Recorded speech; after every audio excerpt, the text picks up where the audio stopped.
to the Truth Uncompromised Show. I am your host, Rhonda.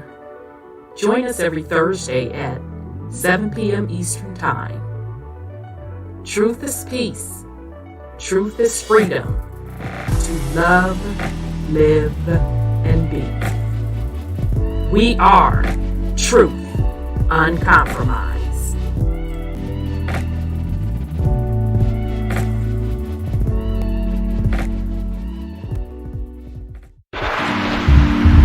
We are in the age of truth, freedom, love, prosperity, abundance, and peace.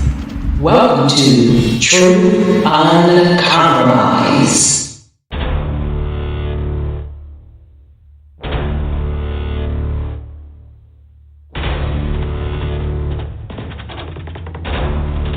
You have entered into a dimension of truth. Time does not exist, and illusions are shattered. The journey of truth is intense. The journey of truth will set you free.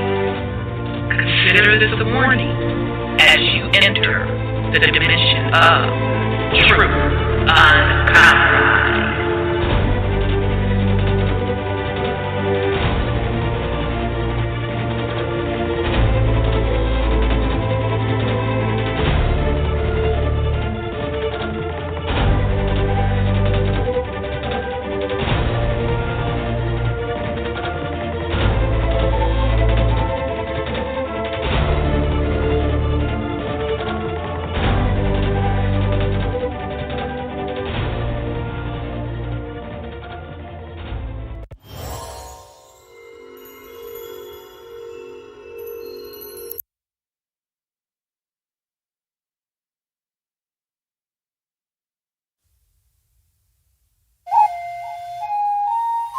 Still unamalgamated. Heartbeat, the sound of the bass drum. Come with your best shot, I'll take one. Rumble in the jungle, I'm a lion. Stand up for your Messina shot. Hey, for these generations, we the people lost but not forgotten. Tribal rivalry is the problem.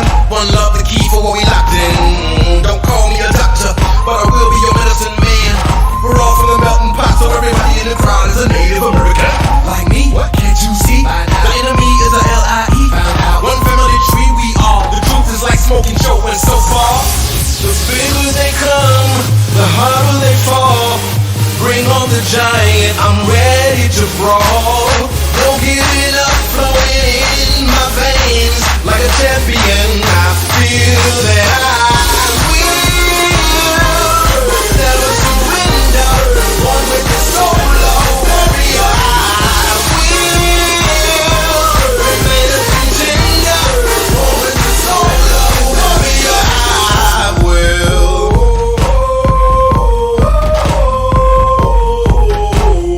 Hey yo, hey yo, hey yo, hey, hey, hey, hey, hey, hey, hey, hey.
right, fam. Welcome to the Truth Uncompromised show. I am your host, Rhonda, and tonight is March 23rd.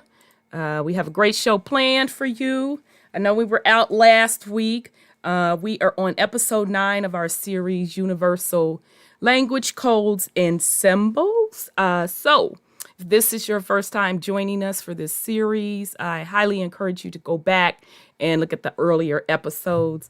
The purpose of this series is a couple folds. The main point I want to get out of this series is to kind of go over with the family basic metaphysics and also kind of tie it into what is going on today as well. So before we get started, I want to send a shout out to the people in the chat. Shout out to son Scotty. Of course, sis Sandra's in the chat. Shout out to sis Trees. Shout out to Know Thyself. Shout out to sis Alicia. Shout out to sis Thelma. And shout out to brother Creekside. Shout out to brother Wild Indian Don.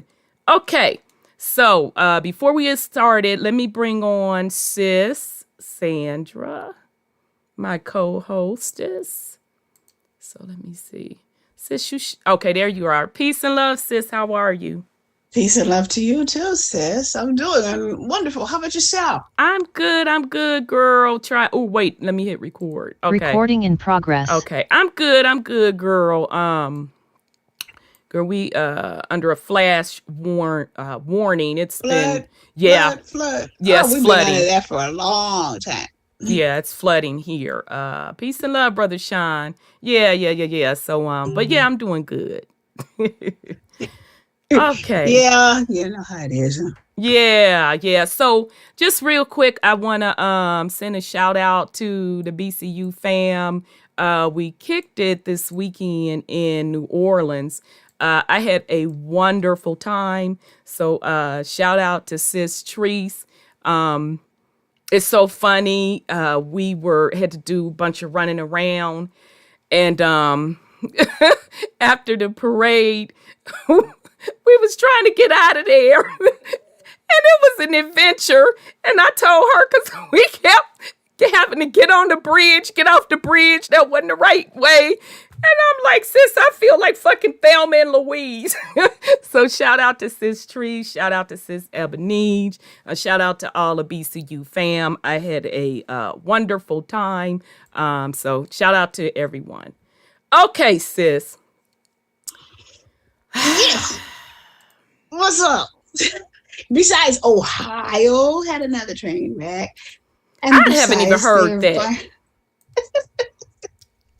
Girlfriend, and now it's in other states. Shout out to brother Dez. Hey, brother Dez and Lady Dez, and I kicked it with Dez and Lady Dez too. Had a good time with them as well. So shout out to brother Dez. I'm sorry. Go ahead, sis. That's good. With this. So anyway, yeah, it's a mess. It's a Chernobyl, really. They call it the Chernobyl of the United States. They had a hearing today at the State House, and Norfolk, of course, Southern was there. It was at the Capitol, and I didn't watch it, girl. I didn't feel like being disgusting. I did. Girl, what they say, because I didn't watch it. I didn't feel like being disgusting. Well, yeah, sis Trees, us squabbling on the paper. I got your butt back. Because I beat you that second time. I'm sorry, but go ahead, sis. They're still trying to find out who gave the orders to burn. And he is trying to... I thought, what we read... the fireman did it. But I thought where we read, it said that Norfolk told him to burn it. That's what I heard too in the beginning. It was in the paper. It wasn't like, we just swung up out of the bed and made that up. I know. But when they get in trouble, they all say, well, it was a committee and he was the one that was leading it. He was there too, like they're like little kids pointing the finger, because it's really a criminal offense to do that. And of course, we don't have a government in place that controls, disasters like we're supposed to. What happened to FEMA and all that kind of stuff. So they're trying to pass the buck along. That's what they're trying to do, like a little kid, Yeah. Yeah, and somebody needs to be accountable for that. And to be honest, it ain't nothing to pass the buck on. It's really all on Norfolk. Now, if the issue is who ordered the burning, that's what it is. I'm sorry, the governor of Ohio, and I actually like him.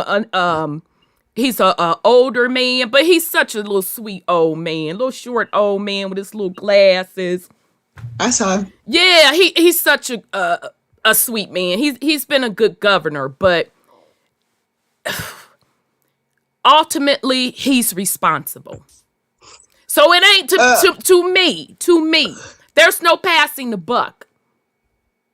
The ownership stops with him. So let's say even if the fire department did it without him giving the order, it's still his fault. Ultimately, it's still his fault. Yeah, because, he's the governor. Right. He's the chief head of the thing. They didn't ever send the chemical analysis to the back to them. So those days they drinking that stuff, they don't even, it didn't come back clear. Let me put it like that. Well, I don't know if you remember, I shared with y'all here on the local news.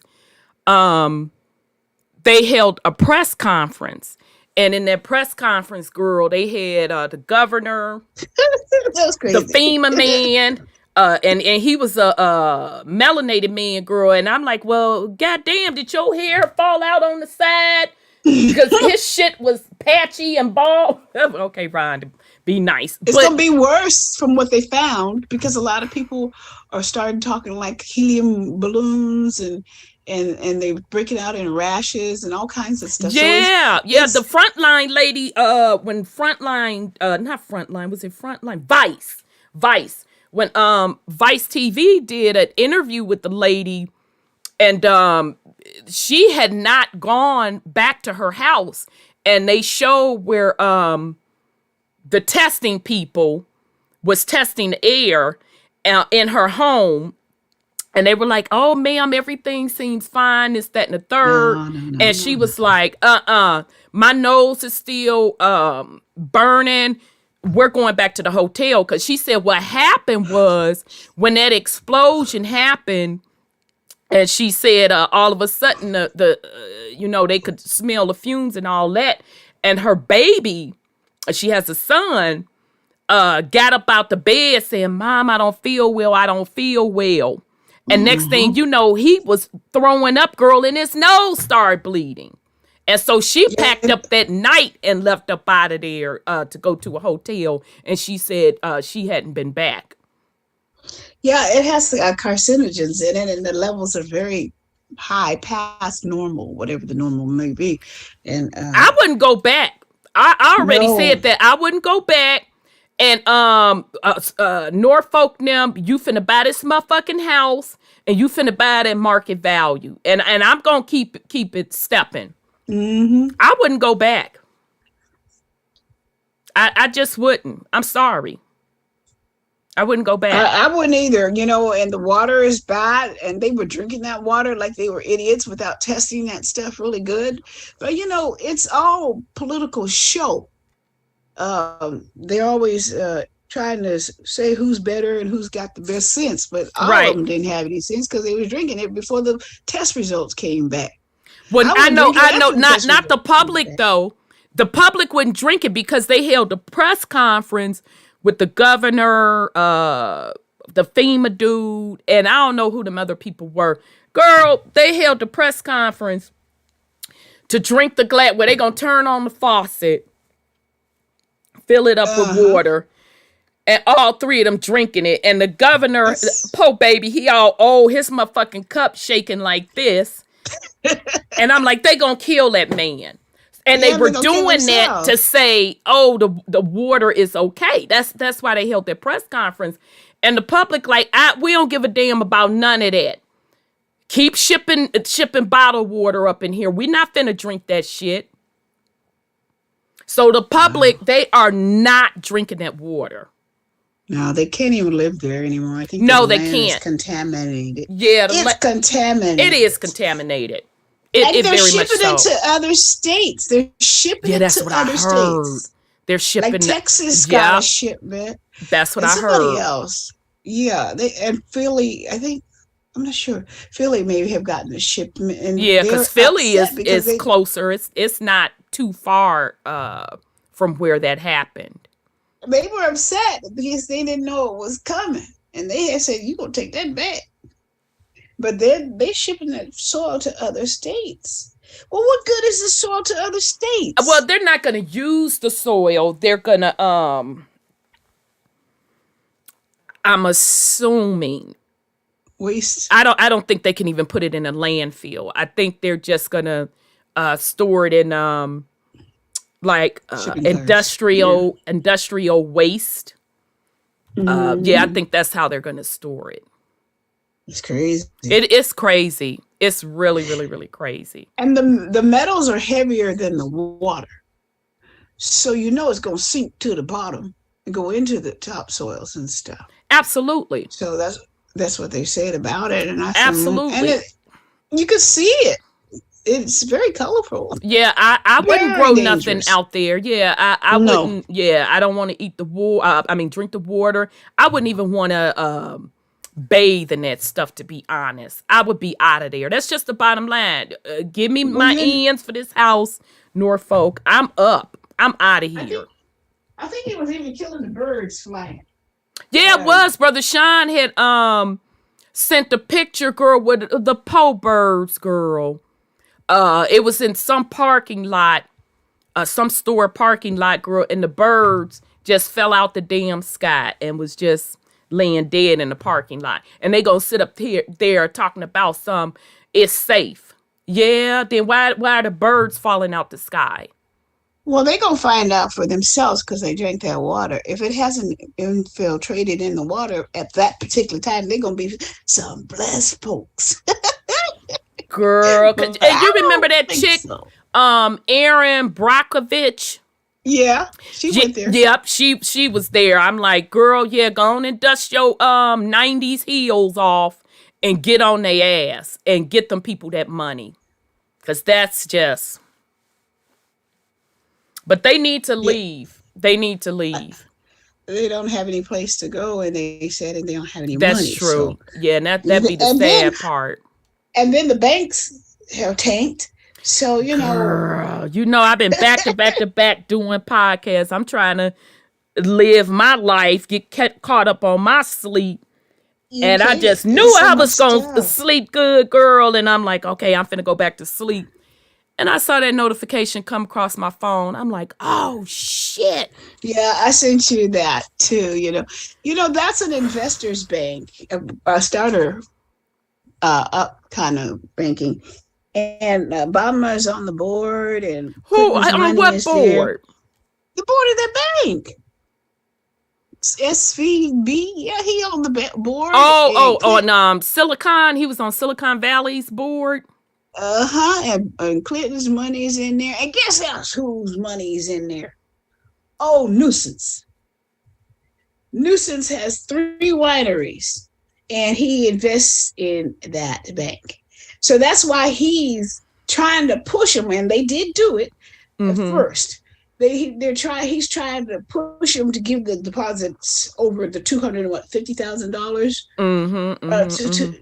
on the FDIC, trying to push him to give him all the deposit back because he has money in there. And so what he's doing is that his money from his businesses is going into that bank. And of course, Obama and Clinton's money, wherever they get their money from, was in there too, they said. So that's why they were really trying to get these people to give them their money back. And then Yellen said, oh, yeah, we'll give you your money back. And I said, well, who's going to pay for that? Oh, Sean said Oprah as well. Yeah, who's going to pay for that? So if they can, girl, I don't know. I guess the Fed. Peace and love to Brother Wild Indian Don and Brother Shrugs and Brother Wolf that just came in the building. well, And she peace and love, changed her Brother Sean. mind. She changed her mind yesterday. No, I think it well, was yesterday. what had happened was I think we got the answer. Peace and love, TD. I think we got Yeah. the answer because if all of those people's money was in there, they wasn't finna let them people lose that money. And China people was in there too. Don't forget that one. China, Biden promised the Chinese people they gonna get their money. But no, this is the thing is the FDIC is insurance, right? For up to $250,000. Yep. So anything over that, which they are way over that means they will not get their money back. And then Biden went up there and said, yes, you will. Yeah, and So with that, I'll tell you why in a minute. Let me go on and I gotta get my dig on somebody. So peace and love, Brother Kerry. You recovering from that ass whipping in them spades? So good to see you, Brother Kerry. Okay, go ahead, sis. so he's gonna try to get that what you call it, the top, the money to go up, or they have more money to give out for other things. They have, what's that thing called? All of a sudden it skipped my mind when you change the subject. The spending level for the government. He's trying to force the Republicans to give him more money to spend. $6.9 billion more or something like that. He's trying to force him to spend. But it's also a trick to get rid of the money and turn to that cryptocurrency or whatever they're going to do, to digital currency. And that's another speculation that's going down as well. Well, that's definitely going down. But here's the justification that they're giving to go over the 250,000 limit, because in that particular bank you had tech companies. So like startup tech companies and mid-sized tech companies that had millions in there, and they were using the money like to fund their business and for payroll. So if those companies lose that, then that means all of them employees, they're going to immediately be out of jobs, and those companies are going to fold. Yeah, that's true. But then that means also that ESG won't go forward. Also, AI technology won't go forward. No, that has why would you think that? Well, the ESG, or what you want, AI? Right, but what would that bank failure have to do with that not going through? Because those are the companies that's putting that stuff out there. No. They doing that ESG stuff in the companies that got the money. That's what the woke companies, like the Democratic money, is in through that bank. Now that's what is out there. That's not accurate. That's not accurate, because no, I'm saying about the ESG, because they were doing the ESG there. The companies they were giving the money to had to be part of that ESG system. What is ESG? Environmental, social governance stuff. What does that have to do with AI and cryptocurrency? Well, all the companies they were giving money to had to go into that ESG stuff, and have all that social credits and all this kind of stuff. Okay. Mm-hmm. The AI, if these companies like it's not like Twitter or Google. Let's see, they said the companies in there, they're the chat box guys. They're startup companies too. So they're trying to put that AI technology out there through those technical. But they're not companies. the only. My point being, let's say those companies do fall, which they're not. It's a Gates company too. Gates is Yeah. involved in all that stuff. But let's say that it falls. You think they're the only companies doing that? No. No, I don't No. think they're the only That's one, not. but it'll delay it. It's not going to delay it because I've been took and told y'all it's already done. Well, yeah, because he already was grinning about how Yeah, he did because it. see, I'm in tech. I know when something is implemented publicly, we just can't release that shit. We have to build it. We have to test each portion of the build as it's being built. Then we have to test if it's talking to another system. We have to test that connection. Then we have to test it all the way through. And then we have to, do a pilot to run transactions through it to make sure it works. So it's already built. Well, Gates was talking about the pilots. They already ran Right. them So what I'm telling you, exams and when stuff like that. when they say pilot, that means it's done. Pilot means it's done. All we're doing when we say a pilot, instead of rolling it out to everybody, we've only picked certain locations to roll it out to make sure it's solid and to work out any of those initial bugs. It's already done. Just like I've been telling y'all with the cryptocurrency, with the central bank digital coin, the CBDC. I told y'all it was done. I told y'all it was done because when Nisi Poo brought the white paper and we read through all of them nations that was testing that stuff, I told y'all then it's done. Now they're going to go into pilot mode and then they're going to roll it out. And that's what we started seeing towards the end of the year, them talking about pilots. That's what they were trying to roll out in Nigeria. They were trying to hard force the public in Nigeria to move to crypto. So they closed their banks too. Well, yeah, that was a planned control because a planned run because they took currency out of circulation. And that's why I keep bringing forth with that series Gateway to a New Economy to get everyone prepared over here because it's going to be huge. This is really bigger than the 1933 switch. You're talking about switching out a currency. This is going to be huge. So my point being, that was planned. Yeah. That it's all planned. Even the Silicon Valley Bank collapse. That was planned. When I saw that, of course they knew it for a year. They knew this stuff for a year. Yeah, because one of I think the bank president was an executive at Lehman Brothers, which that was the bank from the 2008 crash, or the investment firm, because it was an investment firm. They let crash. We can't forget that the cartel is the bankers. The list that our brother Odell gave us of who are the banking families. The bank. I mean, it's all about them. So you get these Rhino Republicans, as they call them.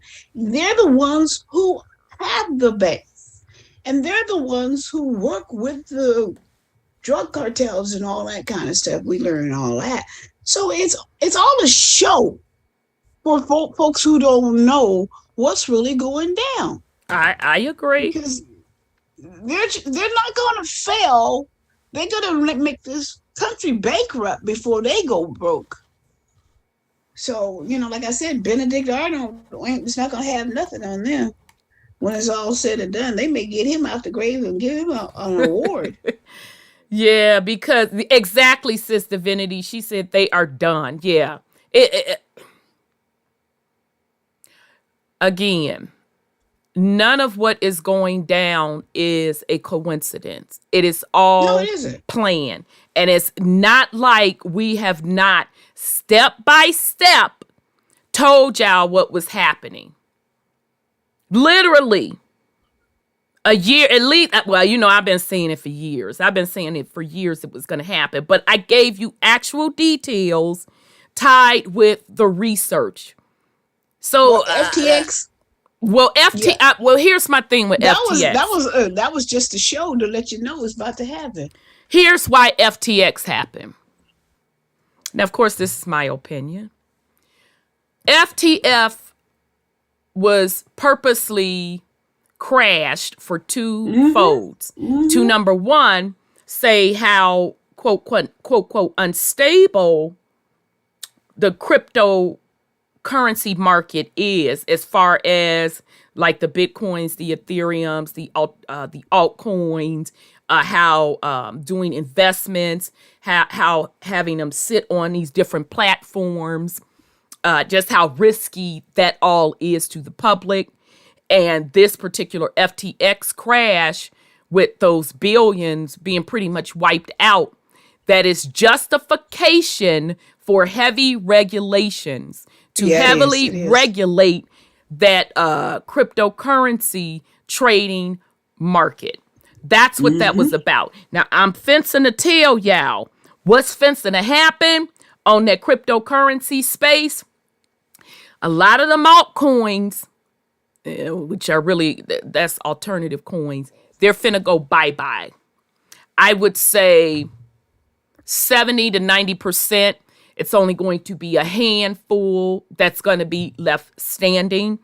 And, what they're calling the stable coins, it may even be some of those that are going to be slimmed down. Now, I do have to say, shout out to the YouTube channel Adapt 2030. Okay. Y'all know that we have been kind of listening to his work for years. He's cold with the research. Adapt 2030 has been following the weather patterns, and he does it by the 100 years mark. He went back and got the data hundreds of years, and he literally predicted the weather pattern we're in now. And he was talking about how there's going to be huge climate change on the planet. Okay, so his research is solid because everything that he's been saying over the years, it's lined up. Now, again, he used data to prove his point. He looked at the pattern and he predicted the future. Okay, so he did a drop. I would highly go encourage the fam to check it out. If you want the details on crypto, he did 2 videos on it. They're not long. I think they're 15 minutes apiece. When I tell you that man went in and broke everything down, and everything we've been talking about definitely lines up with what he's saying, but he goes into details, giving you even down to the actual cryptocurrencies. And if you're smart and if you dip and dab in cryptocurrencies, he's pretty much giving you a blueprint on what particular crypto coins are going to stay. And he gives you the reason why they're going to stay. And he gives you the companies that are behind it. And, when I say that he's giving you the reasons, he's giving you the specific technology of those coins. Because when the general population was buying crypto, and when it was like this craze, and so people would talk about these hot coins, and those are the altcoins, the smaller ones. And so I would ask, okay, what does the coin do? What is the technology behind the coin? Did you read the white paper? And they was looking at me like, huh? And I said to myself, oh shit. Okay. Because those particular coins are supposed to have a technical function. All right. And though that technical function was it is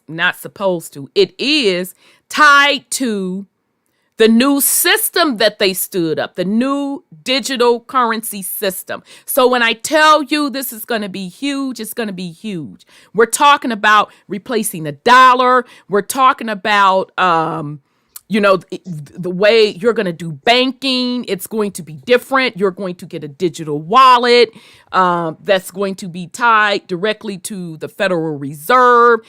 The way that we do transactions will be different. Everything's going to be different. Now, here's the catch. Everything's going to be tracked too. But I'm sorry. Go ahead, sis. So let me ask you about coins.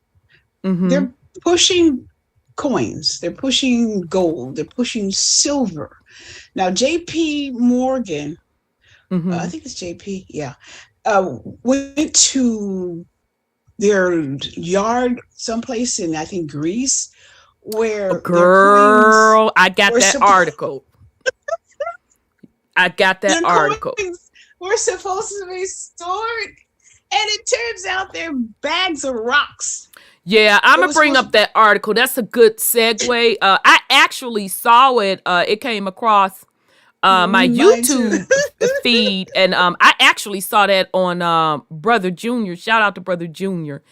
It came across from his feed, and I was like, I know the hell they didn't. Let me bring up this article, fam. Ciao. I was like, what? You can't see them rocks. I can see them on a piece of girl. And see, I don't know. And what they're not saying is whether or not those were just the bank. Okay, let me just bring it up. Where's my display stuff? Well, actually, that was a storage place for JP Morgan Chase. Yeah, but what I'm trying to say is, was it Chase's stuff? I gotta share my screen. $1.3 million. $1.3 million of nickels.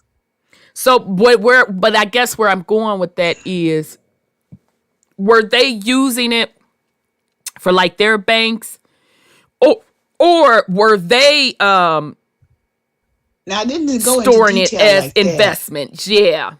They didn't go into detail. That's why I was asking you about the. Now, here's what I think. Value. Here's what this is Rhonda's opinion.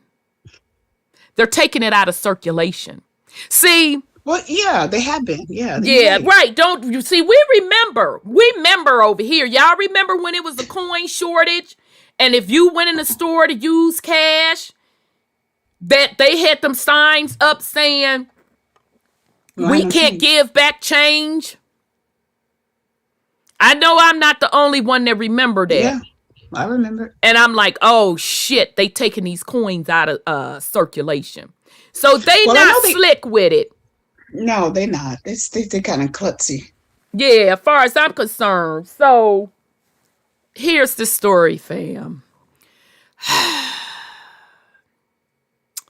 JP Morgan Chase thought it had 1.3 million worth of nickels stored in the warehouse. And I did a quick check because I know nickels, silver, a lot of silver. Yeah, but it's not pure silver like it used to be back in the day. It's mostly copper and some silver, but copper still has value. Copper's good too. Exactly. A closer examination revealed bags of stone. Child, if they don't go with the foolishness. Can't you see them stones? Can't you see them stones? You can't be. You can't be that done. That's what I'm like. Who you think you playing with? It's rocks. JP Morgan Chase kept bags of stones in a warehouse thinking they were nickels. According to the Wall Street Journal, the London Metal Market Exchange revealed Friday that the bags contained stones instead of nickels. That's crazy. The owner of the bags is JP Morgan Chase, according to the Journal. The London Metal Exchange revealed a surprising mix-up last week at a warehouse in the Dutch port city of Rotterdam. An operator for the warehouse weighed the bags that were thought to be contained 54 metric tons of nickel, only to find they were filled with stones, according to the Wall Street Journal. It appears that JP Morgan Chase is the unlucky owner of those bags, the Journal said on Monday, citing people familiar with the matter. Had they contained nickel, the bags would be worth $1.3 million at the current prices, representing 0.14% of See, they just gave me my answer. So representing, well, that's not huge because that's not even 1%. That's why I say they not slick with it. They're taking this out of circulation, in my opinion. They ain't lost a doggone thing. So you trying to tell me, so what you trying to, JP Morgan Chase, what you trying to sit up here and convince me? And as a matter of fact, now that I'm remembering, y'all the same ones that had dope on the boat. Dope in that, in them cargoes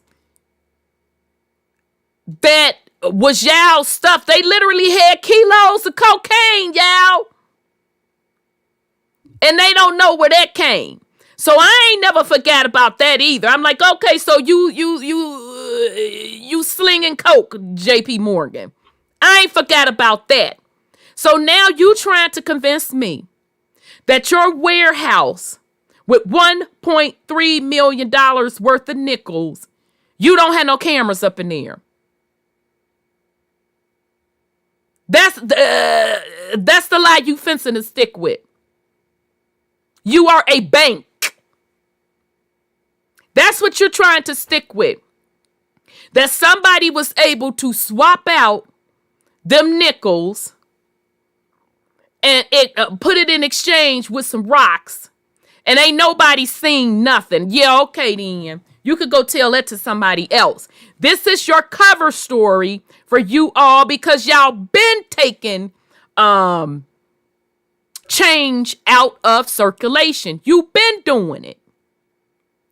While that means the mix-up will have a relatively minor impact on the metal market, it does call the security of LME's contracts into question. In an industry riddled with scandals, the LME's contracts are viewed as unquestionably safe, Bloomberg said. The LME first announced the mix-up last Friday, but didn't disclose the owner of the bags or the warehouse where they were kept, according to the Wall Street Journal.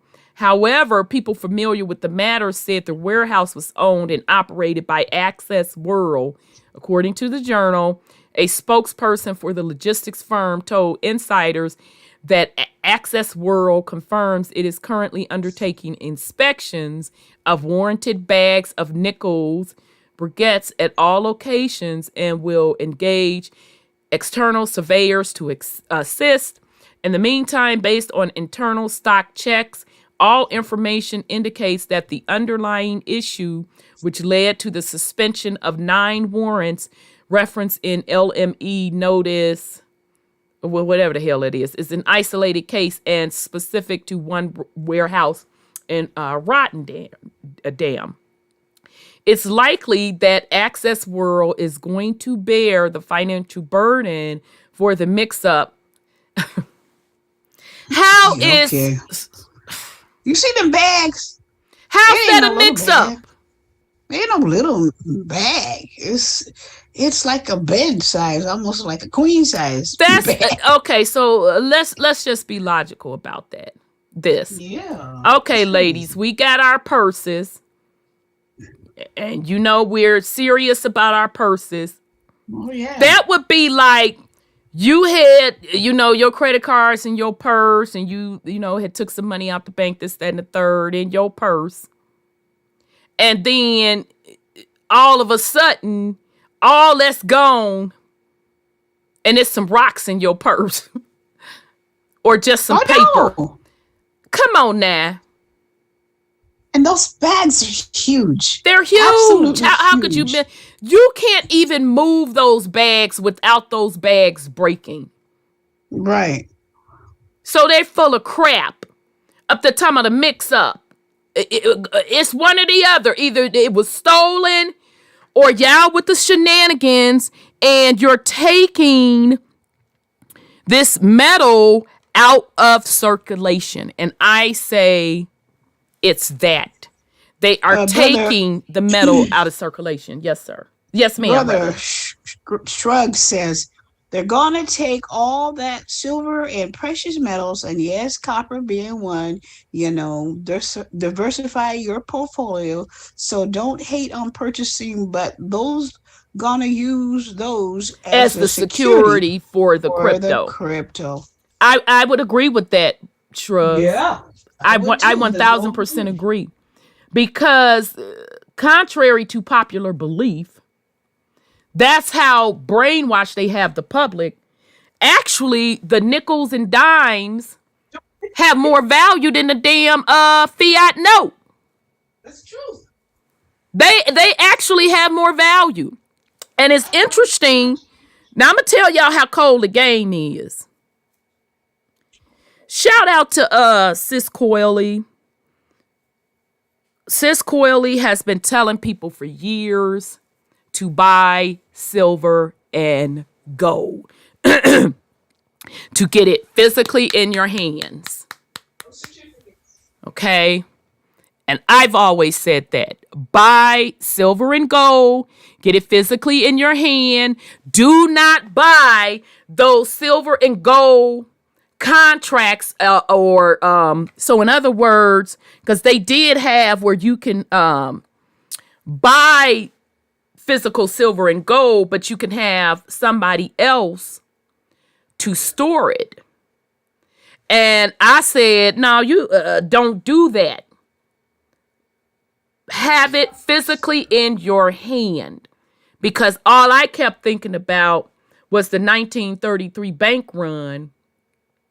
I'm like, no, you have that. If you're going to do that type of investment, you get it physical and you get it in your hand.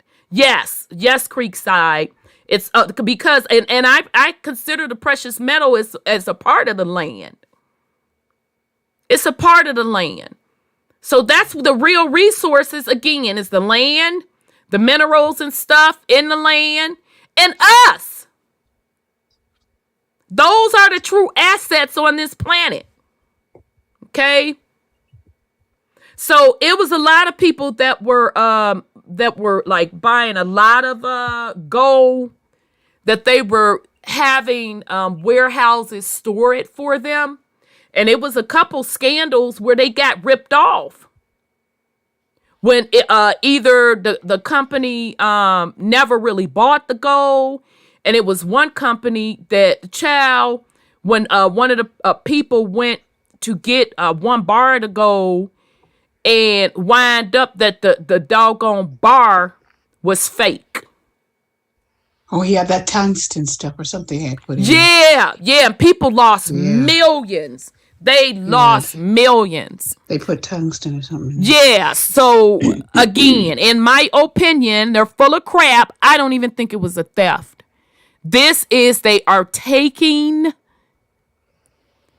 those coins out of circulation. And Shrugs is right on the money. He's right, absolutely right. Because when I was doing that Moorish stuff, they said 4 silver pieces is going to be able to pay off your house. I guess it's quarter pieces. Quarters. Yeah, and because gold is probably what is it probably an ounce? 2,000 and something. Okay, did it jump to 2,000? Because it was hovering at 18, 19, but it's probably up to 2,000 because of the bank runs. Yeah, but silver, I haven't checked the price in a minute. It's still relatively decent to get. But shout out to Sis Coily, because I'm like, you know what, sis, you right. Who you go through to get your silver? So we was stacking silver, stacking it. Mm-hmm. And then it was a shortage on silver, where we went to, get our little order, and the silver people were like, oh, well, we're trying to find a source for your order, this, that, and the other. So for a while, even it was hard to find silver, okay, which it's going to go back to that. So the price of gold is going to really, really jump, as well as all of the precious metals. All of them. They're gonna jump. So yeah, I agree with Shrugs, and I say they're taking that, purposely taking that stuff out of circulation. So just real quick, let me finish this, because you can burn that fiat. There's nothing. It's just You can burn that fiat, because y'all remember that movie? What's the movie with Dead Presidents? Y'all remember that? When they was taking that all of that money and they were gonna burn it. I was taking it back to one of the Federal Reserve banks, and they were gonna burn it because they were taking it out of circulation to control the money supply. Okay, so usually when they're burning it, that means that it was too much money circulating. And when it's too much money circulating, and if I'm not mistaken, that movie took place in the 70s. Okay, gold is at 2000. Okay, then it jumped because it was hovering around 1800. Okay, it jumped, which makes sense because it was bank run. So that makes sense. But in that movie took place in the 70s. What happened in the 70s from a financial perspective? Gas prices went down to nothing. I don't know. No, it was huge inflation. And remember all those shortages? Standing in line for your gas. If you're standing in line for the gas and all of that. Mm-hmm.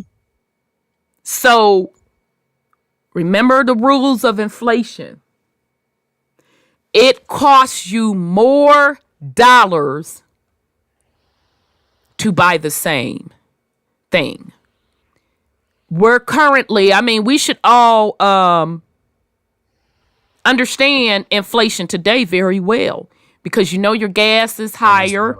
That, the food is just off the chain, y'all. I don't know about y'all, but my food budget has definitely doubled. Your utilities are up.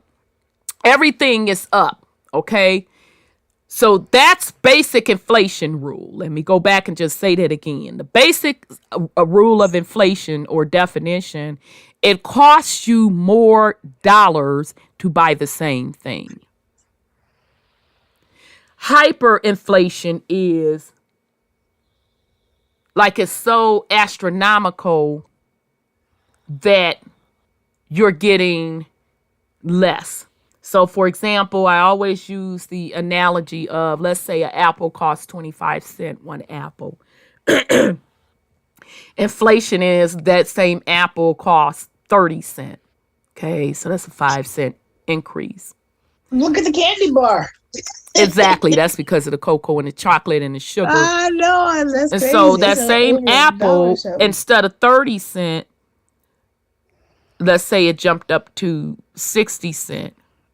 Now you're starting to get into hyperinflation.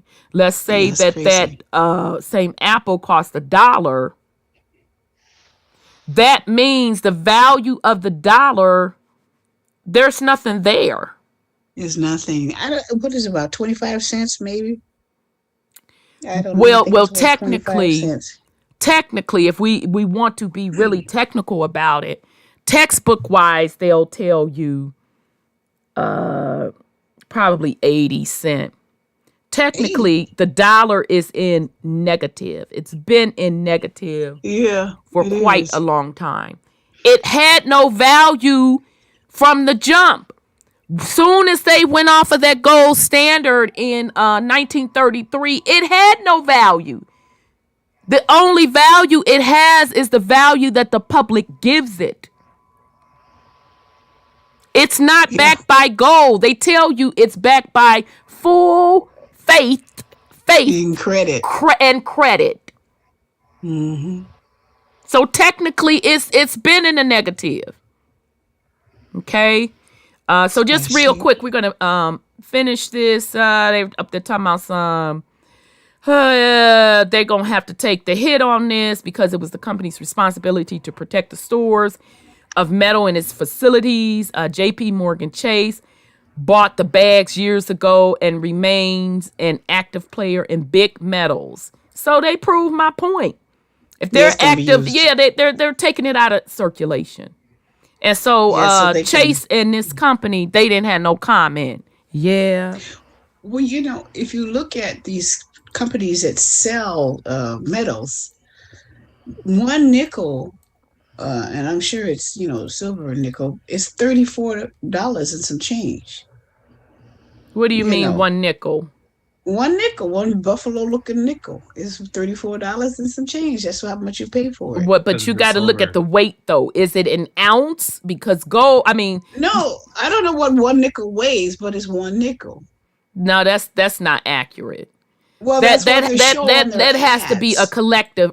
That It's has to probably be a collector's item. Yeah, I said it's a buffalo type nickel. Okay, so let me just do a quick search. Let me see. Wholeness and Because power. Hey, peace and love, brother peace and Sean. love, brother. I see it. I get it on my computer all the Bravo. time. Those nickels and dimes and silver. Yeah, it's certain coins. Exactly, Yeah. that's because of the collector's purity. item. Yeah, that one is 34. So a regular nickel is going to be really more than a nickel. Yeah, because I base it based on what it is an ounce.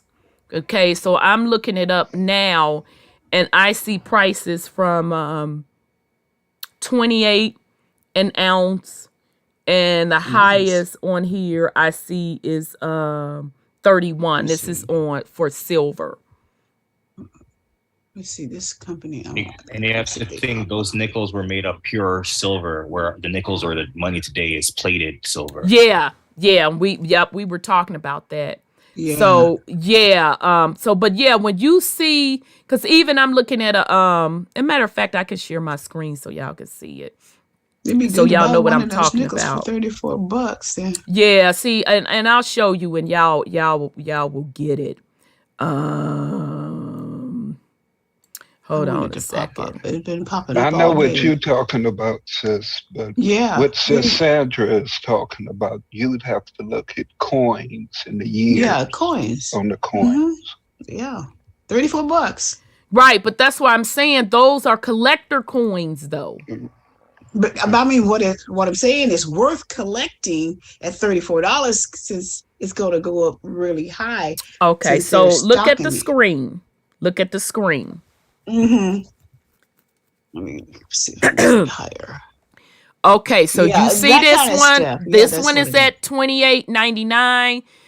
Here's what you're talking about, sis Sandra. Yeah, exactly. Right. Okay, but you see what it says? War nickels. There's cheaper. There's 32. But so the point being is going back to what Nuwa was saying, that the older nickels were really made from silver. Real good stuff. Yeah, but as you can see, even here that they're saying that's 1.125 ounce. Okay, so this is still an ounce, so it's still the same price.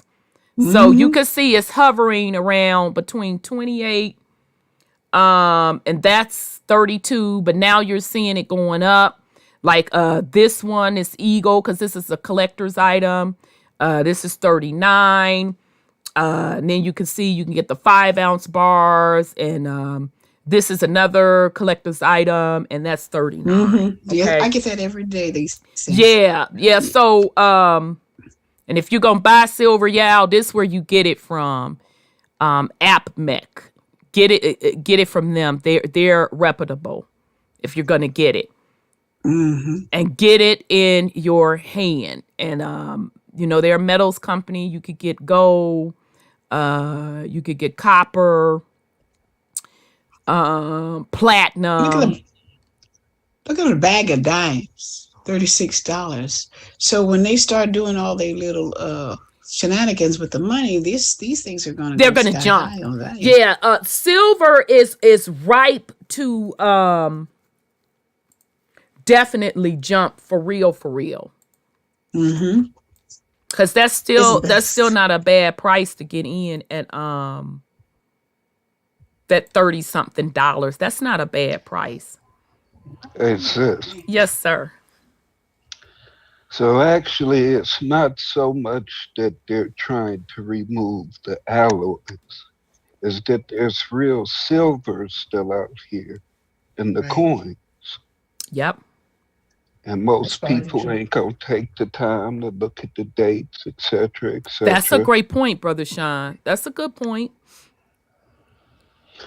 And as far as for them bags, what they probably gonna try and say, speaking of that movie Dead Prayers, Mm-hmm. is that happened with the trucks. It was a whole truck switch. Mm. So I mean, ain't nobody picked them bags up to unload them. They can't pick them bags up. Well, I guess in their defense, they wouldn't have been able to pick those nickels up either. But the way the bags look, I didn't see no drawstring on them bags. Y'all know how you get the, and now Mm-hmm. y'all this ghetto as fuck. Y'all remember the Crown Royal bags? Yeah. And you know how women, I was guilty of it. I think I just, in one of my old purses, I could go pull that shit out right now, and I got a Crown Royal bag with my little knickknacks in that bitch. Them bags are, I think they convenient. So that drawstring thingamajig, I ain't see none of that on those bags. I just saw a straight up cloth bag. So you meant to tell me I'm supposed to believe? Get out of here. Come on. Y'all wasn't even smart enough to have the picture with the little drawstring to just at least make it appear that I came with their foolishness. They're taking that stuff out of circulation. That's just the bottom line. I don't care what they But say. you have to look at the fact that Congress or nobody still hasn't been able to see the alleged gold reserve. Yeah, and that's been for years. Yeah, so I'm just saying we don't know if if anything is backed by any goddamn thing because they didn't took everything. Yeah, and If I you ain't doubt that got it is. I agree. like like you was saying, if you gonna purchase any goddamn thing, fuck them certificates and fuck somebody else holding your shit. Yep, you better You go one of old them. school like Big Mom and them. I was talking about on that podcast how she used to save money with those envelopes. That's the same with this precious metal. You better have that stuff in your hands. And people also need to look into the difference between legal money and lawful money. True. And which one is what's the difference for the fam that's not familiar? And legal money is that fiat currency. It ain't shit that's real. The only quote unquote lawful currency, Yep. according to them, is gold and silver. And that's the only thing they Exactly. had permission to put into circulation. So even according to their shit, you ain't supposed to be using that fiat currency. You're supposed to exchange that for lawful currency. In other words, you ain't supposed to be using that shit at all. That was made for them to conduct business, to take care of debts that they owe within that corporate structure. That wasn't never supposed to have anything to do with us. We Mm-hmm. wasn't supposed to have been playing this game. If y'all want to talk about from a commerce point of view, the ancestors set motherfuckers up in business. True. We supposed to be profiting from this shit. True. True that. True that. True that. But that's the microcosm of it. The macrocosm is the relationship we supposed to be having with mama Right. and being guardians of the earth. 'Cause Yeah. everything that they're using in commerce is shit that they getting from our land. Exactly. We supposed to be regulating everything, I agree. but considering we're not, and We're ignorant to law, natural law, starting Right. with. Let's start with that. Right. Right. That's why we so fucked up in all these other matters. I We sit agree. up and talk about how words is spells, etc., etc. Yet and still we ain't mastered them. How we gonna be controllers of this realm and you can't control the language I that agree. dictates everything in it? I agree. That's a But great point. but I digress. Yeah, and thanks, brother Shrug. Shrug sent first shout out to brother I'm born. I'm born here. He said, I went to play golf today and they wouldn't let me use cash at all.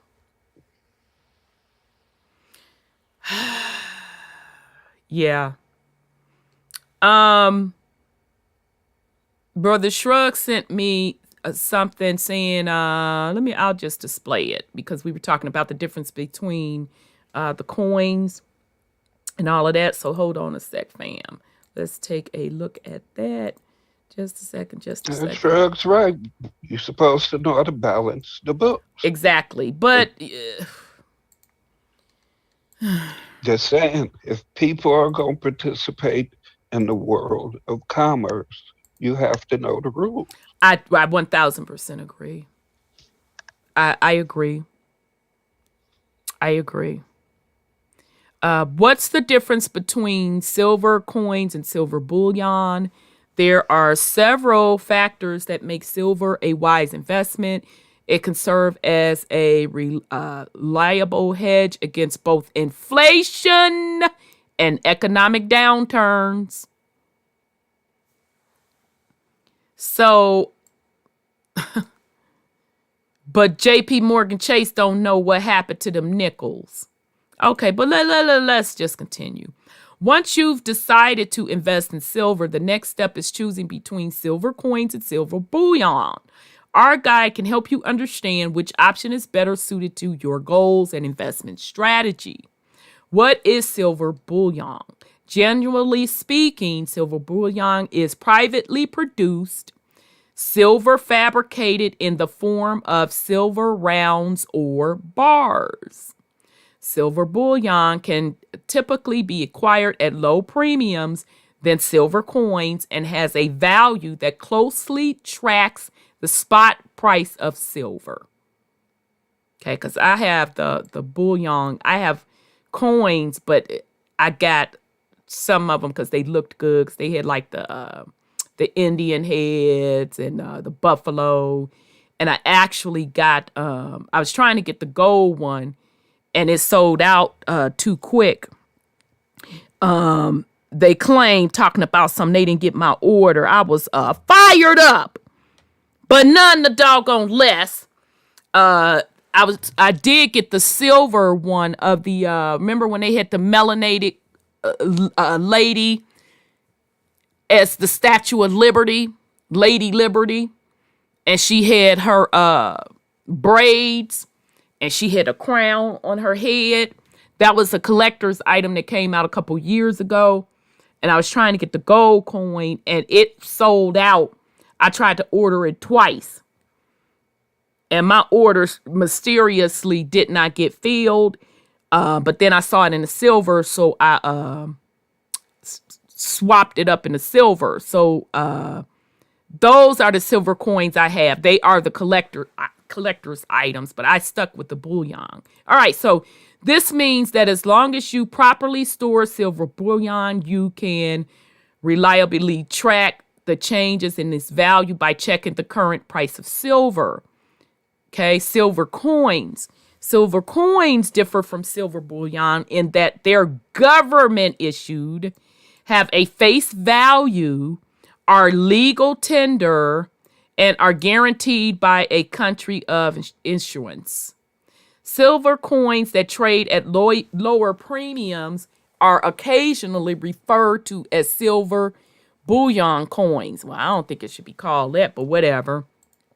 In other words, most of the value of these coins is derived from their silver content. Okay.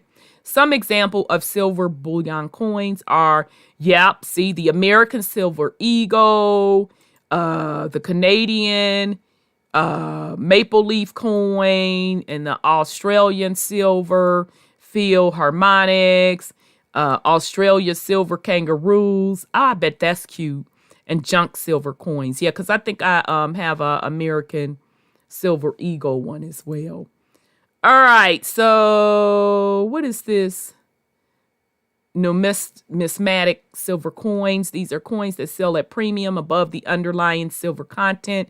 Some coins sell at significant premiums over the underlying silver content, and others are at lower premium. For example, the value of the 1795 flowing hair silver dollar has little to do with the spot price of silver, as most of its value is derived from its collectible. Right. That makes sense. And look, it's from 1795. Okay. On the other hand, coins such as the the Morgan and Peace silver dollar and Proof silver American Eagle are considered light collector's coin. I'm just going to say collector's coin. And their value is based in part on their silver content. What makes I'm sorry, go ahead, sis. I just was wondering, because, some people have solid silver pieces in their houses, like bracelets and plates. And, silver platters and all of that. All that kind of stuff. I wonder if they really have a lot of value to something that's like a platter that's 24 inches wide. If it's solid silver, why do you think in those old movies when thieves come in the house, they go and steal? Yeah, that's worth a lot of money. I know. That's they never mentioned that kind of silver. You know what I'm saying? Well, but that just shows you how the populace has been brainwashed. Because if you think about it. Shrugs. I remember when they was buying up gold. I remember. Yeah, and I'm like, do y'all know if they buying it up, that means that it's really, really valuable? Yes, sir. If the hood had kept their gold from back in the 80s, we'd be owning a bunch of shit right about now. Wouldn't we be fucking balling? Remember them Dookie chains? Yeah. And you brothers had them motherfucking finger rings. What y'all call them with the plates? That should remind me of New York. Y'all had them. I saw New York dudes do that with that plate. Yeah, absolutely. The thick hair and bones, the rope chains, and the bracelets, everything. Yep. The gold on the gazelle glasses. Oh my God! You taking me back to my fucking gazelles? Yes. Them gazelles were cute though. And I had just bought me a pair, and they ain't got them in gold no more. I'm like, oh my God, those are the gazelles. And of course, they don't have them in gold no more. Once I'm sorry, go ahead, sis. So it's not gold, but once I went to some place and they were selling bracelets made out of silver spoons. And I said, oh, that looks cute. Yeah.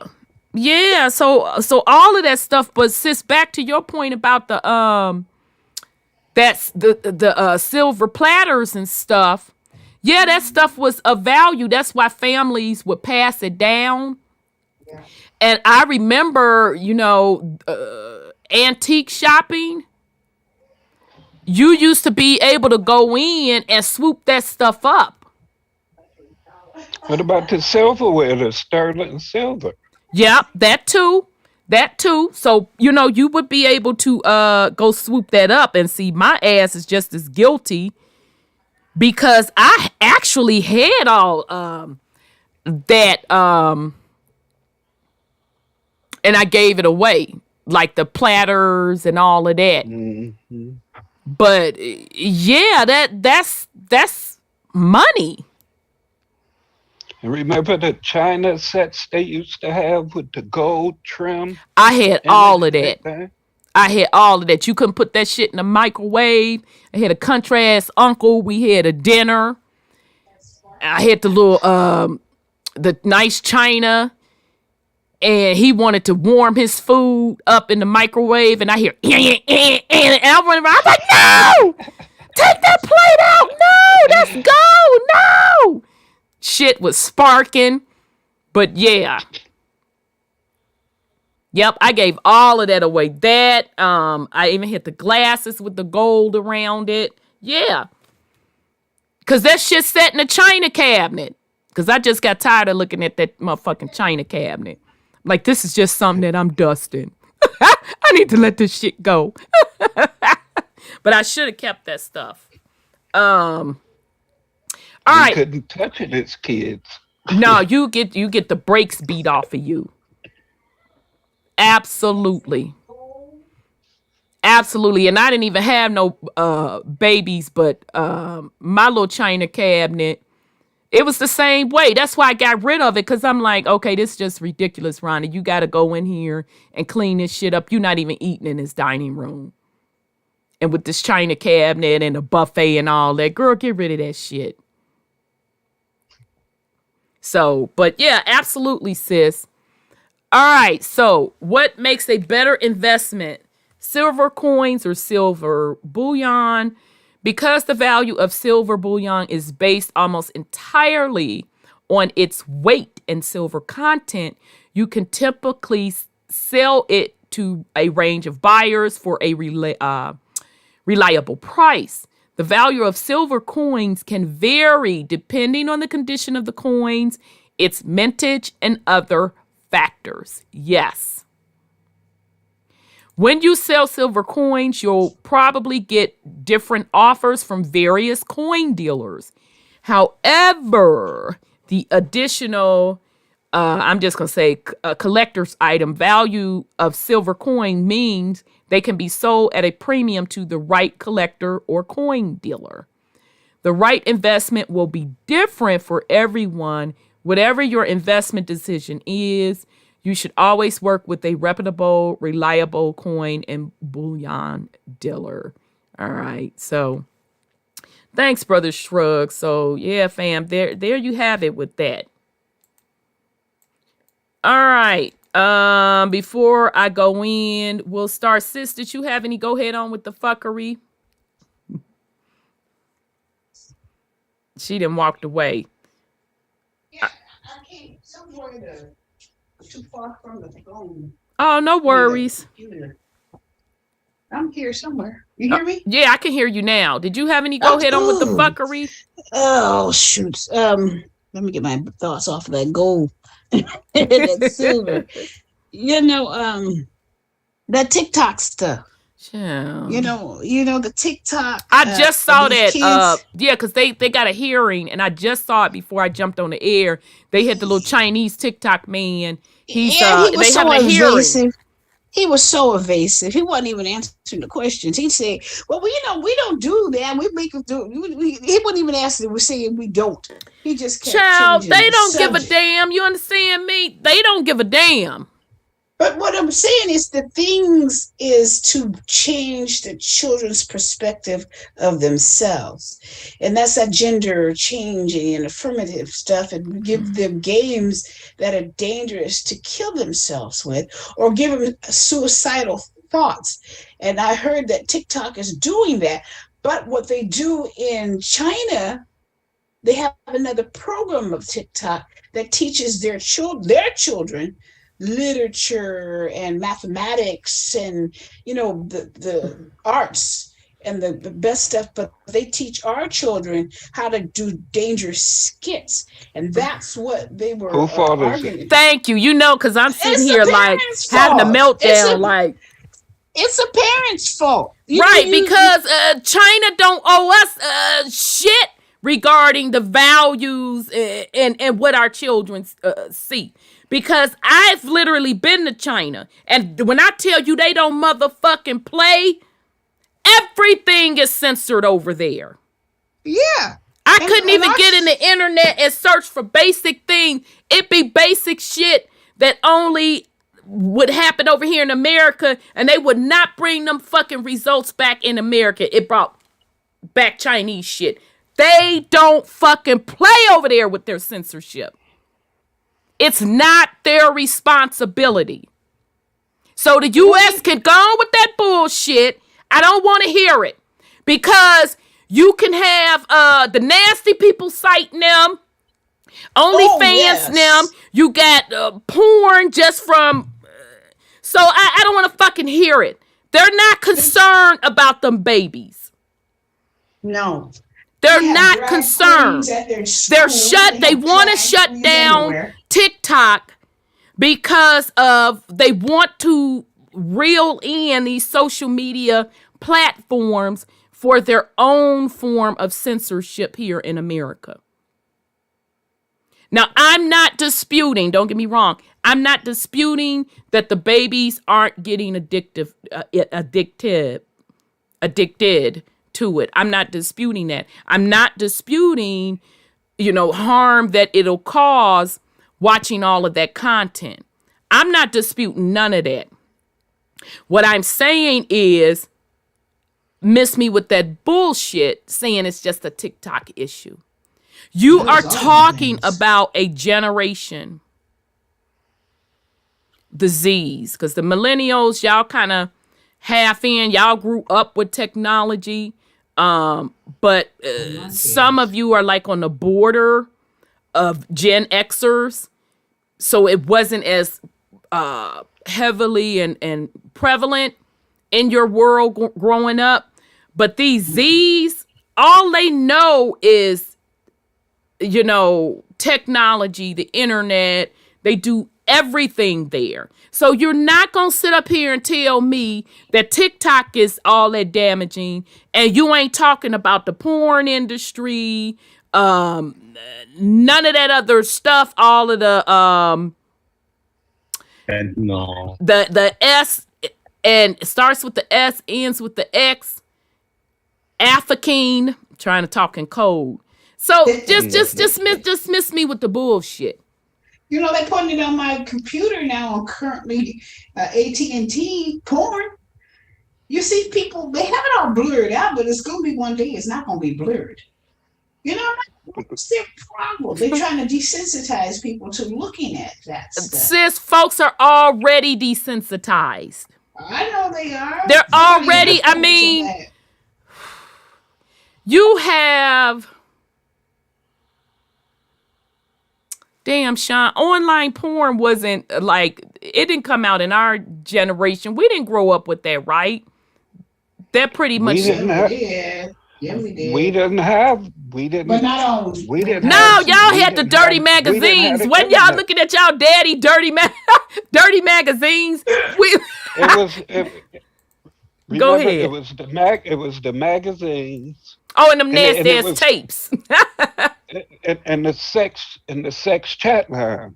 Because remember that movie with Teresa Randall, Girl 6 or something like that? Oh, yeah. Show with them 900 numbers. Yeah, now you took me back. Yeah, show in the fuck did. Them 900 numbers. And they used to have the commercials. Remember that shit late at night? And near.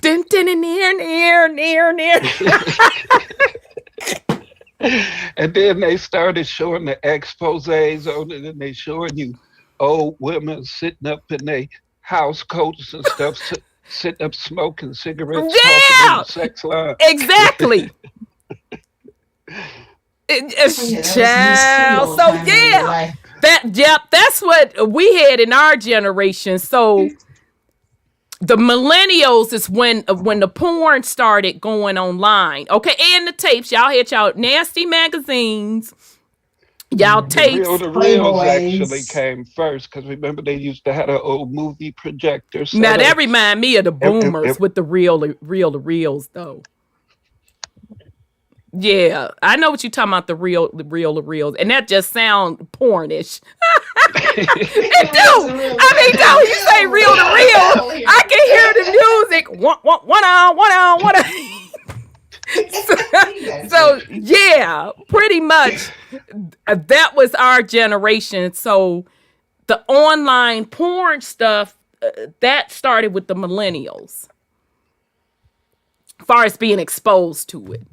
And so they could miss me with the crap. So I'm saying all that to say easy access, because it took effort for y'all dudes to sneak and find your your dad's stash. It took effort because y'all had to go in, sneak, put the shit back right. Because I remember my brothers and them got busted, and with some with my dad's tapes, and my younger brother. Oh my god.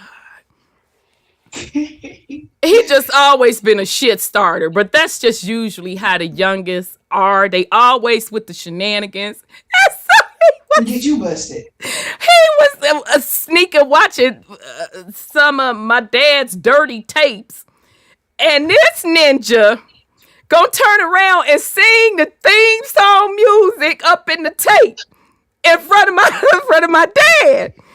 So I was like in the other room, and they didn't know I was in the other room. So he heard him singing the music, and he turned around and he said, "You been in my tapes, ain't you?" Man, I was rolling. So my point being, it took effort, and y'all had to plan for the nasty people stuff. And that ain't no damn way you was getting on them 900 numbers as a youngin', because you was gonna get the fucking brakes beat off you. Yeah. So it took effort for y'all to do that. But when they issued in pornography online, it was just, you just type it in. So we're talking decades that these babies have been exposed to porn and hardcore porn. I mean, hell, Sean, come on now, keep it real. When we were growing up, because you know women, ain't nobody trying to look through no dirty mags and all of that shit. But when they introduced Cinemax After Dark, that's in there. Okay. Remember, it was preview before that, because remember you used to have to pay to see each movie. Oh, see, child, I ain't remember that. Yeah, and then they'd had a little Playboy channel and whatnot on there, and you'd have to subscribe to it. Other than that, people would be sitting up watching the lines on the screen, hoping it pop in. Yeah, yep, because that shit was scrambled. And then I'm like, what y'all look? I'm like, yo, you nasty motherfucker. Look at you trying to look through the line. Yeah. So it took effort. And here go, no shrugs didn't tell me some what are tapes. You see the fuck shit we have to go through? What you mean? What the fuck we mean? What are tapes? Shit. That was a dig. I felt that as a personal dig. What are tapes? I'm sure you don't know about cassette tapes then, huh? Oh, they don't know about them cassette tapes. Shit. But hey, it's collectors' items. No, the theaters don't. But that was in the 70s, though. Yeah, that was in the 70s. Yeah.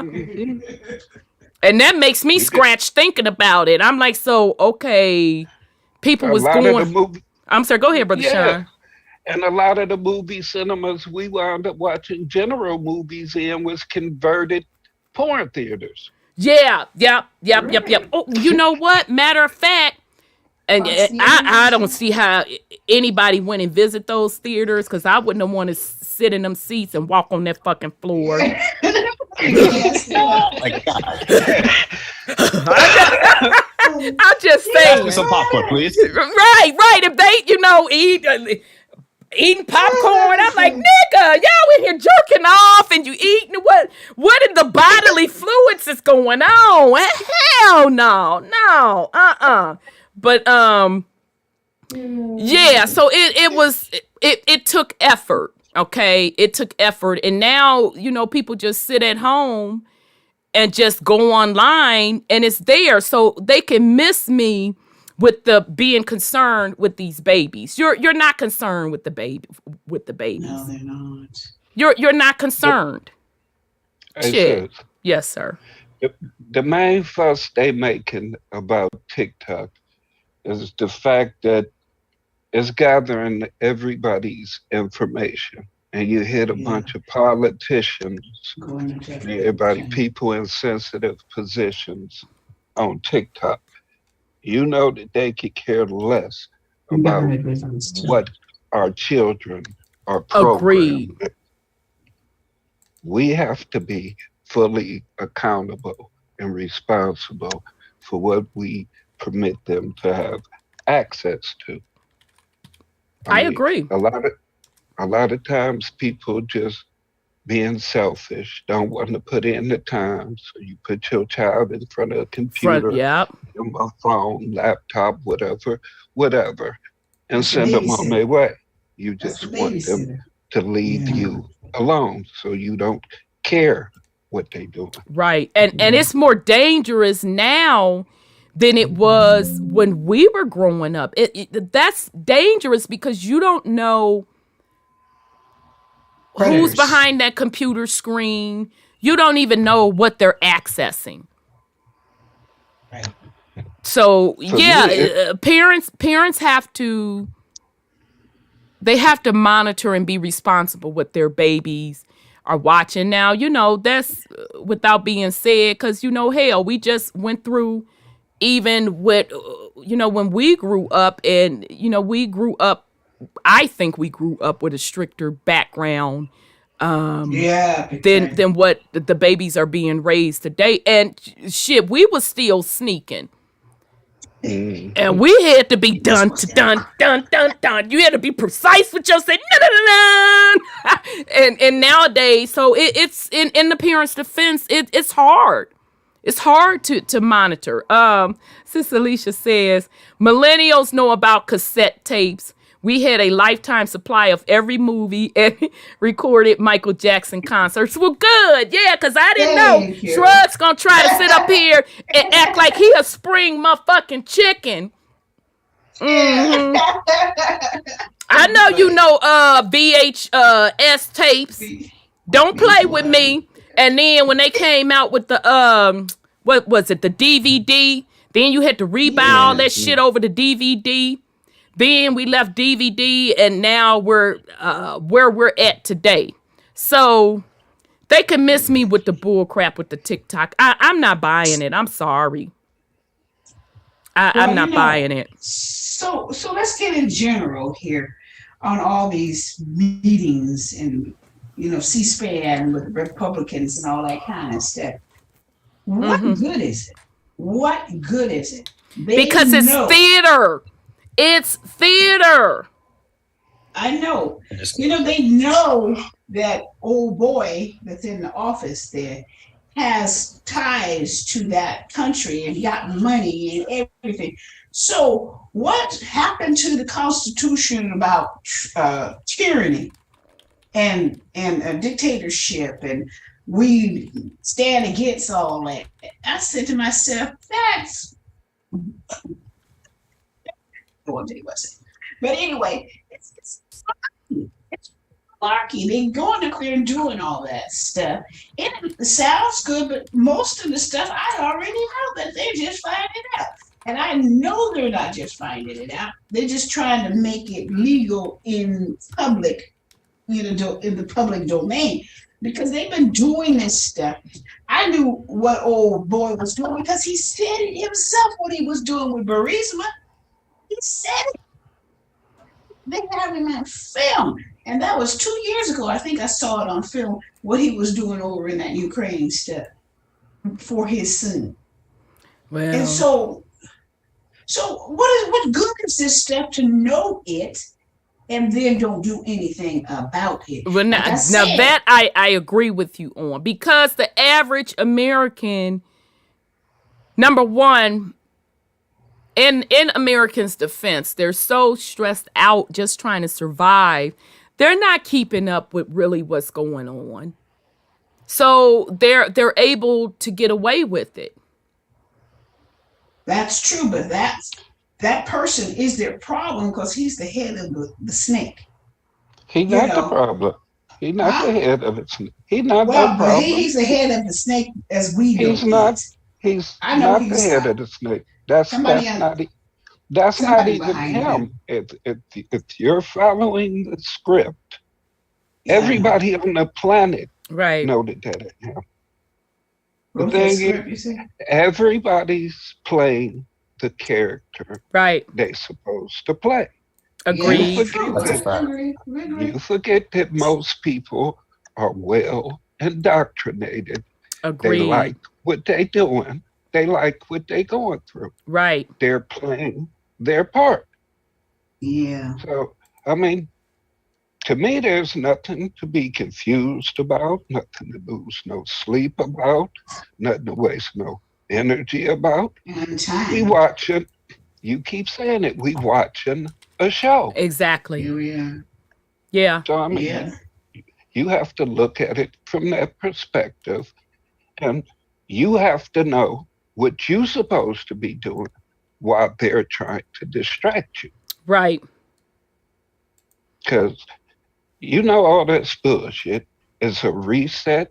They trying to get motherfuckers to choose sides. They trying to get you to decide which reset of theirs you're going to accept, or whether or not you gonna reset some shit yourself.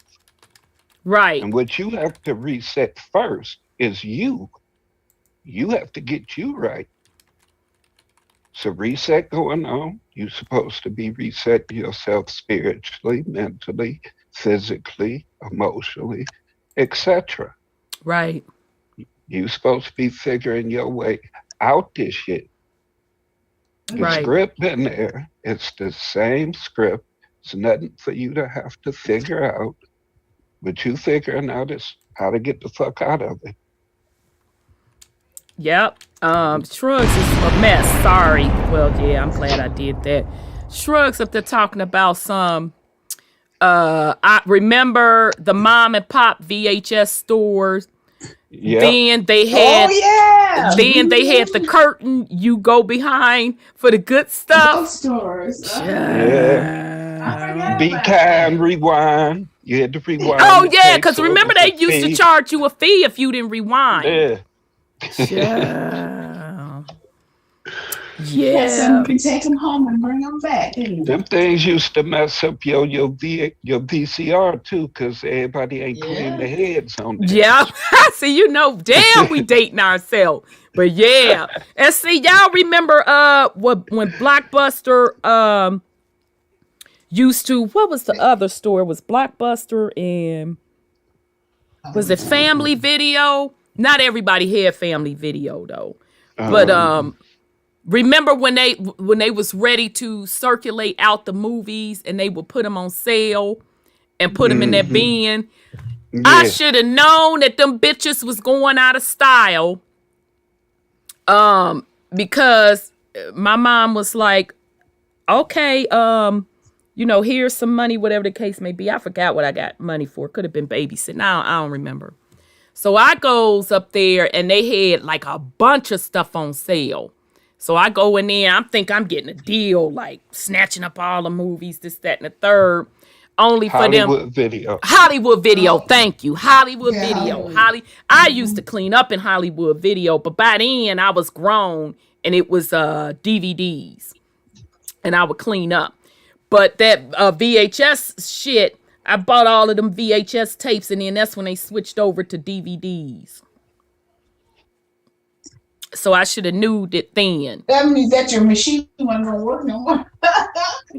Yeah, and I forget. My mom still held on to that shit. She probably still. I'm gonna have to ask her. No, my mom. She still got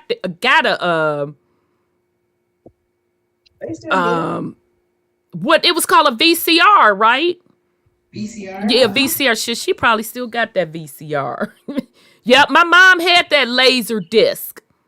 Because not too many people were up on the laser disc. Them laser discs, they were literally about the size of this notebook. Like an album. Like an album. And you had to, like y'all know y'all, the video games, we old heads, y'all. You had to do the cartridge like this to get that dust And out. blow it. Yeah, that's how those Western faces was. But they were about this big, and but to be honest, the quality on those things were good. But yep, I know exactly what you're talking about. Yeah, Sis Alicia, I got rid of my record player because I had the I forgot that brand, and I had got it. No, it was started with the M. Magnavox. I think so. I got it at an antique shop, and I had it for years because I still had some albums. Because my dad has a record collection because he used to like be a DJ, like on the radio DJ. And so he would get a minimum two copies of everything. A lot of times he had 3 copies. So my brother and we would always go and like, okay, Dad, can I go through your stuff and pick some stuff out? And he's like, yeah, I don't care, just as long as you leave me with 1 copy. Okay. So we would pick out stuff from him. So that's what made, and I held on to a lot of those records, and that's what made me buy the record player. But I had wind up getting rid of that, but I'm not pressed because my dad, shit. When I tell you my dad's record collection, vinyl, he can literally, my office that I'm sitting in, he could fill this entire office with vinyl. He is literally sitting on money. He's got all of those, the original turntables, because now DJs mixed with like the Apple stuff. Now I'm not an Apple fan. Nah. Yeah, but that's what Apple is good to for me. Anything media to me is top of the line. So that's what the DJs mixed with now. Back in the day, it was the turntables. Okay, so my dad still has all of that original turntable equipment. So I to be honest, I really don't ever have to worry about any of that stuff. I could just get something from him. But yeah, all of that stuff is collector items now. If you go try to buy an album now, you're gonna spend some money. You're gonna spend some money. Plenty of wax too. Yeah, that's what my dad has, them Technic tables and Techniques. Yeah, Techniques. Yeah, he got all of that stuff. 1200s. Yeah, he got all of that stuff. And when I was first started doing podcasts, he was the one that sat me down and was with the mics and stuff. Because, matter of fact, I have a original mic that he gave me, and I'm sure it's a collector's item because the real studio mics, that shit costs money. Mm-hmm. You know, so yeah, he got all of that shit. He knows how. I witnessed him in his basement build from hand his own studio soundproof booth. I watched him build that, where people could go there and record. So the mixing board, all of that shit. He got all of that original shit. So yeah, it is what it is. But yeah, all of that. You buy albums now. Yeah, they're collector's items now. They're collector's items. I don't even know how to use that new shit. I'm old school. That's how my dad is. He tries to use the new stuff, but he prefers not to use it. So yeah. Yep, absolutely. Chubb says 2 blocks over from the White House on 14th Street was all the peep shows and strip clubs back in the day.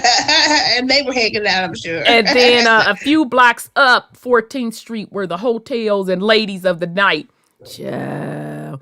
If y'all can, if you have HBO, there is a series called Deuces.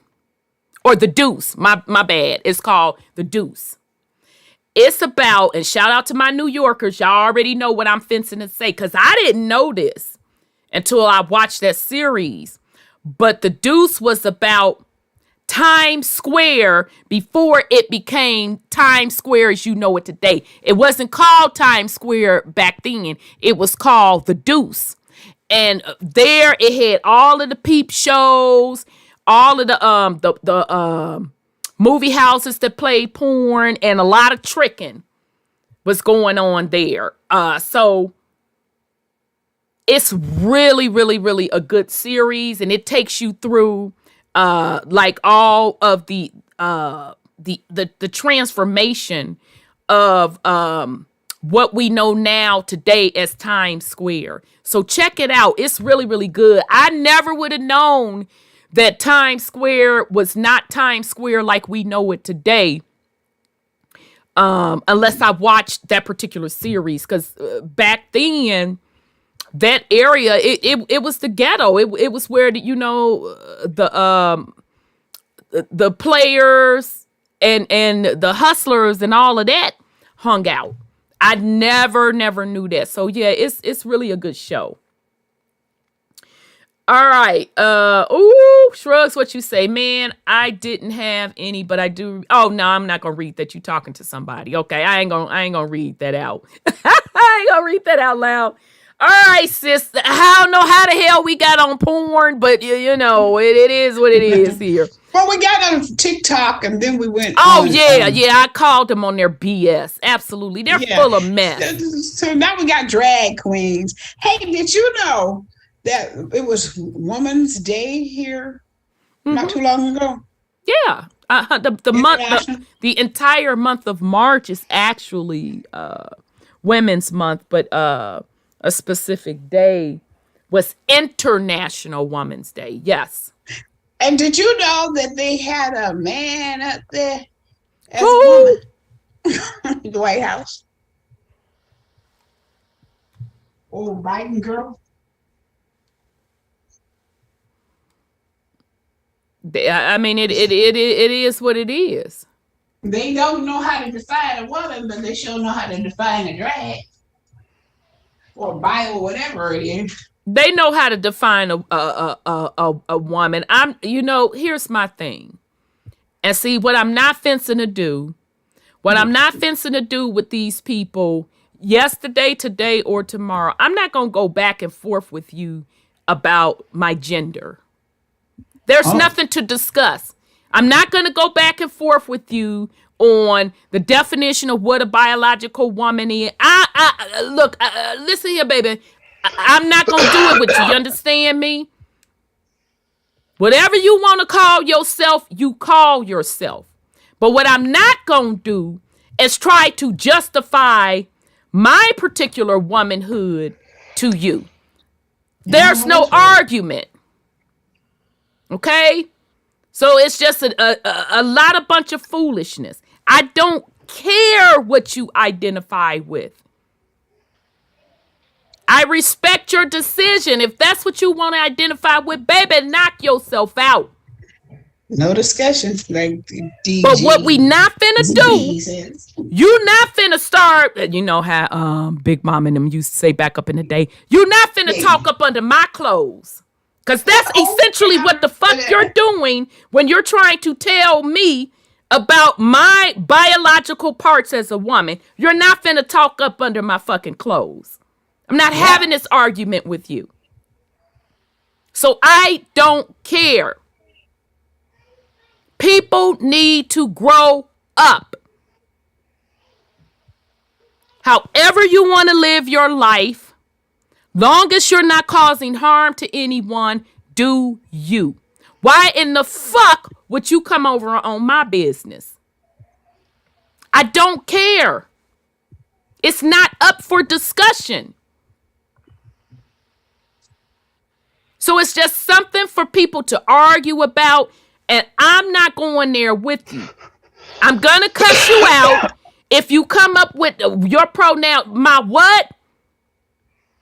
I'm not playing those fucking games. It's so stupid.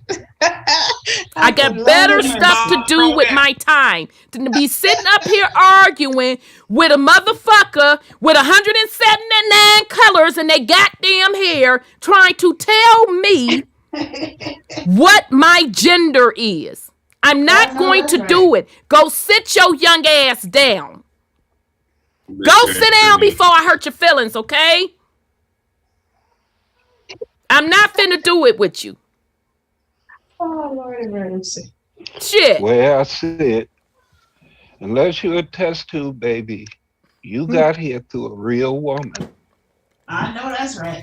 Child, I'm not finna argue with them about that, about my motherfucking hoo-ha. Are you serious? No, that I'm not gonna do.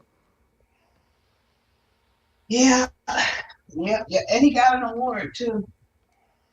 And again, I don't give a shit about none of that. Just don't come infringing on me talking about some What the fuck you mean pronoun whore? I ain't said nothing about no pronoun. Shit. It's just insanity. So anyhow. I know it is. I don't know where they get the science for that, but yeah. Again, people need to grow up. Whatever you want to do with your sexual life, your sexual orientation, as long as you're not causing any harm, that's not my business. Just see shrugs. So if I'm giving you that respect, you're going to give me respect. Keep my femininity out of your fucking mouth. Yeah.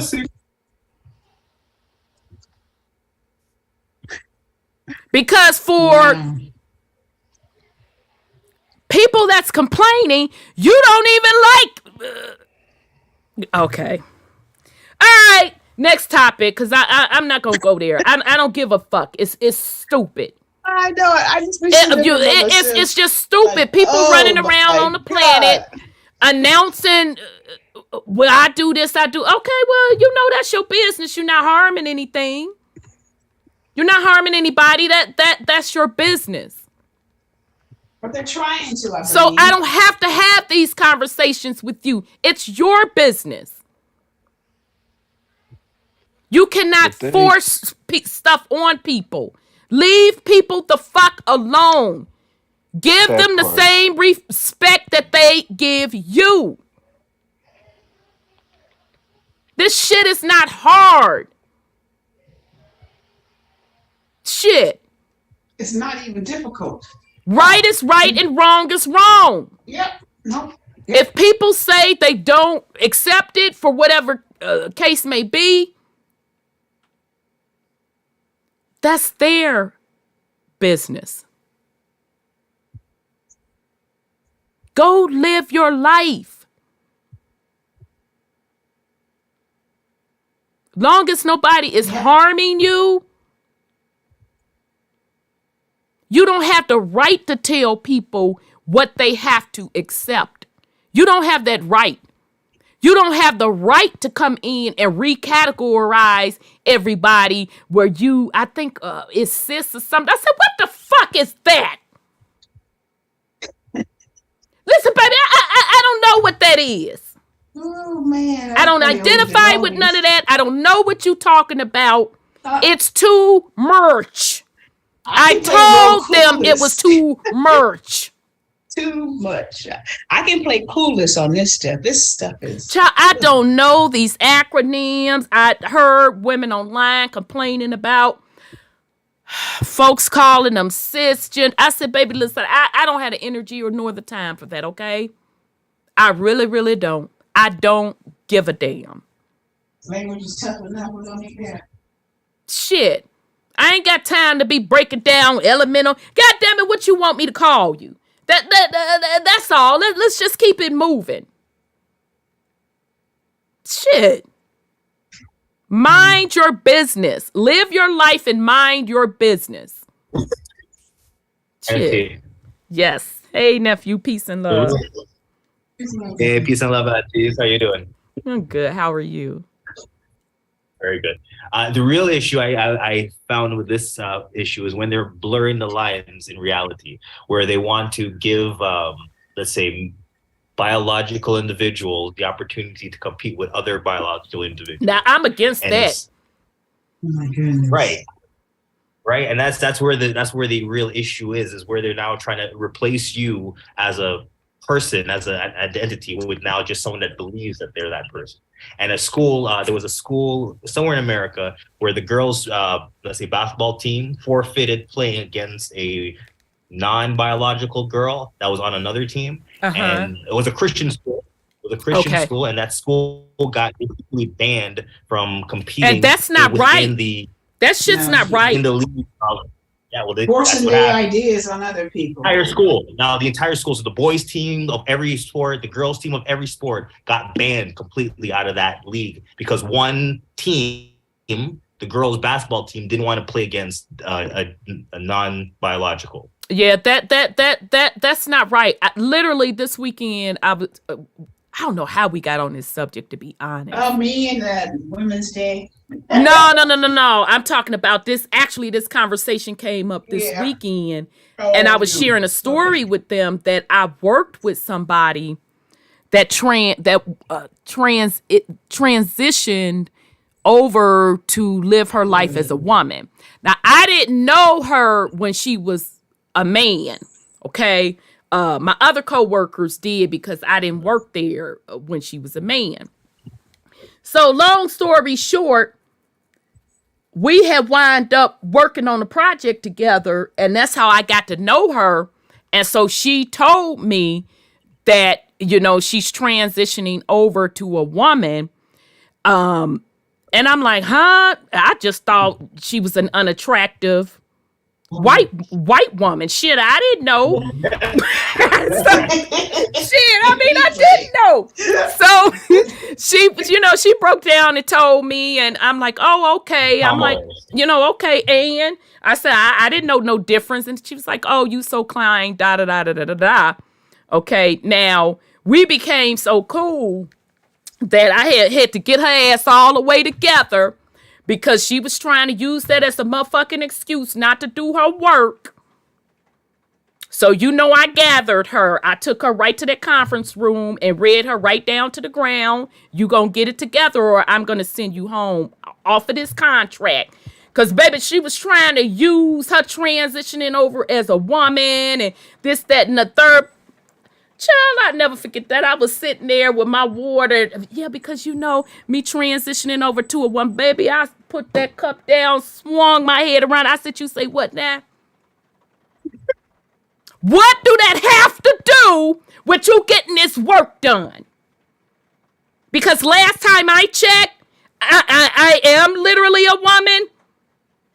And that's not an excuse for me to have to come up in here and do this work. So it ain't finna be no excuse for you. All right now. Now you chose this life. It's not my problem that these pantyhose are itching your balls. That ain't got nothing to do with me. Shit. You gonna get this work done, or I'm gonna send your ass home. Shit.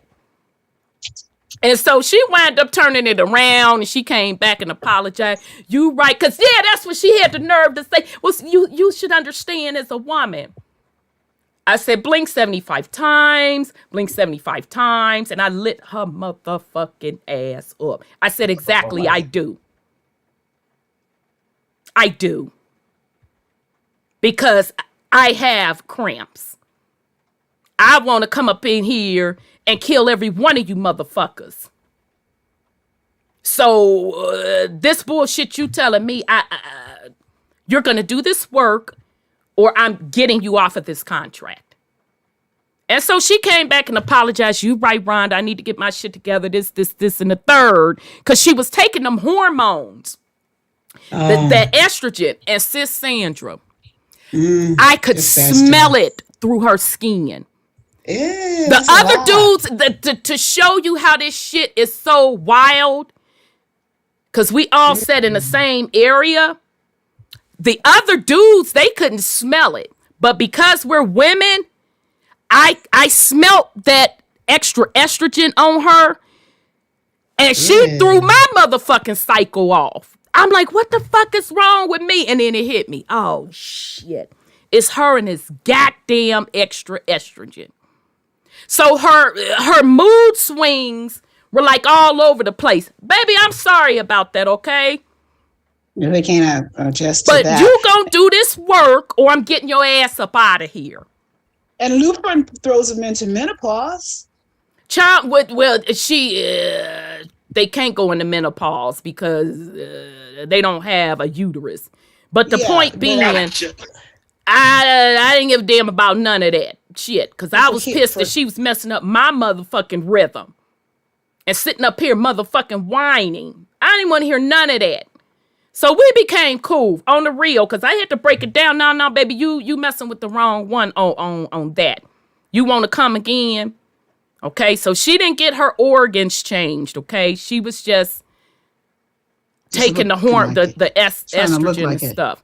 And so we became real cool, and I was giving her tips on, because with that contract, we had to dress up.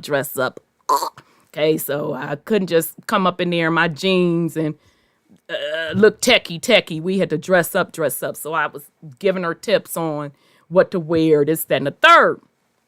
So we was back in the office, and I remember it being whispers, like HR was trying to figure out how to handle her, and specifically the bathroom situation. Oh, yeah. So she was coming in the bathroom with the women. And I literally just told a story this weekend. So I'm in the bathroom. You know, ladies, we in the bathroom.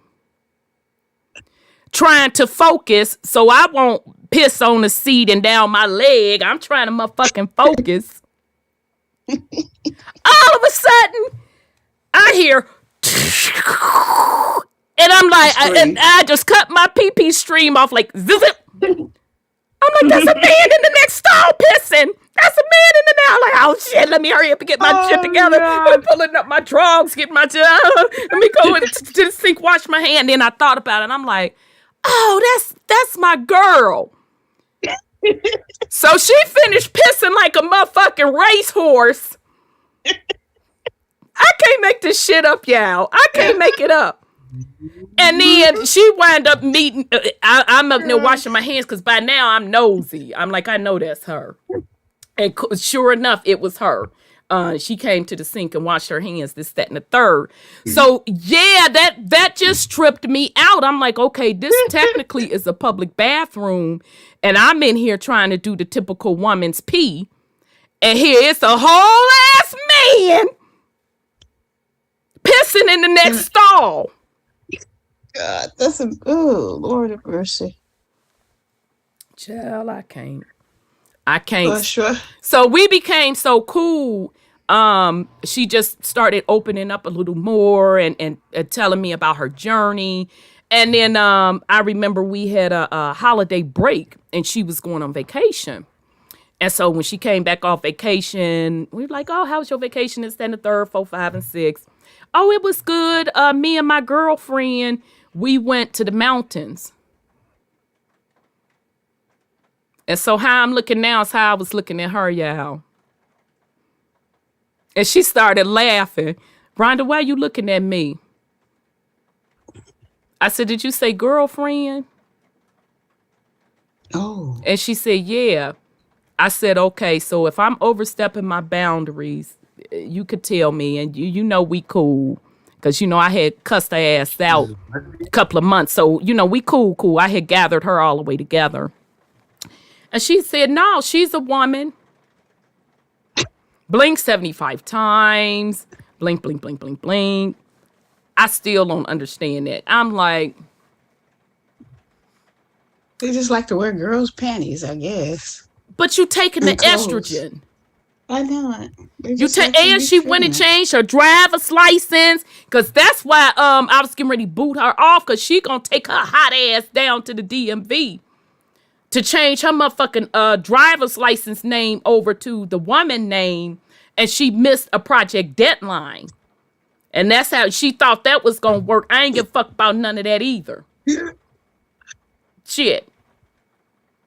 Yeah, well, you do that on your own time. But the point being, I just couldn't get it, because I'm like, wait a minute. You're a biological man. You're living your life as a woman. You do still have your wee-wee. But you got a girlfriend? So what, are you in a fucking lesbian relationship? I'm confused. And she was rolling. I said, girl, shit, long as you happy, I'm happy. I mean, I can't call it. So, hey, it is what it is. Wow, that is so crazy. Yeah, that's wild. Yeah, but leave it up to me. And my play sister, I came in the house just a fussing. I said, I know she throwing off my cycle. And so one thing about like my crew, we've been knowing each other like, a long time, our 20s and teens. We silly as fuck. So we always come up with nicknames for people. And so she nicknamed her Tran. And so when she had told me that she got a girlfriend, I came in the house because I was telling my play sister, I said, yeah, girl, I'm finna have to kick Tran off this project. And so I was talking through it with her. And so she was with me on that journey. I'm like, yeah, oh, you and Tran cool now? Yep, me and Tran is cool now. So when she told me about having a whole ass girlfriend, and mind you, she was married and she had a little girl. And so she divorced all that mess. So I told my play sister that she had a girlfriend, and the look on her face, she was like, Tran. I was like, girl, yeah. She said, what? I said, girl, I don't know. I said, I can't call it. I can't call it. But it was really, really an interesting experience. And she was just sharing with me the discrimination she felt. And I did have to pull aside one of the guys, because I can't remember if he was Dominican. I can't remember what his nationality was. But he just, I could just see him. I would just look over at him and he just had this stank ass look on his face like. So I had to pull him to the side. And I'm like, you gonna have to clean it up. You can't do her like that. He was like, Rhonda, is it that obvious? I said, yeah, I can see it. So, but she was real, real cool. But she did have a difficult time because, and the sad part about it, it wasn't the women giving her a difficult time. It was typically the dudes. And so one of the dudes had broke down to me and said that, he knew him when he knew her when he was a him, and they had worked together for like 5-6 years. And he says, so it's taking him some adjustment to see her as a her. But a lot of the men were, talking behind her back. And I never understood before I found out that, she used to be a man, but transitioned as living her life as a woman. And thank God she didn't get the surgery. That's a huge thing to get that surgery. But all right, Rhonda, stay focused. She would come down on our particular floor. And I never understood why the floor would get quiet and you would have the guys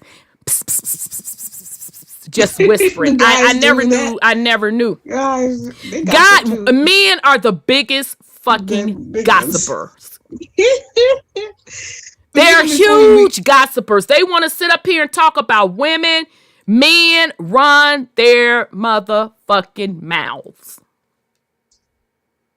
They were the ones, not the women. So, you know, again, I don't care what people do with their lives. Everybody deserves to be respected.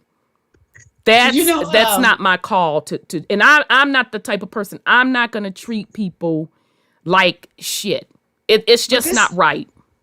But this is where it gets in trouble. Is this trans from a man to a woman and was put in a prison with women. And he got 2 of them women pregnant. Now that's trifling as fuck. Now that's a problem. Because you gotta, you know, if you're gonna stand out there brave enough to stand, you need to keep standing on who you are and keep that identity you done stolen. If you're gonna steal an identity, keep that stolen identity and don't cross over. But he got some women at the prison pregnant.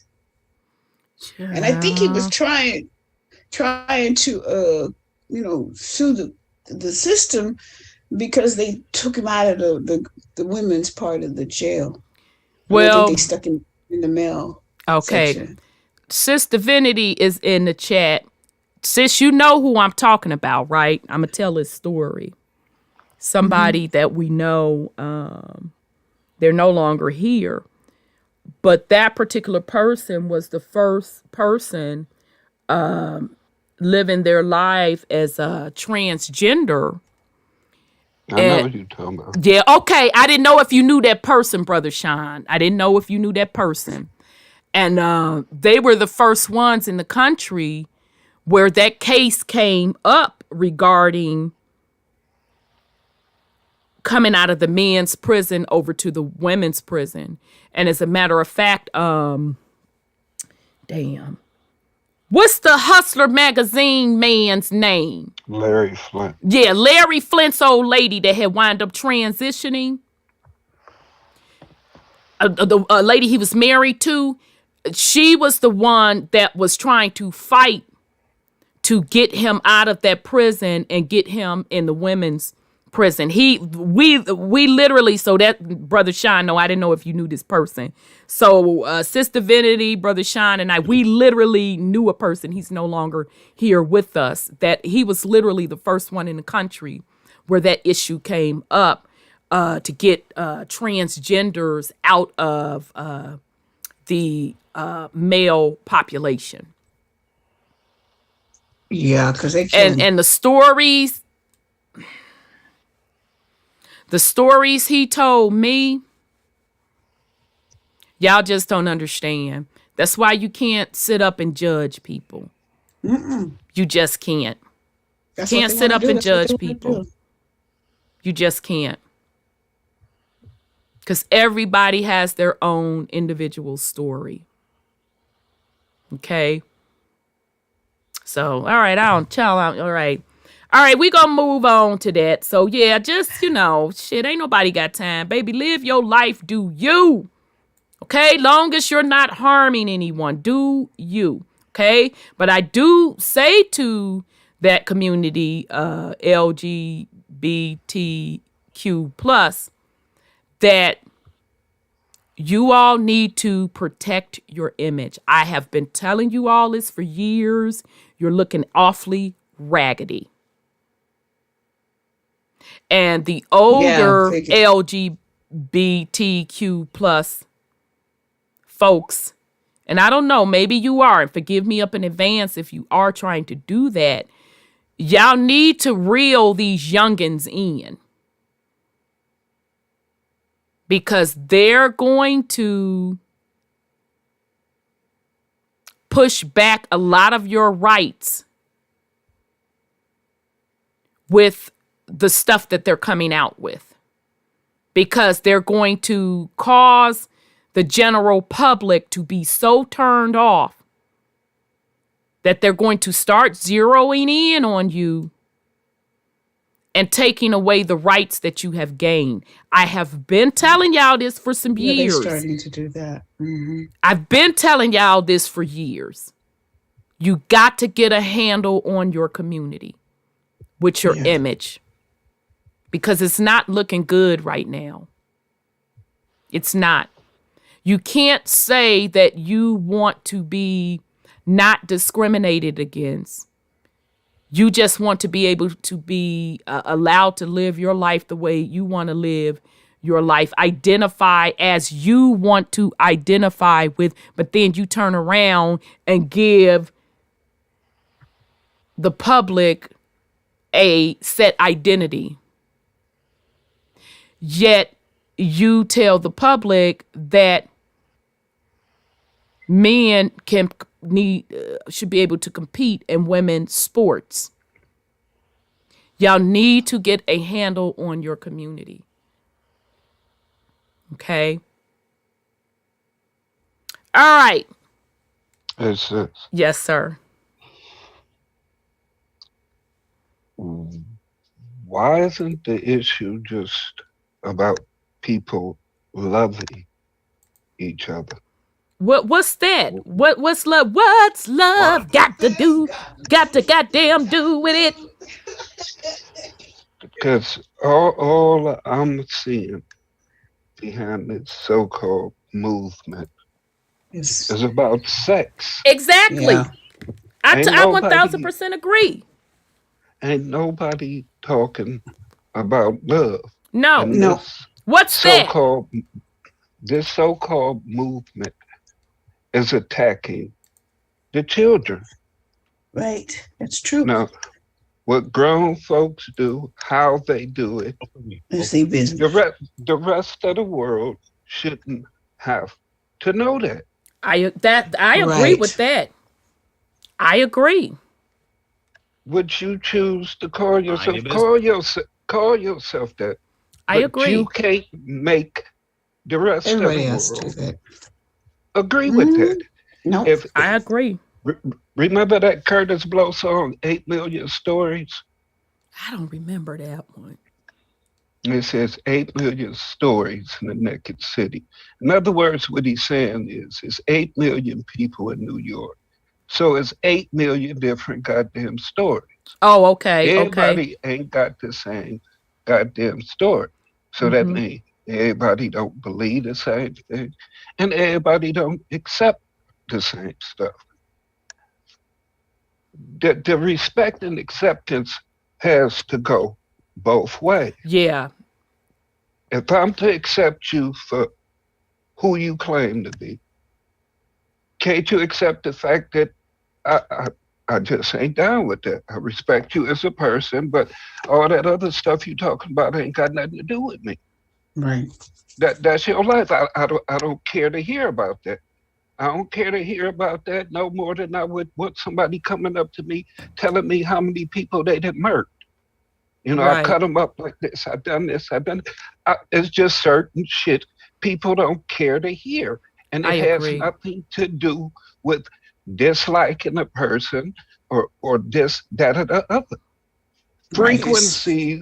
Frequencies are going to separate people anyway. Anyway, agreed. So Agreed. anything and everything that we do in life is going to cause some type of separation or division. Right. If people are content with themselves, if you're really happy with yourself, why seek Attention. permission and blessings and acceptance from other people who don't do that? Yeah. Right. That's true. That's It's true. like and just wanting to call yourself something and you're not. I can't go over to China and just tell them I'm the emperor of China. That's how I want to be recognized. What do you think them folks are gonna do to me? Cut your head off. So I mean, you just can't come to me and tell me that biologically you're something you're not. Now imagine a lion coming up to you saying, "I'm your puppy now. I'm not a lion. I'm your puppy. Let me in. Let me in." You gonna let it in because it tells you that it's your puppy? I mean, if people want to throw pronouns around and expect somebody to respect that, then my pronoun is God. And I say I'm against all this shit. And it's time for everything to end. It's time for the great reset. Poof, be gone. But is motherfuckers respecting that? Did y'all poof and be gone? People can't force people to accept shit they don't accept. Yeah, now I agree with that. I totally agree. We have our own purpose and our own path. If we are about our purpose and path, we ain't worried about what the next motherfucker think or got to say. We're not seeking acceptance from other people. Right. What I do within the context of my reality, I don't seek approval from no other motherfucker, period, dot. Right. I'm not forcing a goddamn thing I do on nobody else. I share information, I share perspectives. That's it. Right. Where I put my dick, where I don't put my dick, It's your ain't business. nobody goddamn business. Mm-hmm. I mean, if people want to focus on loving each other, do that. But your sexuality, I Who give cares? no fucks about. Who cares? But they don't Leave- focus on that. I'm sorry, I didn't mean to cut you off. Leave the children Children alone. alone. No, I That's agree right. with Leave that. the All children I alone. care about. Leave Yeah. the children alone. We Do got whatever big the shoulders. fuck you Yep. want to do. Go in your house, be whoever the fuck you want to be. Be Queen Elizabeth, be Queen, whoever the fuck you want to be. Leave the children alone.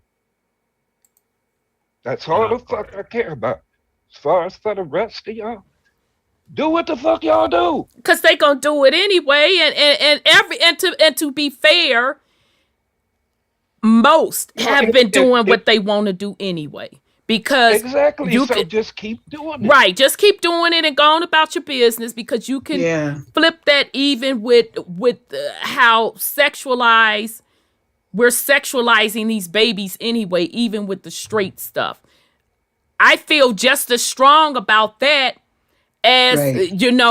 the quote gay agenda per se. Right. So I'm just saying, I can't, this is just me, I can't be outraged with that quote agenda, exposing the babies to that, and not be upset with the heterosexual agenda to sexualize these babies at a young age. Pedophile. Yeah. I have to be real about it. It's all the same That's my stuff. only Yeah, that- issue. that's I'm the not going to same community. use selective outrage. I said that's the same community to me. If Okay, you I agree. bother You lumping them children- together. You're lumping them together, and that makes sense. Yeah, when it come to bothering children, yeah, I nobody understand. gets a pass. Yeah, no. I totally get it. I get it. And that's why, society is full of shit. They're full of shit. But that's why I am telling, in my opinion, the LGBTQ plus community, you got to get a handle on your reputation. And the older generation, you should be guiding the younger generation. Because you are a political force. You have political power. But if you push it too far, it's going to start waning. So that's all I'm saying. Get control of your community. Okay? And that's no different than me getting in the black community shit as a collective. I don't have selective outrage. All of it is fucking trash. Because everybody running around here focused on the wrong shit. Yeah. And that's why these babies now, you got social awkwardness. You have people that, don't know how to socialize off of being on the fucking internet. What I call it, the internet. It ain't about love or nothing. To be honest, at this point, I don't know what the fuck it's about. And I can't blame the babies. I blame the adults. Because they're only doing what they either see or what they are allowed to do. Because as parents, if we sitting our ass online all day, you can't say nothing to these babies. We got to keep this shit real. We got whole communities of grown motherfuckers. And I'm not even talking the Z's. Because I still consider them babies. I mean, I know y'all not babies, but still, you're youngins. I'm talking about the Gen Xers. I'm talking about the millennials. Hell, I even seen some boomers have they gray asses online with the fuckery. Arguing about petty, silly shit. I was just disgusted. You got grown ass men arguing about passport. I'm like, you low level nigga. You think that it's a big deal to have a fucking passport and go fucking travel? And where y'all talking about traveling, we know it's dirt fucking cheap. I could go right now, book me a motherfucking ticket and be there tomorrow. What's the fuck is the big deal? Well, I'ma go get me a woman. Nigga, go! Well, what's the motherfucking announcement? Get gone. And then women, why you leave them the fuck alone? Let them go do what but they over there buying cat. I don't care if they buying cat, dog, rat. That ain't got shit to do with me. You're talking adults. Right. Grown people. And when I see old heads talking about it, I'm like, you need to sit your old dusty ass down. Who the fuck cares? So we cannot sit and talk about these babies when we're no fucking better. We can't sit up here and pretend to talk about, love. What about love? Motherfucker, what about the love in your personal life? Let's the fuck start with that. You don't think these babies see how you moving? Get the fuck out of here. See, I don't have selected outrage. No. You can't do one thing and say another. So all of it is fucking trash. I've been saying it for years. It's fucking trash. And see, the black community always got some fucking selective outrage. Because you got outrage about the LGBTQ plus. You got outrage about everything but what the real issues are. I have no respect for it. You get, I'm not going to have them conversations with you. But because when I start talking about the real shit, what about the poverty level? These children living in poverty? What about these missing fathers? What about all these babies in foster care? What about the wealth that goes out the black households and don't circle within the community? Not even one time. What about black people not knowing how to set up infrastructure? What about the basic family structure period in the Black community? Those are conversations we don't want to talk about. So we can't sit up here and talk about, oh, it's about love when we're not even fucking practicing it. Come on, let's keep it real. We're not practicing it. As adults, not talking about the Z's. I'm talking about the boomers. I be so disgusted with y'all. I just roll my eyes because I don't want to disrespect my elders. But you way too motherfucking old for it.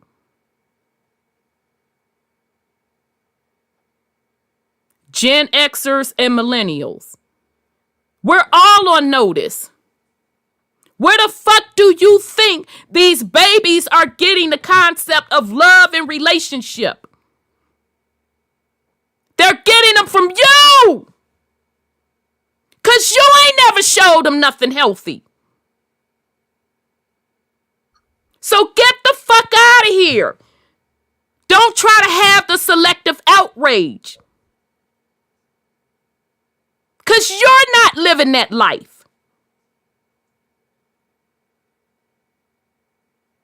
But those are the conversations that the collective Black community don't want to fucking have.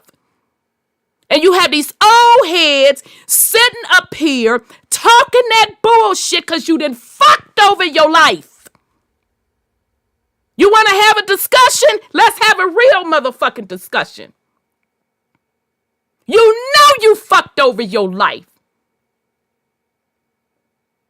You know you fumbled the bag in your relationships. You know you fumbled the bag financially. You know you fumbled the bag with your fucking children. But you want to brush that shit under the rug and point the finger at somebody else. Who the fuck you think you talking to? You don't get a pass with me. So I don't want to hear shit. Now, this is me personally. I don't want to hear shit from the Black community about what the fuck somebody else is doing until you clean your doorstep up.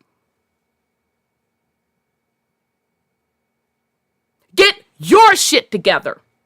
Because if you had strong households, if you had healthy, sound, mentally parents, a mother and a father, and even if they ain't fucking together no more, to guide you, there wouldn't be as a heavy influence. So miss me with the bullshit. I don't want to hear it because you're not living it.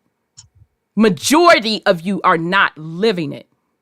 And you're not even embarrassed. You're not even embarrassed on the state of the quote, quote, Black community. You're not even fucking embarrassed. So miss me. I don't want to hear it. You have to sweep around your own fucking doorstep. Clean up your own life. I can't sit up here and tell somebody else to do some shit that I ain't even doing or I'm not willing to do. It's not respected. These babies see through. They see you for who you really fucking are. And they have no respect for you, nor are they're gonna listen to you. Now, I'm not saying that you don't make mistakes. We all make mistakes. Don't get me wrong. Shit, I made mistakes and gonna make some in the future. But what separates realness from the bullshit is when you're able to own up to what you did, stand up say, I'm wrong, and correct it. And see, the Black community want to fucking play crazy. That part you don't want to do. You old heads that fumbled the bag in your relationships. So meaning your romantic relationship, your relationships with your children, your relationship as a career, finances. It is your responsibility to put these babies up on game, give them guidance, let them know this where I fucked up. I ain't even finna sit here and like, yep, I did XYZ, 1, 2, 3, 4.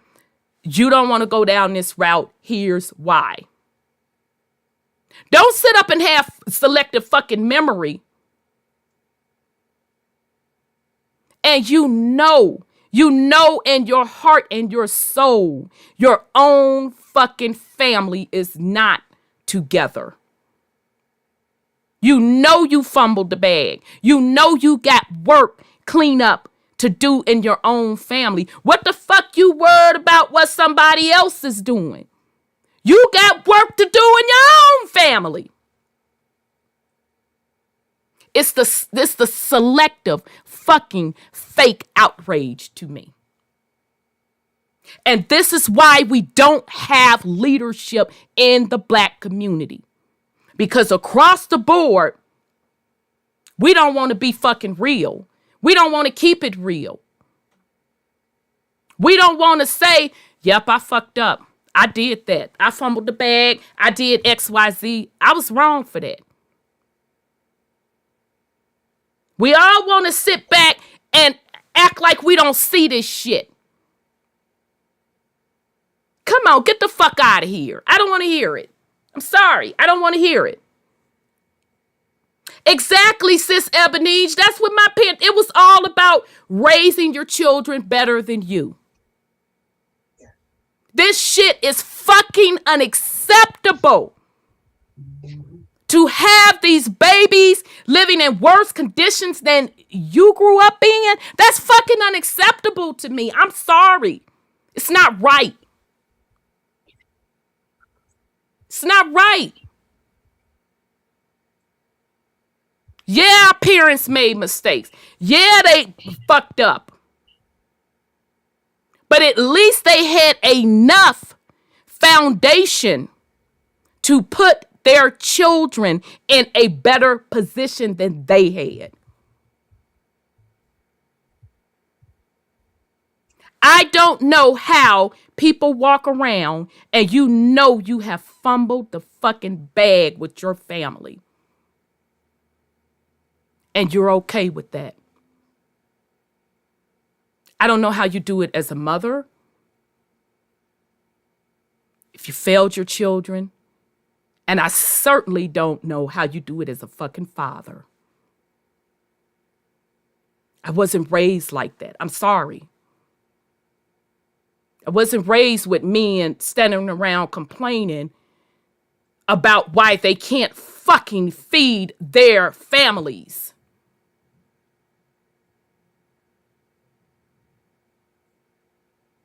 The basics are missing with our babies. I'm on the Black community's ass right now. So nobody has the room to talk about any other community. Clean up your own fucking household. Black babies are the largest in the foster care system. We have no fucking room to talk.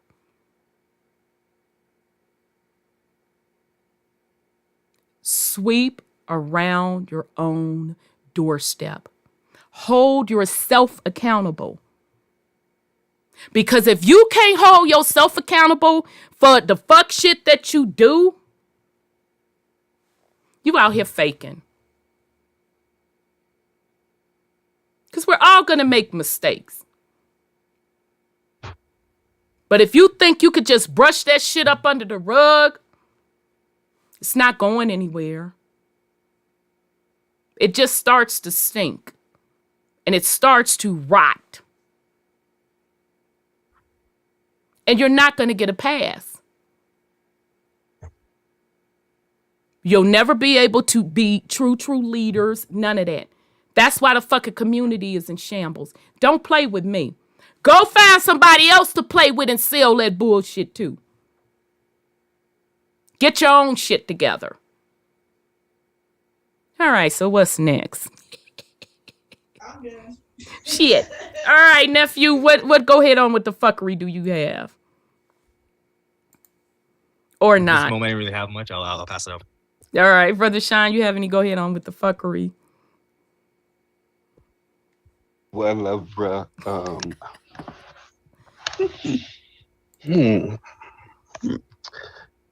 ego. Child. The body, this biological computer, is a part of the ego. Your wholeness and the essence of your being is pure energy. Right.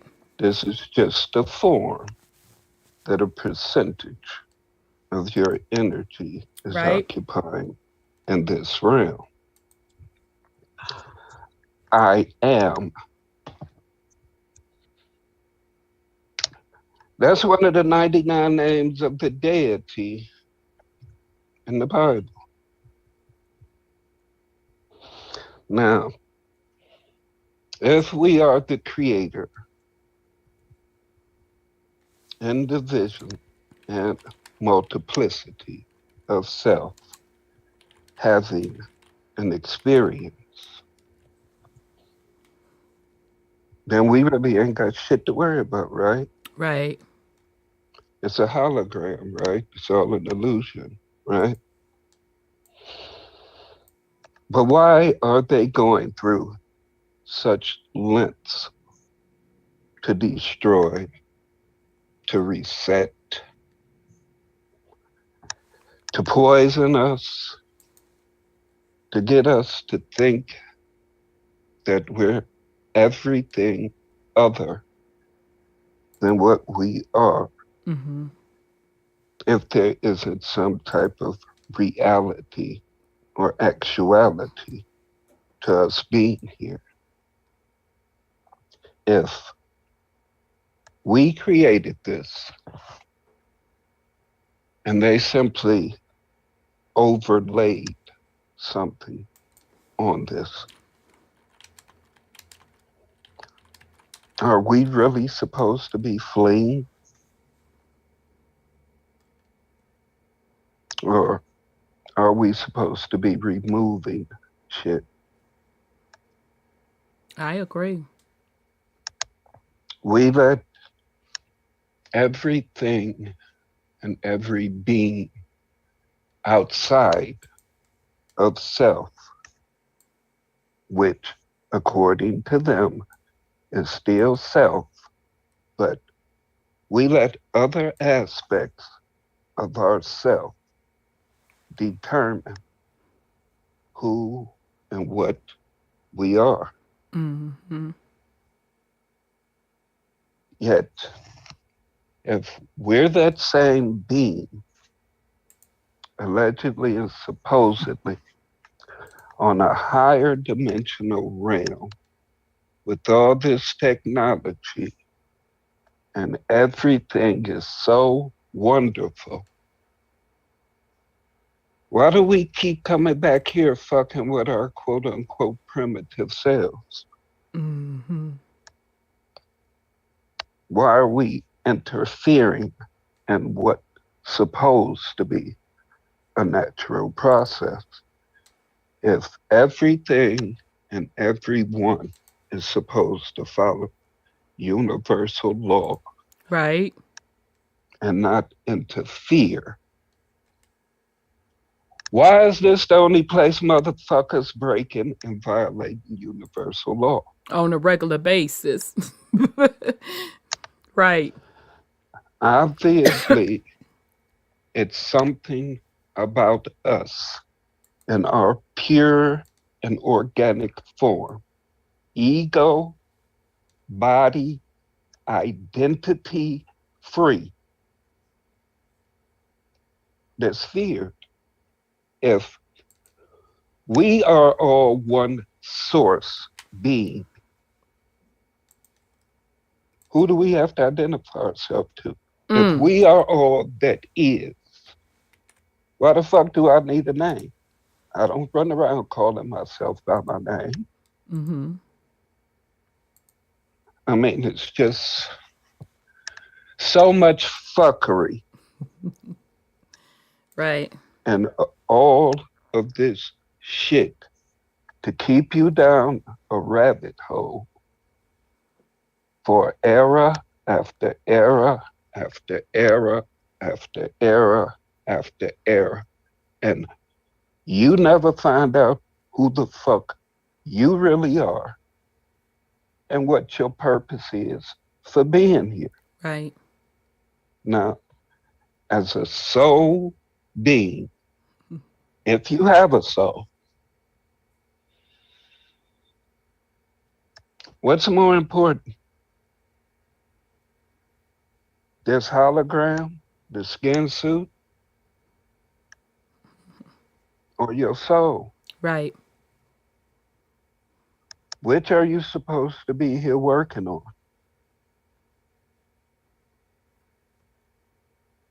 Your purpose lies within that. I don't know what your fuck ups are. Right. I don't know what you did or didn't do Right. in previous lives. That ain't for me to figure out. Right. I got Absolutely. too much shit on my own. Okay, I that got to part. figure out. Because I'm still here with y'all going through this bullshit.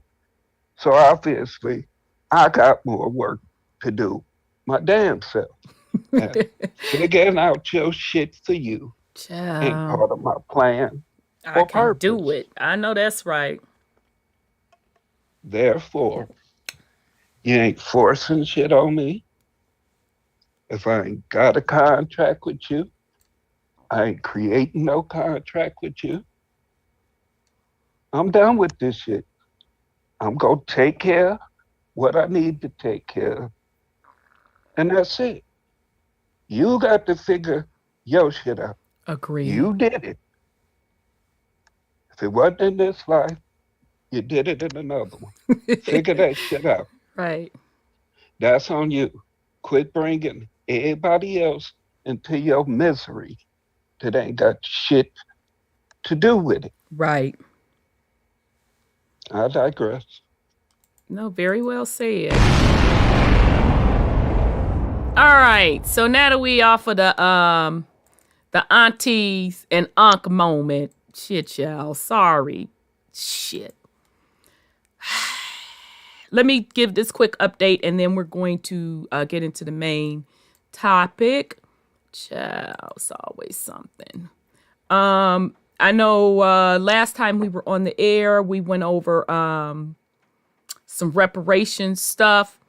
Shout out to Copper Empress, that particular, and Sis Nonia. I got that reparation stuff we read last show via Sis Nonia, and she got it from Sis's show. So shout out. I mean, Sis, that was good. That was some good information you ran up on.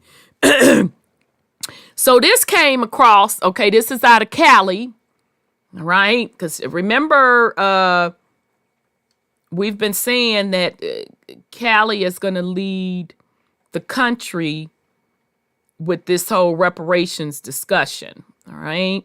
So this is the latest update. Came out last week. San Francisco to air Black reparations plan, $5 million per person. I was like, oh. So y'all done jumped it up because it was just 200 grand. And I told y'all, what you gonna do with 200 grand? Okay? So now it's up to 5 milli. But let's see. Dang, y'all, this rain is coming down hard out there. A controversial draft reparations proposals that includes a $5 million lump sum payment for each eligible Black person could make San Francisco the first major U.S. city to fund reparations, though it faces steep financial headwinds and blistering criticism from conservatives. Tuesday's meeting of the San Francisco Board of Supervisors will include a presentation by San Francisco's African American Reparations Advisory Committee. And see, that's where I'm out. That's where it's a hard no for me with this African situation. That's a hard no. But let's continue. Which released its draft report in December. The $5 million per person payment is among more than 100 recommendations, ranging from offering grants to buy and maintain homes to exempting Black businesses from paying taxes. Supervisors can vote to adopt all, none, or some of the recommendations and can change them. Several board members have expressed concern over the potential hit the lump sum payment and other options would have on the city's budget, already facing a shortfall. So, an estimated 50,000 Black people live in San Fran, but it's now clear how many of them would be eligible. It's not clear, how many of them would be eligible for financial reparations. The recommendations lay out a number of possible criteria, such as living in San Francisco during a certain time period and descending from someone incarcerated for the police war on drugs. Now, that's a good one. The incarceration for the police war on drugs. That's a good one right there. Okay. I would add on there. I mean, to be honest, we went in pretty much detail how y'all should do this. Okay. Shout out to Sis Copper Empress for bringing that information forward. You could go to the previous live show. I think I renamed the show Why Reparations Will Not Work. That blueprint was laid out for you in the document that we went through. Okay? Because this is still light. This is still a little light in my tasting. Okay? Critics say the payouts, and when I say light, I'm talking from the qualification perspective. This is light. Because again, if I was to go by this, well, I would have to prove that I'm African. Okay, I'm descendants from Africans, which I can't prove that. Or I would have had to have been, in the system for police war on drugs. Okay. Critics say the payouts make no sense in the state. Critics say the payouts make no sense in a state and city that never enslaved Black people. Boom! Let me sip this wah-wah. Because I took and told y'all that out the gate. But let's keep going. Generally, reparations opponents say taxpayers who were never slave owners should not have to pay money to people who were not enslaved. Ciao. Reparation advocates say that view ignores a wealth of data documentation showing how even after U.S. slavery officially ended in 1865, government policies and practices worked to imprison Black people at higher rates, deny access to home and business loans, and restrict where they could work and live. So just right quick, bear with me, fam. Because I'm just, once again, I am going to give you the numbers. So you can see, because I don't like to lie up upon people. I want you to see the numbers for yourself. We went over this last time, so I ain't finna go over this in a lot of detail, but I do want you to see it. Because when you talk about this slavery conversation, that's why I told y'all having the wrong conversations when you're talking about reparations. This is from Slave Voyages. You see these dates in here, these time frames. from 1501 to 1866.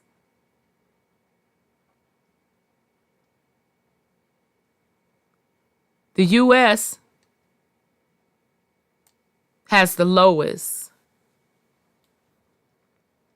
slave trade estimates.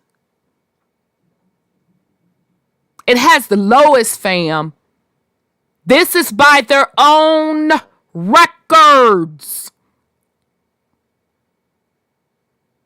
So that means if they're going to be asking you to provide proof that your people were descendants from slaves, most of you are going to have a hard time. That math ain't mathing. From 1501 to 1866,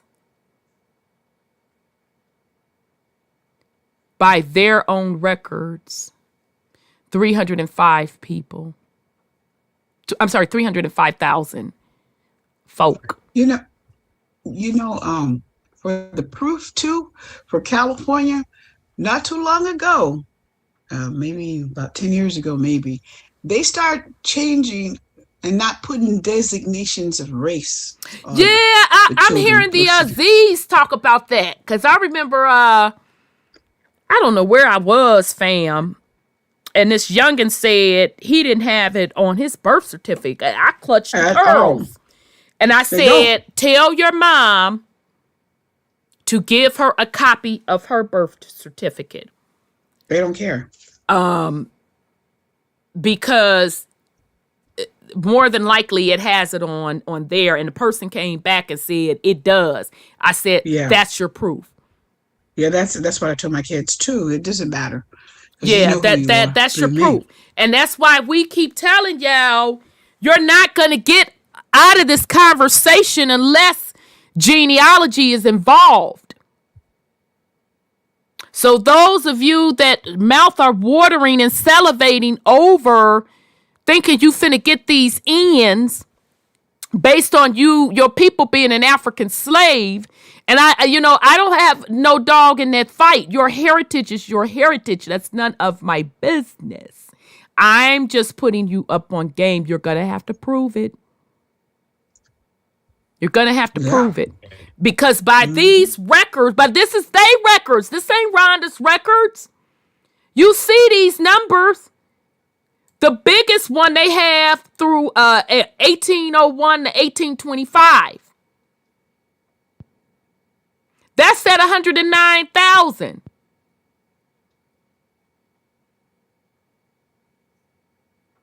So where was all these millions of African slaves that white people was controlling?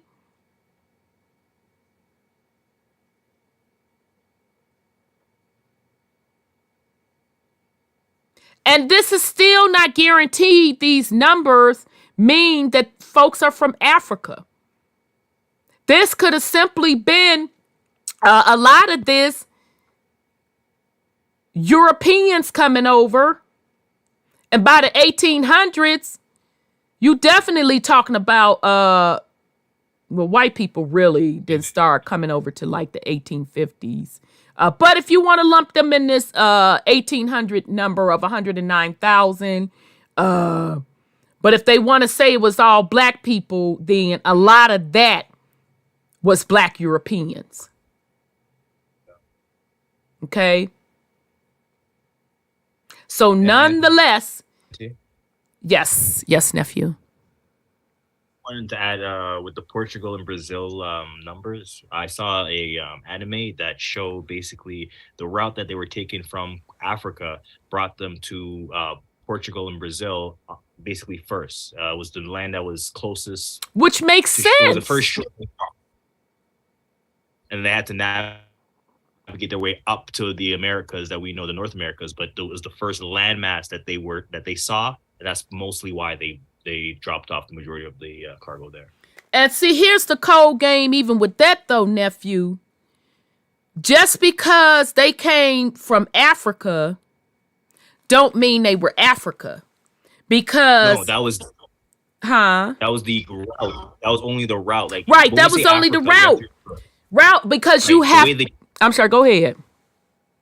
the seas, so they're using the currents to come over to the Americas, and if you come down to the African shoreline to a certain point, the sea will bring you over to the Americas. So they had to come down to Africa and then cross over the Atlantic to come over to the Americas. So when they're saying they're coming from Africa, technically yes, I had to drive down to Africa or boat down to Africa and then make a left.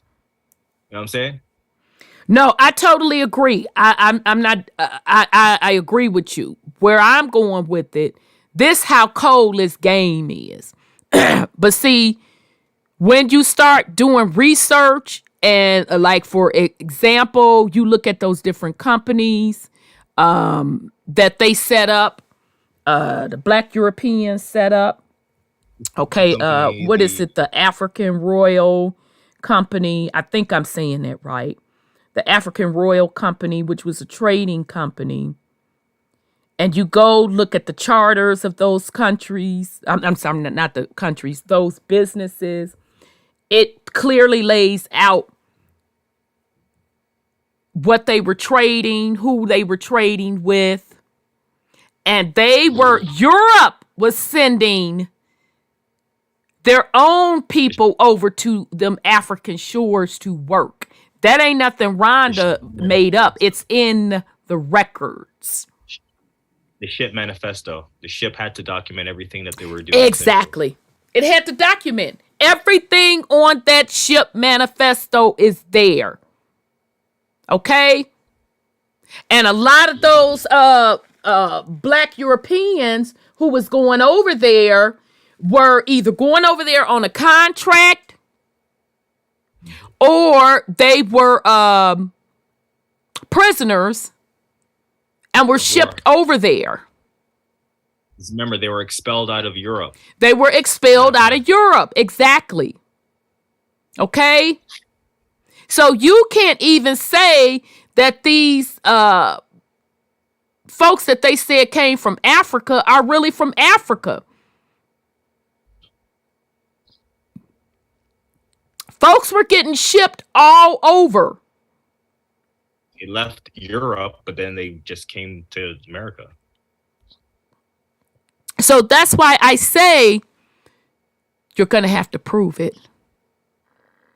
And they have the records. That's why when folks, want to get into a genealogy conversation, and especially when it's on the African side, you start asking the details. Well, I don't know. Well, how come you don't know? Well, the records stop in the 1800s. You do know there's something called ship manifestos.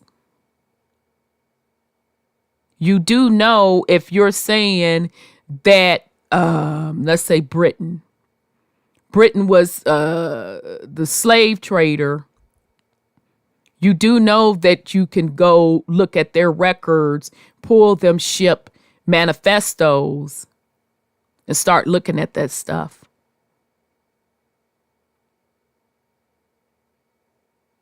So again, this reparations conversation, you all are having the wrong conversations. And if you're going to stick with that African term, you're going to have to prove it. And a lot of people won't be able to prove it.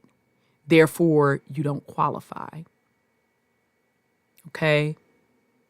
And see, the reason they brought up why should people have to pay for people that weren't slaves today, and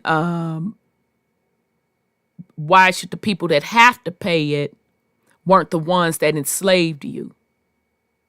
See, these people are not fools.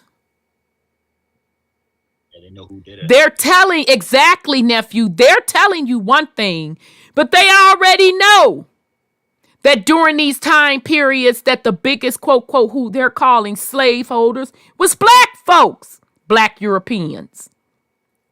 Can't blame the white people. And white folks, when they start bringing white folks over, they were indentured servants. So we That's where the already Civil know. War's See, over here, we already know how this conversation is going to end. You're going to have to prove it. Okay? So get prepared. All right? Now, this is not me being against you getting reparations. Do you? Your particular family heritage, that's your business. That's not Rhonda's business. I'm just telling you, you're going to have to prove it. So don't get upset with others that don't want to join this particular cause because you're having the wrong conversations.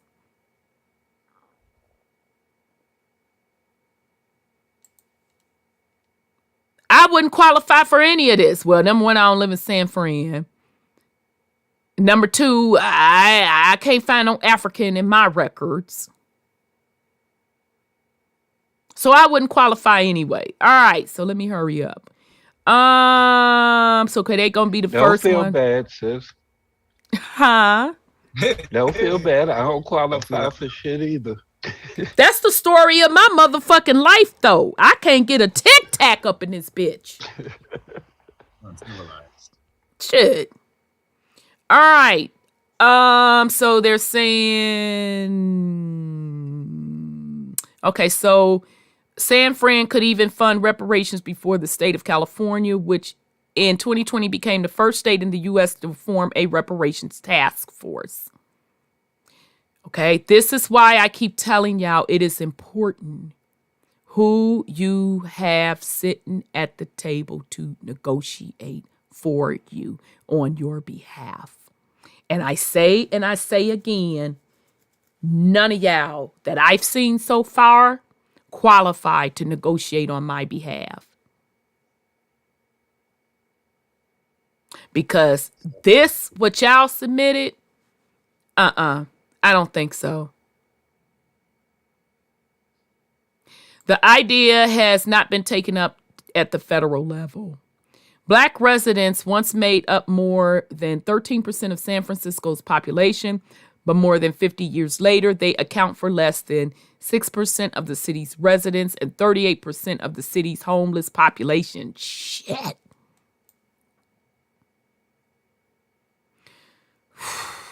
That's a point to get them on right there. The Fillmore district once thrived with Black-owned nightclubs and shops until the government redevelopment in the 1960s forced out residents. This point right here, that's a valid point. And absolutely those people should be compensated.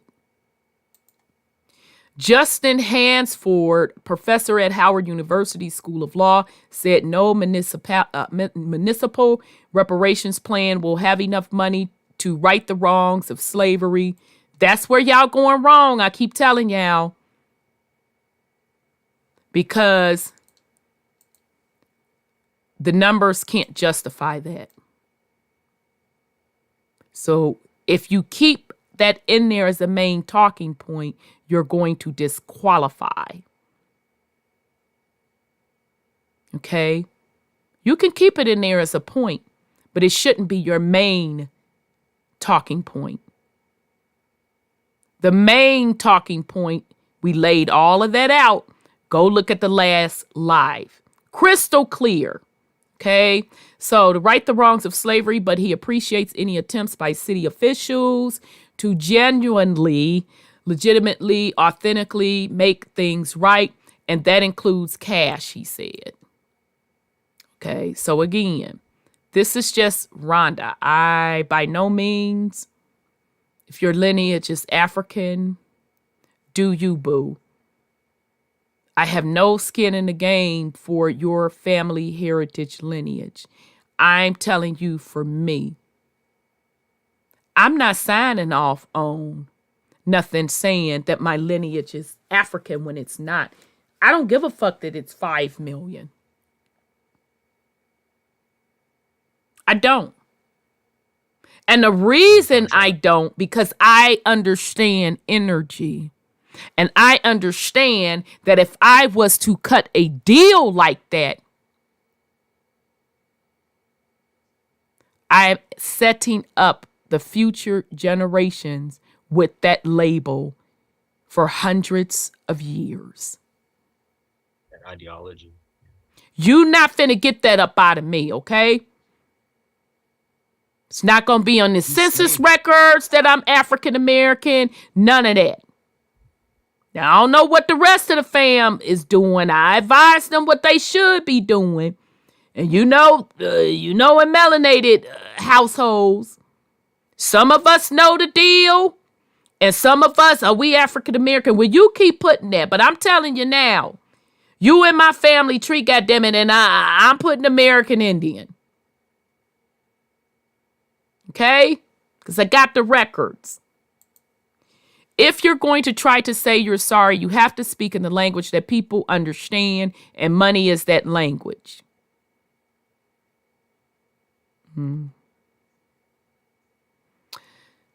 Led by Supervisor Shaman Walton, the San Francisco Board of Supervisors created the 15-member Reparations Committee in late 2020, months after California Governor Newsom signed off on a statewide task force amid national turmoil after a white Minneapolis police officer took out George Floyd, a black man.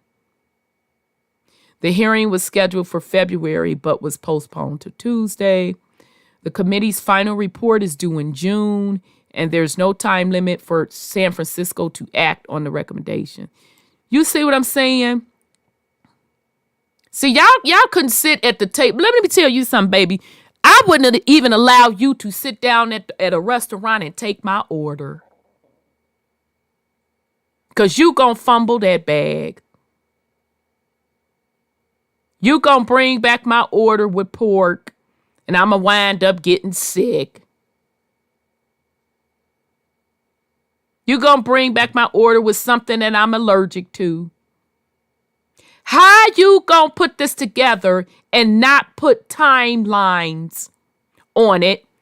And not only within those timelines, you put stipulations that if you miss this deadline, we're going to keep upping the price. We're going to keep upping the price. So you couldn't sit down at the table and negotiate for me.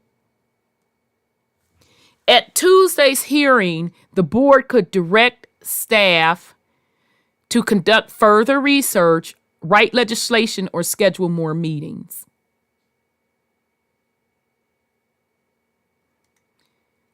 Who's writing this legislation?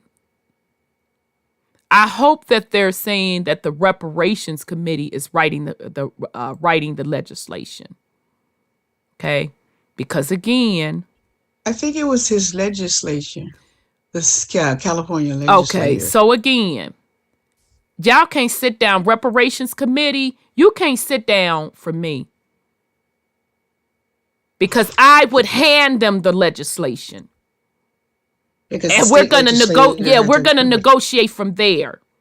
Here's the legislation, and it's based on this. And that's when we start the negotiation. But what you're not finna do is write the legislation. No. This is a reverse.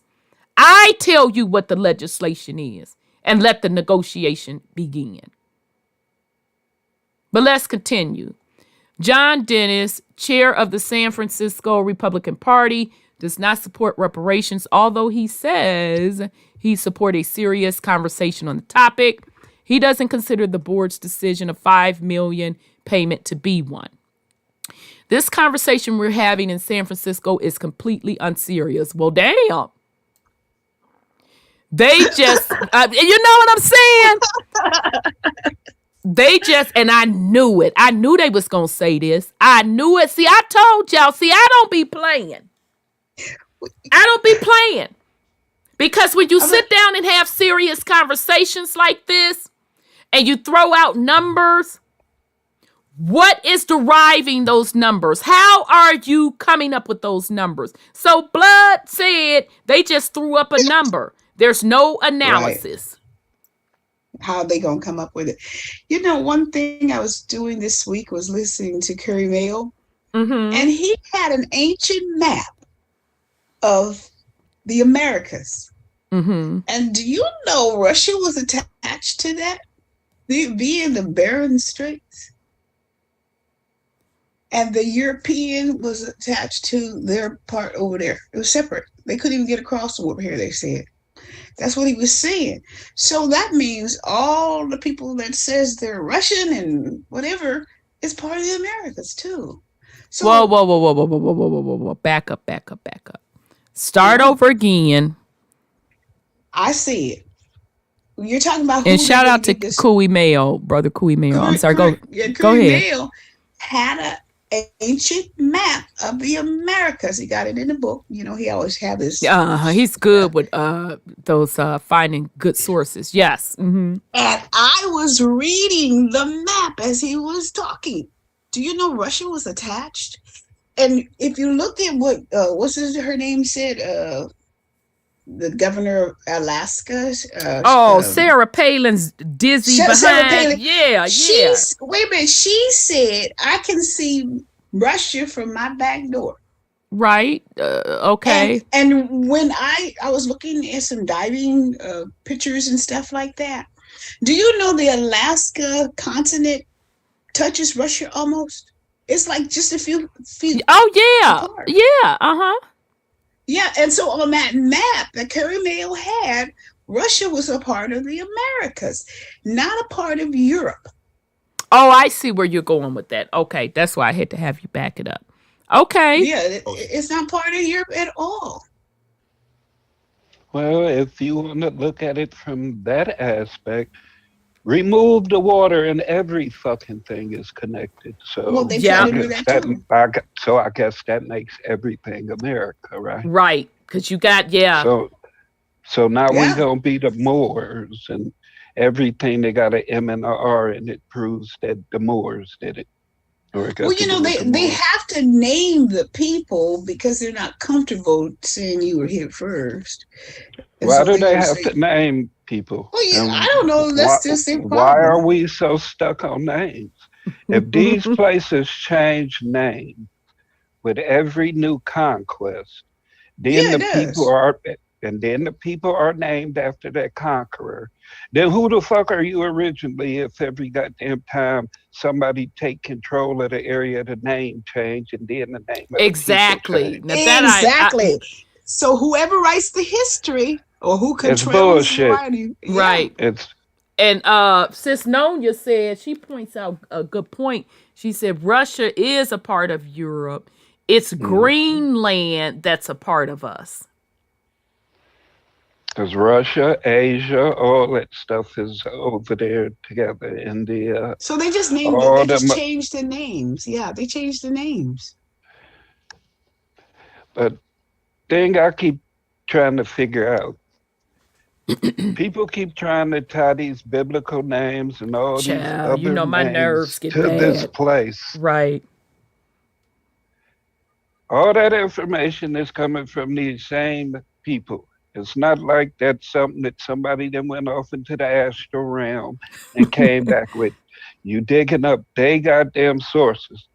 The bottom line is, if you haven't reconnected with mama and reconnected with self to know who and what the fuck you are without somebody giving you a name, without somebody telling you who you were and what the fuck you were doing, this, that, or the other is all goddamn bullshit. What I remember is what the fuck I care about. What was the reality in my lifetime, the things that I experienced. Not these goddamn stories they keep telling us. Because as we do more and more research, we keep finding out that everything they got them telling us is a lie. Bullshit. It's a lie. It is. Mm-hmm. It is. All of it is. So, I mean, this is no disrespect to nobody in the research and whatever they do. But to me, let's say it is all those old names and it tie back to that. What the fuck is it doing for you? All of that what's changed? Where's your army? Where's your wings? Where's that God that y'all all sitting up praying to, talking about originally belonged to this, that, or the other, higher, whatever all these goddamn names are? What is it doing for you?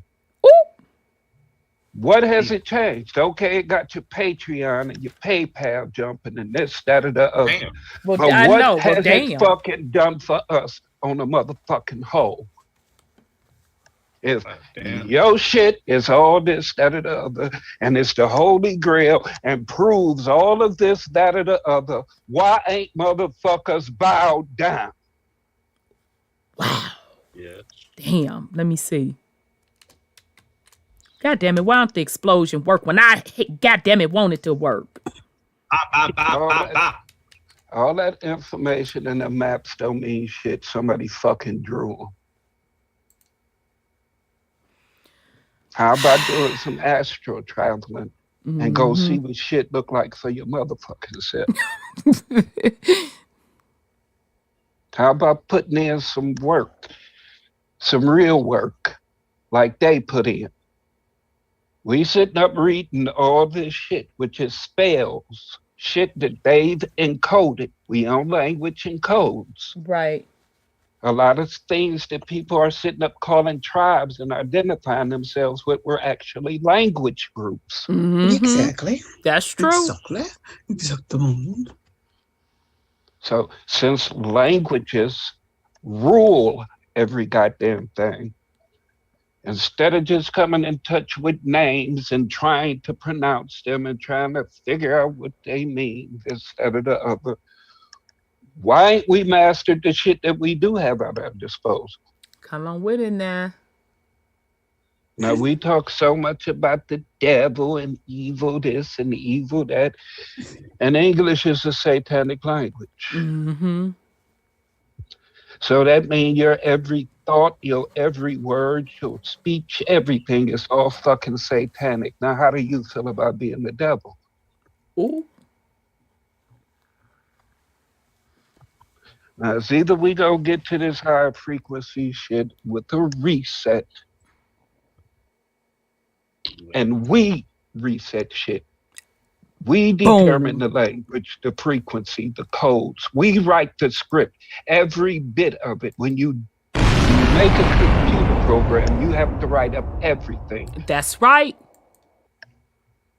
So if you plan on changing any goddamn thing in reality, you have to write everything. If you're sitting up reciting something that some other motherfucker then wrote, you're still following the program that you did not create. Now, if people want to keep arguing about ancient names, which have changed more times than we'll ever know, names that have existed in languages and tongues that we can no longer speak, you fucked. Because you're still not the creator of any goddamn thing.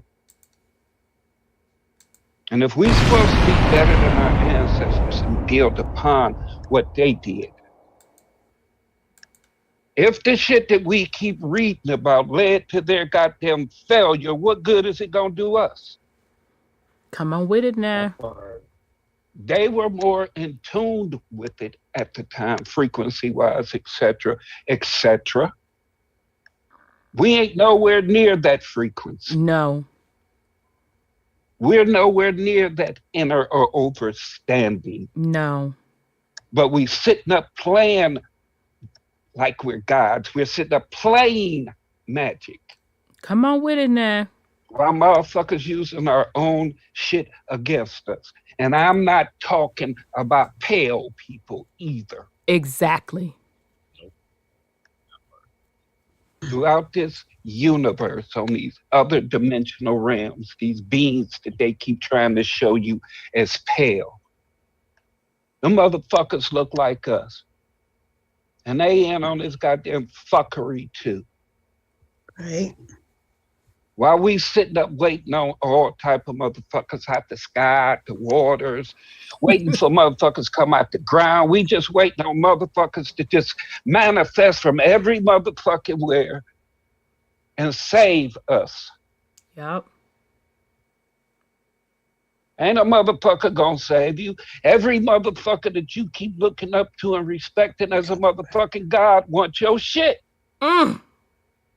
Yeah, that's why Can they you say give that you. again, Brother Sean, That's if why you they don't give mind? you reparations. Everybody that you looking up to and respecting as gods want your shit. And if we just keep limiting it to fucking Europe, you're fucked too. Because it's motherfuckers waiting on the astral realm for your motherfucking ass. Hmm. When I say motherfuckers from all dimensions want your shit, that's what the fuck I mean. Look around and see what the fuck is going on. Look at all these different technologies and motherfuckers promising you shit in other dimensions, this, that, or the other. Yep. And that low frequency that you was in, you didn't taste good no more. You weren't a palatable meal. So now we need you to marinate just a little bit more in this frequency. I need you to focus on this fuck shit so that your flesh get just tender enough for me. Right. And that's what you do. You keep following shit that other motherfuckers lay out for you. You keep expecting everybody else to do the motherfucking research and work for you. And you content with just paying a motherfucker to travel around to increase his library. It's okay for you to pay for another motherfucker to go buy a $10,000 book that you ain't never gonna touch, smell, see, or nothing. You got to wait for him to take a picture of it or put some shit up on mine and you help pay for it. Oop. Now, I ain't hating on the goddamn thing that nobody else do. But don't expect me to go along with your fuckery. Eat good how you eat good, but don't expect me to patronize you. You dig? Dig. Because I ain't on this shit. I dig. Now, respect to everybody putting in their work trying to manifest how they make it manifest. Yeah. But you're no authority on shit. Understood. I commend your ability to be able to read what is presented before you. But anybody that's paying attention know that if you talking in front of these computers and you talking about certain shit, that's what's going to show up in your algorithm. Right, right. So don't think that you didn't stumbled across something or done something miraculous. They gave you what they wanted you to have. Oh. The only thing they ain't giving you on this motherfucking internet is you. Because you have to go within you and put in that work. Indeed. To me, I ain't found none of my family and none of them treaties, contracts, none of them motherfucking stories. So I don't give a fuck about none of them goddamn stories, parables, or whatever the fuck they are. It ain't got shit to do with me. It's the program. Agreed. I digress. No, very good drop, Brother Sean. Thank you for that. Thanks. I mean, I have nothing to add. You know, we just gotta, just my personal opinion. I shouldn't say we gotta, because everybody's responsible for how they want to navigate. Just me. Like sis Nonya said, I say, and I actually got that from my baby sis, I ain't got it to give. I ain't got that type of energy to give. No, baby, that's not where it's at. I'm just over it. I'm over it. I just for me, going over, tying my lineage through the Bible and breaking down the biblical character. I just, how people want to live their life, live your life. That's just, I don't care. I don't care.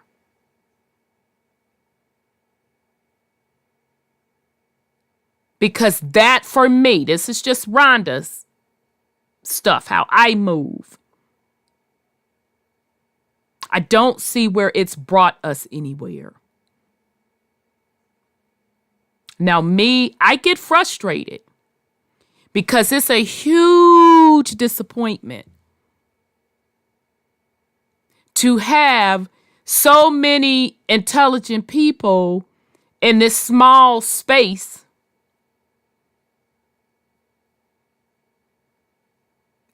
and we're making the same mistakes. And those same mistakes are just sitting around talking.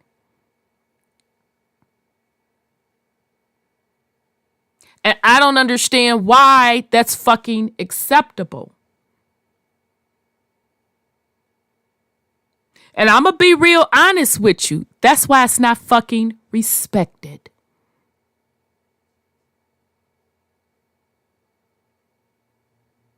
Because it's not helping people get out of the conditions that they're in.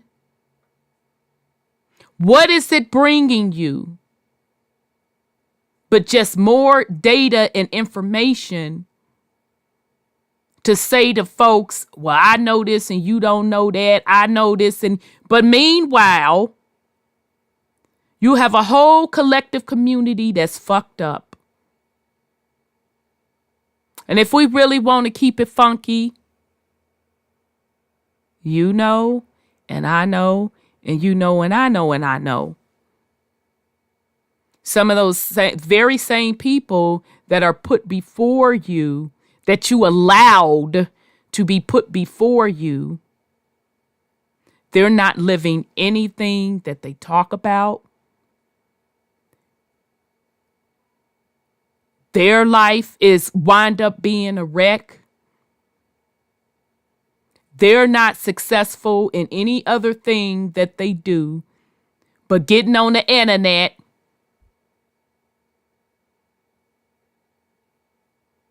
That's why it's not respected. People respect results. To get results, you have to have actions. How long are y'all gonna allow people to get before you and you appoint them as leaders and you let them talk you the fuck to death? And then you put them on the pedestal. And I'm gonna say it again. I personally don't have it to give.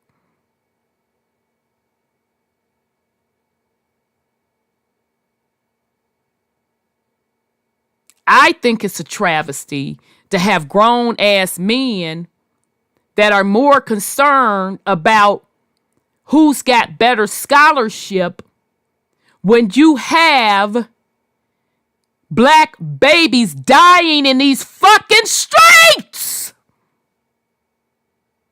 I have no respect for it.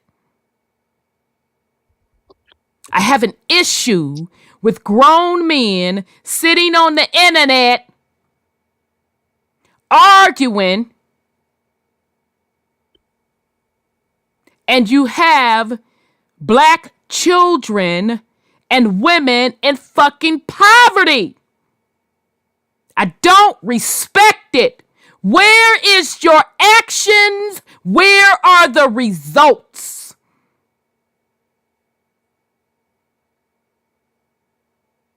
Aren't y'all tired? Aren't you fucking ashamed? We should be fucking ashamed that somebody can just be held up based on scholarship. Where are the results? So I agree with you, Brother Sean. I'm like, okay, whatever. All right? Until the men actually get out and do work, nothing will ever change. How can I respect you as a motherfucking man and you can't even protect me? I can't even walk down the fucking street and not get harassed by my own. See, we're not keeping it real. I don't fucking respect it. Until the men get out and actually do the fucking work, nothing will change. Until, as people, we start making better choices, healthier choices, and living healthier, nothing will change. Because what we have turned this into is basically escapism. I'm going to say that for the slow ones in the back. You have turned this information into escapism. Now, don't get me wrong. Absolutely, it's important to know the true history. I'm not disputing that. You doggone right, it's important for you to do your research on your genealogy to know who you are. Those are given. That's what we should be doing. But where I don't have it to give, you got grown-ass men arguing about shit that supposedly and allegedly happened via religion. And I literally see these men have more passion for those things than their own families. I don't see them get excited about their families. Yeah, man, my son is doing such and such and such so. My daughter doing such and such and such and so. But will cuss you clean, plumb the fuck out about their ideology, their religious beliefs. And I've seen it from the old heads, and it's being transferred down to the babies. You got men sitting online with they rusty ass. You have no infrastructure. You have no collective wealth. You have broken homes. You have children and women living in poverty. But you got the fucking time to sit your rusty ass online and argue on the internet all day. I don't fucking respect it. Where are the results? It's actions leads to results. So you could call me whatever the fuck you want to call me. I don't give a damn if you think I'm a man hater. Because what I just described, that's not manhood. Sitting your rusty ass on this internet talking shit is not manhood. Where are the results?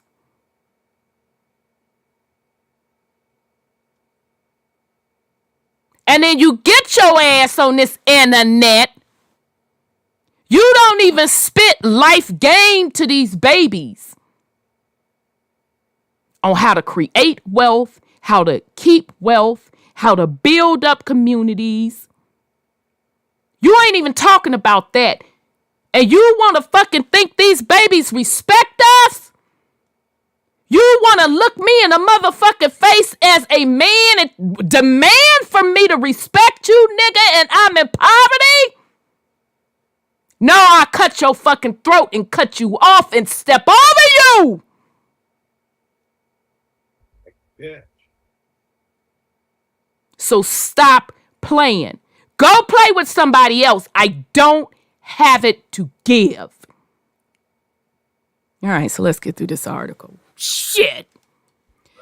All right.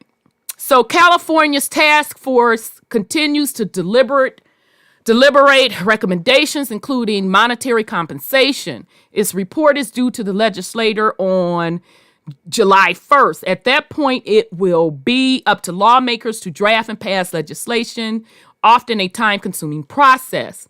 The state panel made the controversial decision in March to limit reparations to the descendants of Black people who were in the country in the 19th century. Okay, so meaning if your folk got here after the 19th century, go on and have several seats. Some reparations advocates said the approach misses the ongoing harms of Black immigrants suffers. Now this is interesting. Y'all see how they trying to slip in there other groups? Nah, bruh.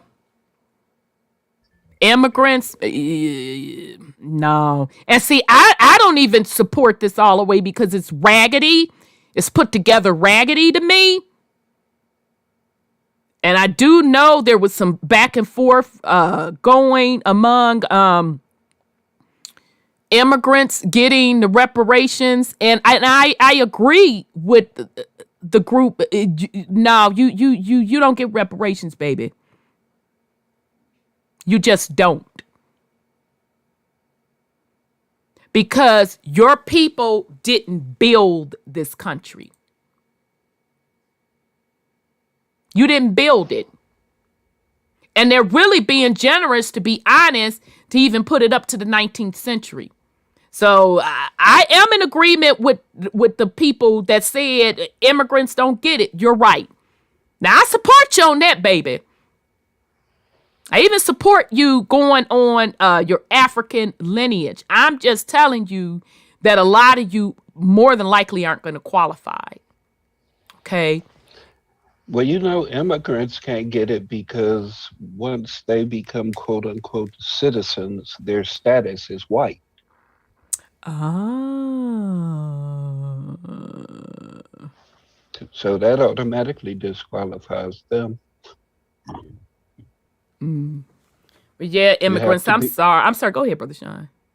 You have to be accepting of that term Black. Right. That's the key to it. Oh, I see what you're saying. Gotcha. Bingo, bingo, bingo, bingo. Because you're saying when they came in, they put them down as white on paper. Mm-hmm. And that was to help boost the white population numbers, right? Exactly. So that on paper, they appear to be the majority. Yeah. Under San Francisco's draft recommendation, a person must be at least 18 years old. And see, this why I told you I can't do it. See, I ain't got it to give. You got to be at least, you got to live in San Francisco, of course. Been from your people from San Fran. Be at least 18 years of age and identify as Black/African American in public. See, God damn it, I knew. Thank you, ancestors. I knew. Which is exactly why public documentation, I don't put that shit African American on my shit. Bitch, I don't care if you don't have no category. I'm scratching that shit out and writing in American Indian. You got me fucked up.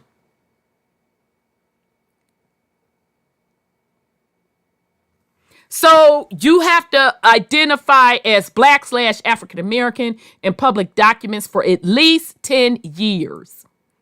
Eligible people must also meet 2 of the 8 other criteria, though the list may change. Ciao.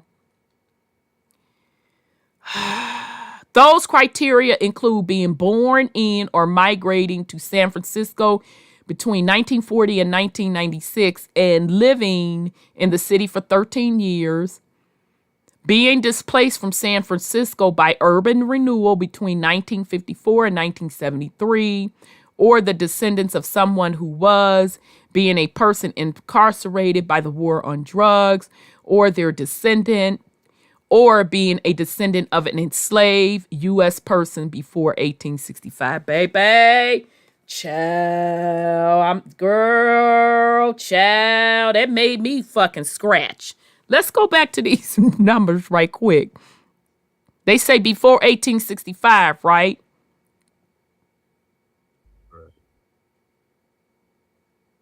So we're talking, and I'm going to take this other stuff off, yeah, so we can just look at the U.S. But it says, or being a descendant of an enslaved U.S. person. So that means... So what's a U.S. person? U.S. person. It's a citizen, right? Yep.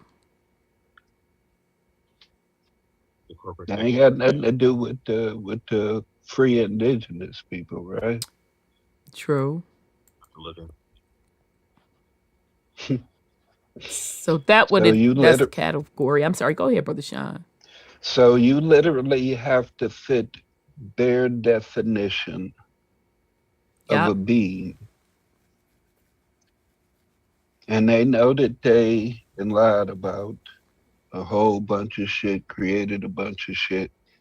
And they gonna watch and see how many niggas jump through hoops and conform to be something that they are not. Yep. For a piece of change. For a piece of change, yeah. So yeah.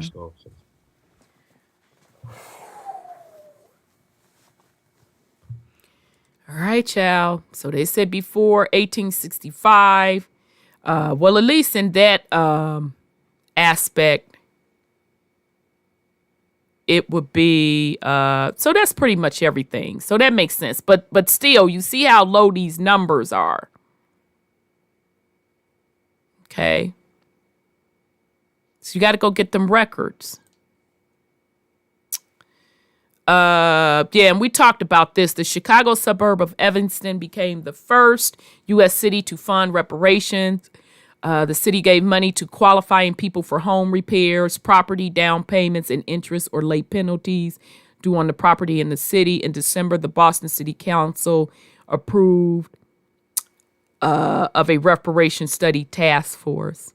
Okay, and if I remember correctly, the Evanston one wasn't based on race at all.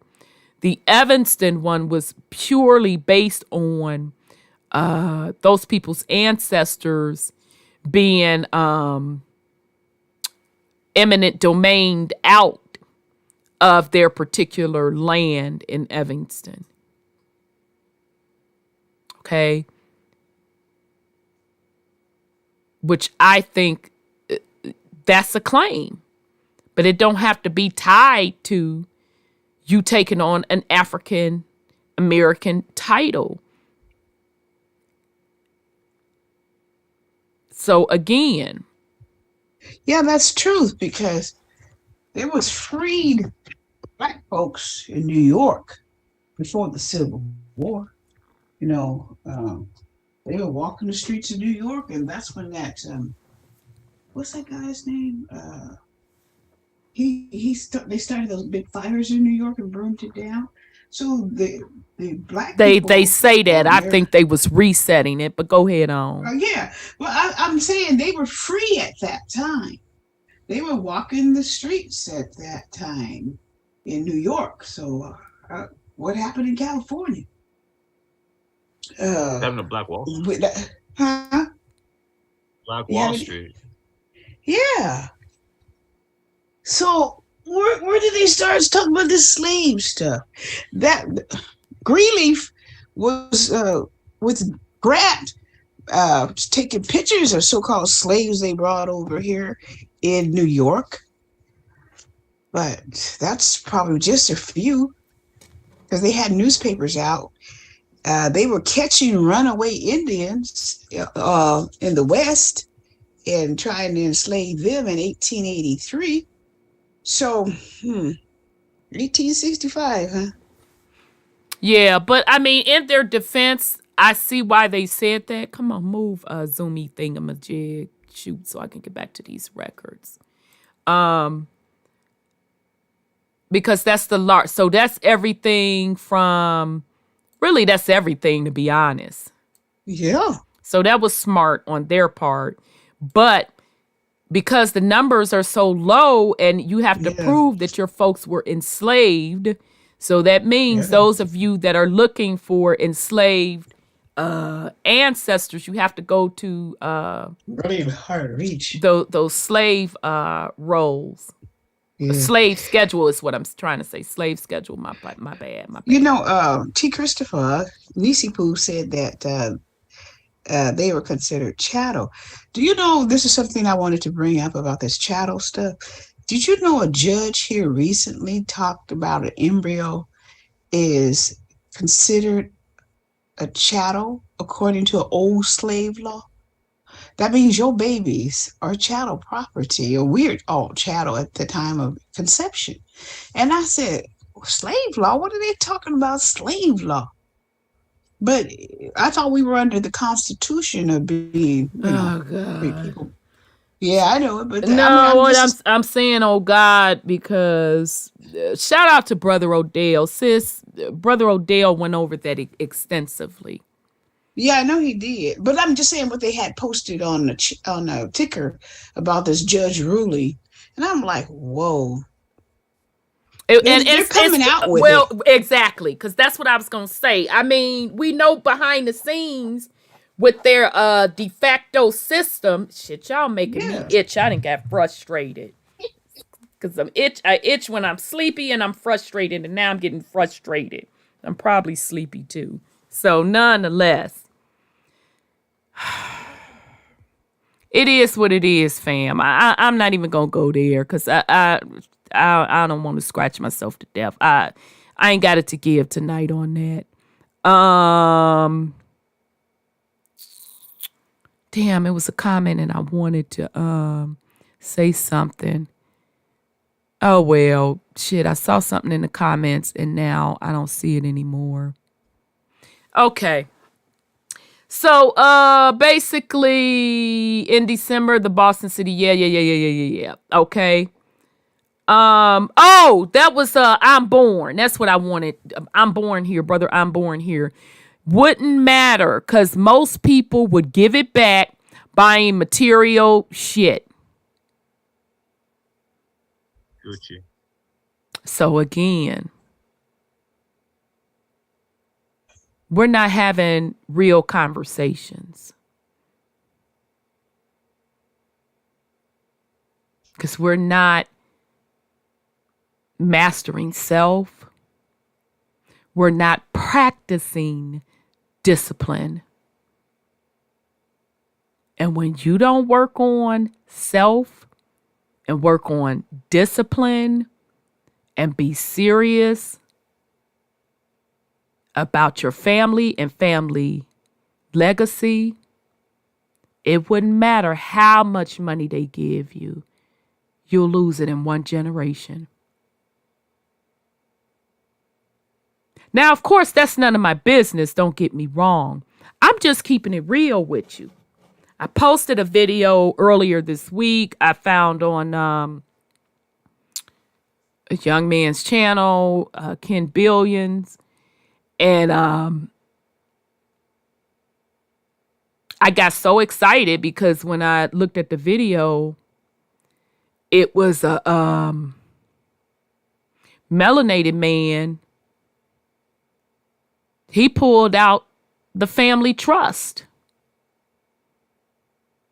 And he was going through with his daughter. Baby, everything is in the trust. The land, the property, the cars, the investments. This trust is for you and your future children because the young lady didn't have any children yet. And he was so cold with it. He said, yeah, and your boo over there, this ain't for you. So meaning, y'all get married. Don't think that you finna get these assets, blood. Because he said to him, you got to go get it out the dirt. But now your children will benefit. And I got so happy because you don't hear conversations like that in the Black community. Be more with that, for real. And so Ken, shout out to Ken, that touched him. And he was like, where would I be if conversations like that were being had?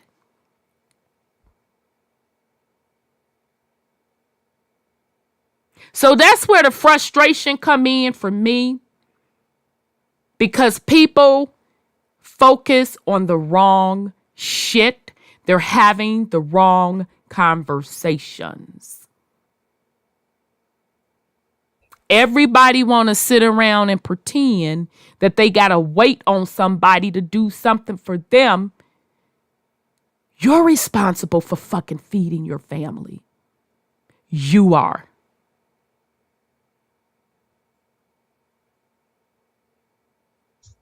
I'll just say that for the slow ones in the back. You are responsible for feeding your family. You are responsible for creating a legacy for your family. You're responsible for it. Because wealth and abundance starts in the mind. So that means you have to work on self to get your mind in that healthy place to create.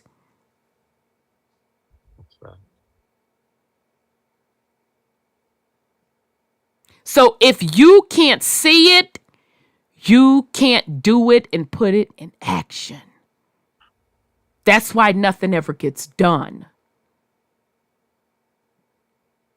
Because people want to use escapism. They want to go run the groups and then put the whole total burden on the quote, quote, group leader to plan out your future. Are you fucking kidding me?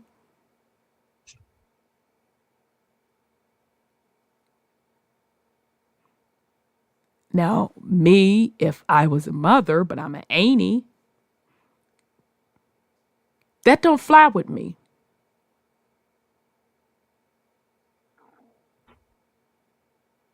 And it wouldn't fly with me if I had a partner sitting around waiting on another man to make a motherfucking decision for this family. I guarantee you what, you ain't finna be my partner long. Your ass is up out of here, nigga, because you have no vision. Because if you don't have a vision, you can't put in action and you can't get results. So what difference do it make if I give you $200,000? If I give you $2? If I give you $5 million? You're going to get a shit back. And it'll be gone in 1 generation. So you want to talk real? Let's motherfucking talk real. How many are prepared in said Black community to handle $5 million? How many are prepared to make that 5 million turn into a legacy? Generations after generations after generations can fucking eat on it. You want to talk? Let's fucking get serious. See, this is grown people shit. You niggas out here playing and fronting. I don't respect it.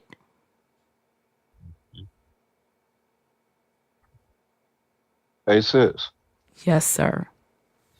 It'll make one trip in the hood. To the weed man. Of course, to the drug dealers. That's the only time money circulate in our community. Shit, so y'all already heard they get that 5 milli. Well, shit, weed is legal in Cali, but Gotta buy it. When I say the dope, man, I ain't talking about okay, weed. well, my bad. You know, I'm slow. I'm thinking about that's a Cocaine and lot of gummies, fentanyl. baby. Cocaine and fentanyl and hydrocodone. And Yeah, cause the Gucci and the Louis and all them finna get fucking paid. but you still got people going to the streets for weed because the prices in the streets is cheaper than in the dispensaries. Yeah, well, I know in Chicago. I didn't know if that was the case in Cali, cause they say Chicago's weed is so high, and it ain't even getting them high. So they still got their old weed man. Like, okay, I know that I've been, I treated you wrong. Please take me back. Please take me back. Yeah, I mean, this shit is just. Yeah, go ahead, Brother Sean. Go ahead. I'm sorry. It's what we accept, I agree. and people keep accepting bullshit. Right. I could get high right now. I don't give a fuck about nothing else. I don't care if the babies ain't ate. I don't Right. care if the bills ain't paid. I just gotta get high. Right. I gotta drink. I gotta kick it. I mean, everything is focused on low vibrational energy. I agree. And trauma bonding. And oh my God. I mean, even if you look in some of these so-called conscious or even indigenous groups, it's all about trauma bonding. Oh, they did this. Oh, the white man done that. Oh, they done that. I don't They have it to done that. give. What is us gonna do? What is us gonna do? Oh, it's me. They gonna do this. They gonna do that. Oh, these $5 Indians, they over here doing this, and they saying that, and that. And what the fuck is any of that accomplished? I agree. I agree. Because I mean, if you are who and what the fuck you say you are, why are you trying to fit within somebody else's definition of who and what you are? Motherfuckers change up their game all the time. Just look at all the different styles and all the different eras that we went through in our lifetime. Look at all the different changes in the music, clothing, etc., terminology, everything. Right. For people to sit up and to think that all of us was just a certain way, and we all just done this, or we all just done that, is bullshit. Right. You can't get motherfuckers in the same house to do all of the same thing. That's let true. alone get a whole motherfucking nation full of people to do the exact same goddamn thing. Right. To some aspect of this, it still comes down to an individual. Yeah. You as an individual start a family. Your family becomes a part of a society or community with other families. Right. For you, the most important thing to you should be your bloodline. Exactly. And exactly who the fuck you are and what your people were doing. Right. And where they were doing it at. It ain't about all these large categories that they didn't lump people in. And we know only certain people benefit from those treaties or those contracts. Right. Because those are the people who are registered as owners or whatever with those corporations. All you got to do is go to the patent office, wherever Mm-hmm. they registered this shit with. And you see who it is that's fucking profiting off of that. Right. If it's not something that's pertaining directly to you, something that you can prove directly that your bloodline had something to do with it, that shit ain't got nothing to do with you. I mean, you could be that fuck boy, like yeah, okay. You know, my peoples knew them peoples back in the day. You know, my ancestors ran with them. But you have to be honest and admit your ancestor was the fuck boy. He was making all the runs. Right. He was doing all the errands. He was the one out there putting in the work. While Right. these motherfuckers sitting back saying, bring me my ends. Go Right. collect for me. Right. Right. Right. So to sit up and to root and to holler for somebody else's goddamn treaties and this, that, or the other, all of which, none of which have been honored. So all of this fucking paperwork that anybody is trying to profit off of in any way, shape, or form is motherfucking fraud. So that means you're complicit to the fraud as long as you get your cut. Right. Okay, I'll go along with this shit. I'll sign on the dotted line. I'll do your NDA, your non-disclosure agreements, this, that, and the other, long as I get my privileges. Right. Now, I could get them privileges from you. I got the green light to go on the internet, get me hundreds of thousands of followers, get my PayPal, Patreon, all this shit jumping off, just to come on here and bullshit people. Oh, yeah, you got the right to do this. You got the right to do that. But it ain't shit that I'm going to tell you on here. You got to pay me for that shit. You got to come on over to my Patreon. You got to give me this much. You got to give me that much. And I'll give you the basic outline for what to do. Now, you pay to get in the Patreon group. You do this, you do that. Next thing you know, it's a paperwork package you got to buy. Okay, you buy this paperwork package. You send me this amount of money. You sign this here. You sign that there. And then you send it back to me. And we will send it over to them. We'll list you up under us. And you don't have nothing to worry about.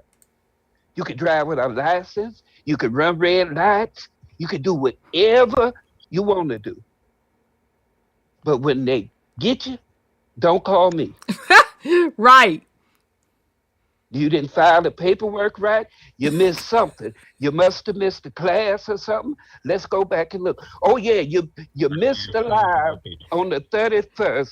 So what you need to do, you need to go here, pay your subscription, go back, look at that class on the 31st, and then you catch us on the 33rd of this month on this class. Not the 33rd of this month.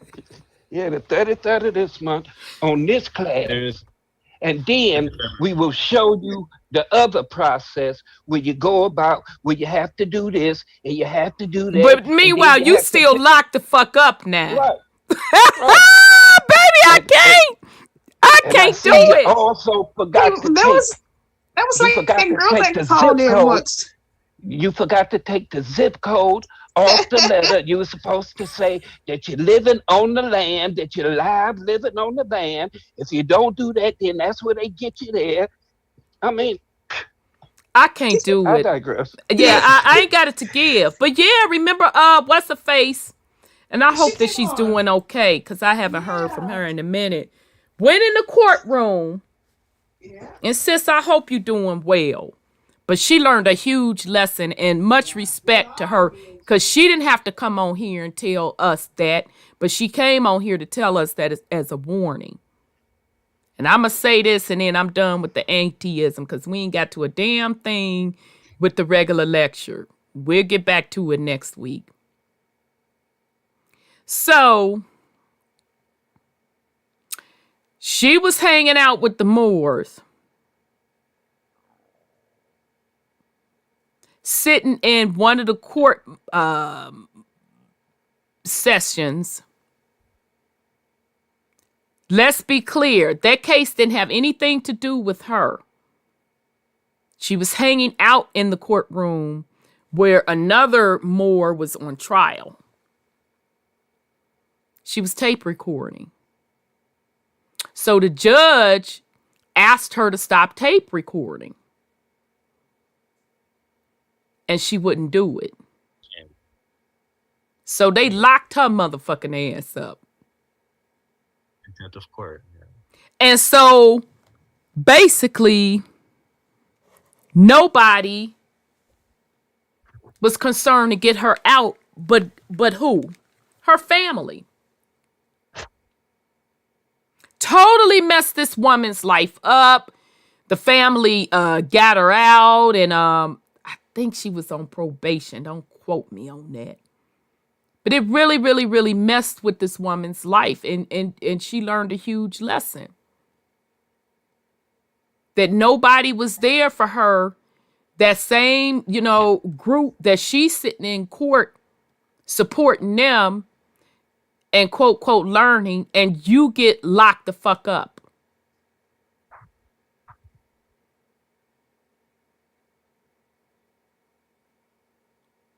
I don't understand why adults don't get this.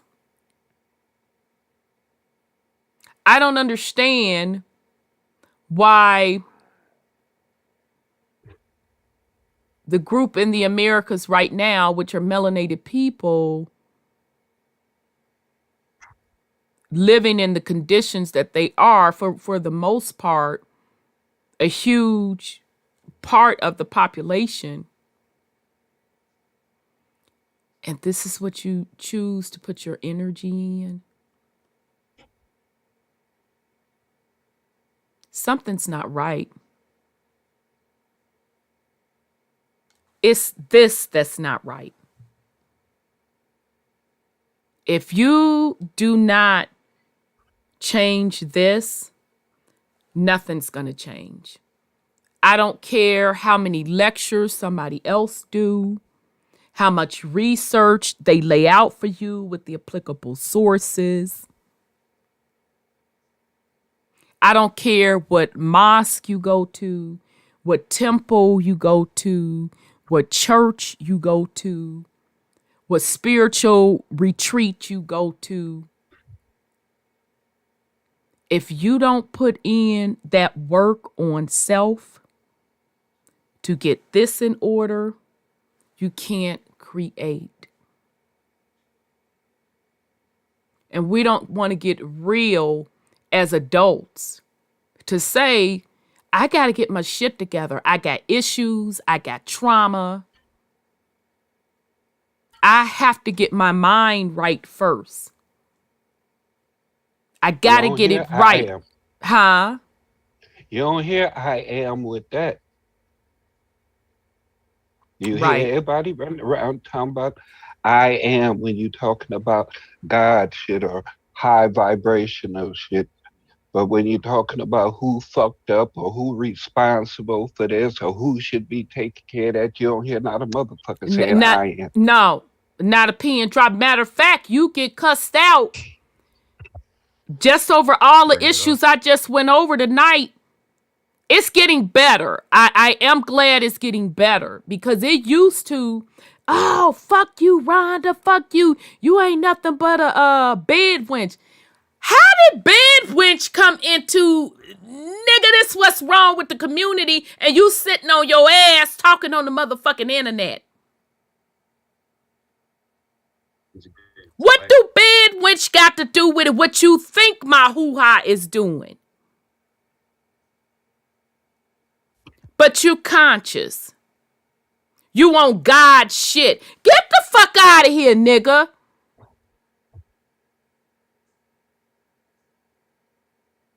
So the choice is yours, because at the end of the day, you can't hide. Don't matter what group you run to, no matter what nigga you lay up under, no matter what woman you lay up on, you still got to live with you.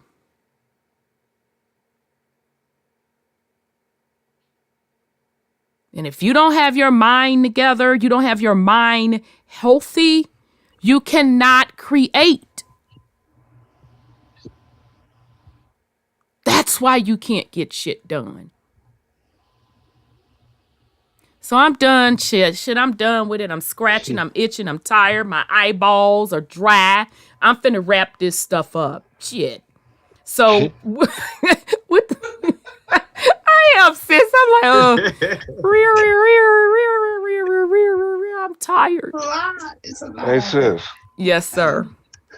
You know what, though? Mm-hmm. You could take your land and name it whatever the fuck you want to name it. Right. And tell your descendants, your family, this, that, or the other, what the name of it is and what it represents. Right. And in the future, people will dispute that your land existed and these things, that, or the other, didn't That's take so place true. on your land. That's But so true. It actually did. And that's where I think a lot of these goddamn so-called nations and tribes and all this shit came from, just from motherfuckers naming shit. People named their own shit. Other motherfuckers came along, they didn't have nothing. You had to be an indentured servitude or whatever. You didn't have your own shit, so you clinged on to somebody else's shit. You got people clinging on to other people and claiming Right. shit that they ain't got nothing to do with all the motherfucking time. To me, that's the way I look at that shit. I don't give a fuck if your ancestor was this big ass chief, this, that, or the other, and y'all had 1 million acres of motherfucking land. If that ain't got shit to do with me, I don't give a fuck what you own. I ain't asking you or your ancestors for a motherfucking thing. Thank you. I'm happy for you. But if y'all got that shit by running an indigenous tribe from up off of that land, etc., if the records show that your people was on some fuck shit, then fuck y'all. If I it's agree. If it's rightfully your shit, I mean, congratulations, you got your shit back. Right. But if there's some shit that your people stole and you sitting up trying to claim it, fuck you and fuck them. I mean, it's still fuckery. Yeah. Like, as long as everybody thought that it was quote unquote pale people that was doing it, it was all evil. Bingo. And this, that, and the other. But soon as you find out it's melanated people, then it's okay. Oh, we ready to overlook some shit here. Right. Oh, they're my peoples. I'm related to them. That means that's my shit. But right, because wrong remember when you before the Black European stuff, started coming to the surface, and everybody thought that they were white in this particular community. Mm-hmm. He was a low down homosexual, this, that, and the third, 4, 5, 6, and 7. Now that it's been proven he was melanated, I'm related to him. And not everybody, because some, you do have the proof. And no disrespect to you at all. The point we're making here, then people jumped on the bandwagon. That's their ancestors. Yeah.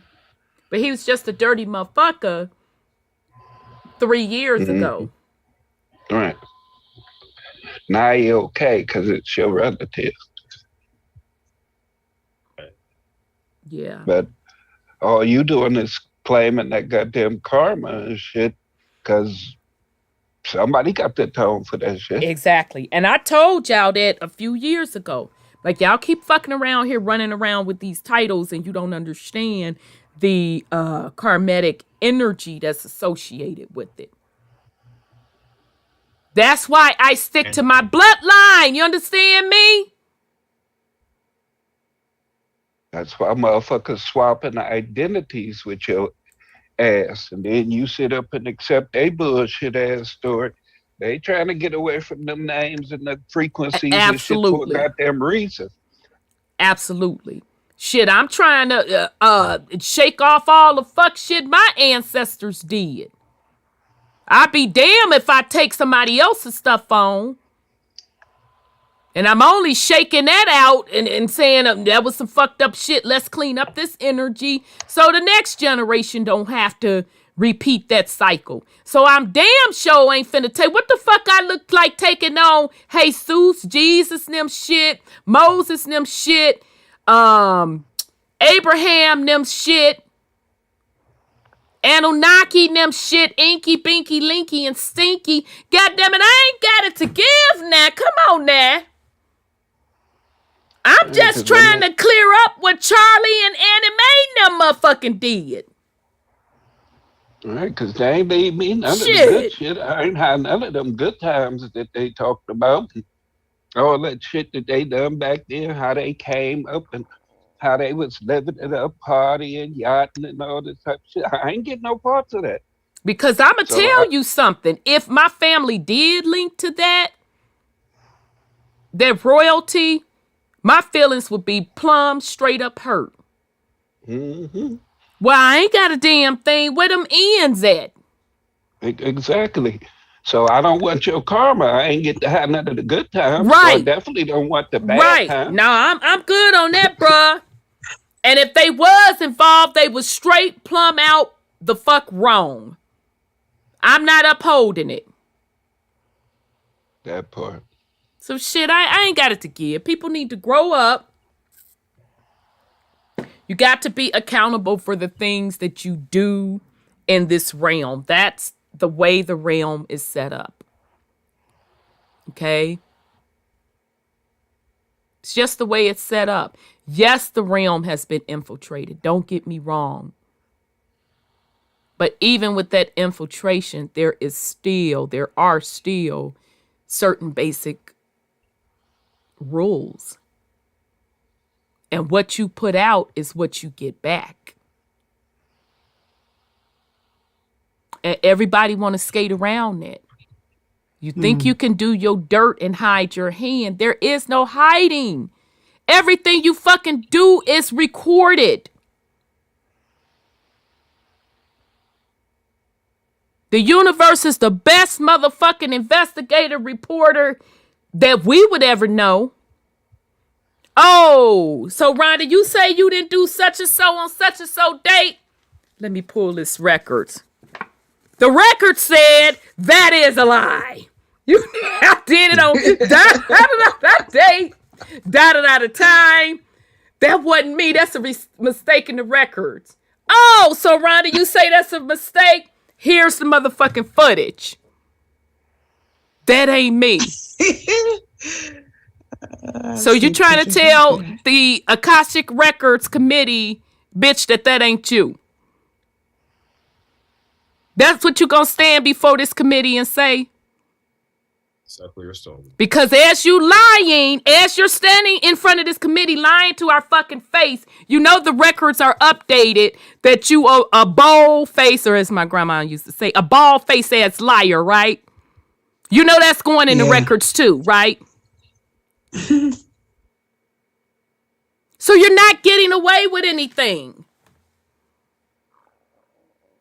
Because you're supposed to be evolving your soul, your consciousness, not bullshitting.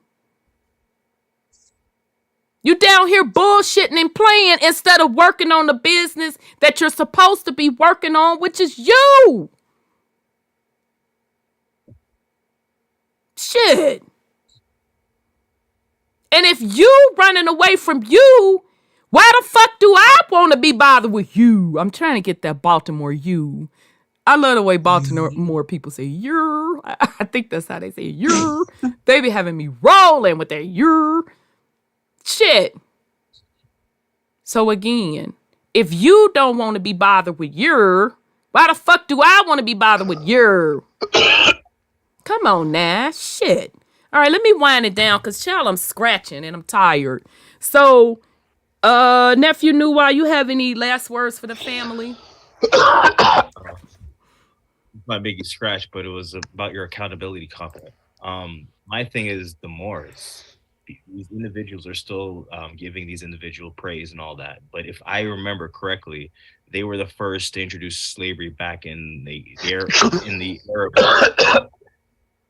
They also were the first to introduce the white man to that understanding as well. So if the white man is our slave master, where did the white man learn how to be a slave master? Exactly. All right then. Okay. So accountability. How come we're not holding these individuals accountable? Yeah, we want to skate past that. I've heard all excuses. Well, when we did the slavery, it wasn't as bad as the white. What the fuck is you talking about? And the white people weren't even the enslavers. That's still the fucked up part about it.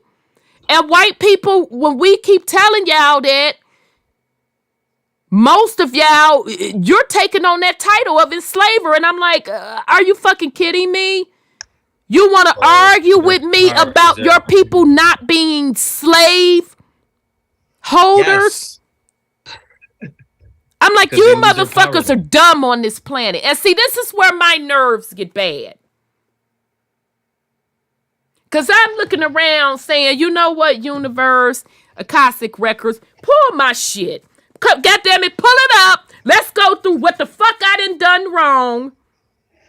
Or what I said I was going to motherfucking work on and correct. I got to get the fuck up out of here. These people getting stupider and stupider on this planet. Well, when you see somebody said, when you see a melanated person standing behind in the back, not saying anything, and that's the true power. Yeah, that's the true power.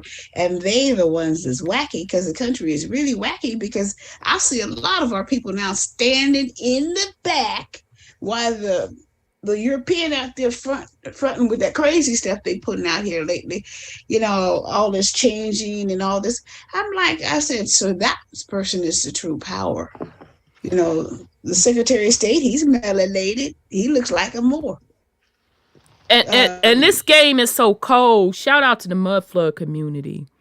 And I posted it probably a couple years ago, where they were doing the orphan trains. Oh, yeah. And it was a melanated man that was an escort to those white orphan children. And he was clean as the Board of Health. You could tell he was a wealthy man. I want y'all to think about what I just said. Yeah. They the one running this stuff in the ground. Everybody running around this realm being everything but who the fuck they are. And I don't have it to give. Y'all can have it. I'm not living my life under those pretenses. I'm not living my life in victimhood. I'm not living my life waiting for something to rescue me outside of me.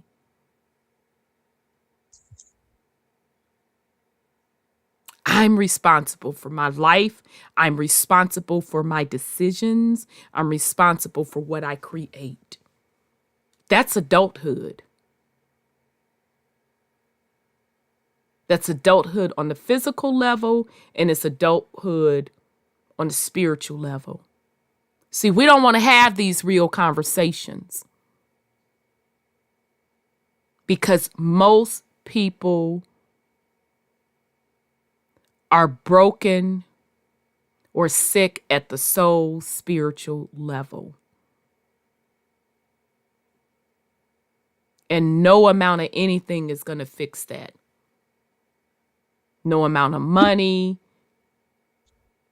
no amount of groups, friendship, lovers, none of that's going to fix it. You have to fix it. You have to go in and do that inner work. And yes, it's going to be painful. Yes, it's a lot of work. But if you are who you say you are and you love yourself the way you love yourself, you'll do it. That's the only way you're going to free yourself. All right. Nephew, did you get to say your last words? Well, the last thing I wanted to add was you had mentioned something earlier where it was two things you needed. I forgot the first thing you said, but the last thing was discipline. I agree with you 100% that you do need discipline in this manifestation because everything they have around us is to distract us. And if we're not disciplined enough to do the things we're supposed to be doing, tap into self, focus on the things that we need to correct, take accountability for our past mistakes and correct the actions we need to today. If we're not disciplined enough to stay doing that, we're not going to make the change for the younger generations because again, they're looking at us. We have to be accountable for everything that's happening in front of us. I realized back in our day, we were we used to go to a lot of fetes, we used to love to wind up with the girls and things. And now I see the younger kids doing it. I'm like, no, it's not the same. It's like, okay, we had more tastefulness to it, but now they're just taking it to a level where it's just basically porn on the dance floor. And it's like, oh, but I have to take responsibility. We have to take responsibility. And I said that, and, I'm one generation behind you. And when, Freaknik and all of that, and I said, we're making a mistake.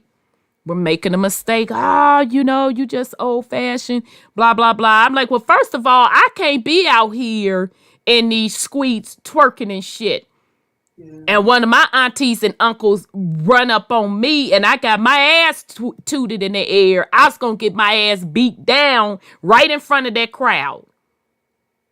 Yeah. We have to take accountability. We created this shit. From the music on up. We created it. Hey, sis. Yes, sir. It wasn't called twerking back in our day. Remember, it was just rump shaking. Yeah, rump shaking. Remember the Teddy Riley group? Yeah. Rump shaking, that video? Yeah, that's when all that stuff started happening. Absolutely. Before that era. And Luke, remember Luke? With his rusty ass. He was rusty back then. And he's geriatric rusty now. That shit was always trash to me. But it was tasteful. Wasn't shit tasteful about that. That was just raunchy. Just rusty. Rusty. We have to take accountability for that. Yeah. We can't sit up and, point the finger at the Cardis and the Megans when we know Lil' Kim had her Kit Kat out on a regular motherfucking basis. Yeah, she was the Cardi B of the day at that time. Yeah, we come on now, stop. Who y'all think y'all playing with? Yeah, because we had Aaliyah as the perfect saint, and then there was the Queen Bee push. Yeah, right. Yeah, so now I'm getting my get back on you motherfuckers. Because I took and told y'all back then, this shit's not right. You look like a whore. No, you is a whore. Well, if you have it hanging out. Now, if you a whore and that's your profession, own that shit, sis. Do you. But you ain't finna convince me what you talking about is anything but whoring. I told y'all was making a mistake.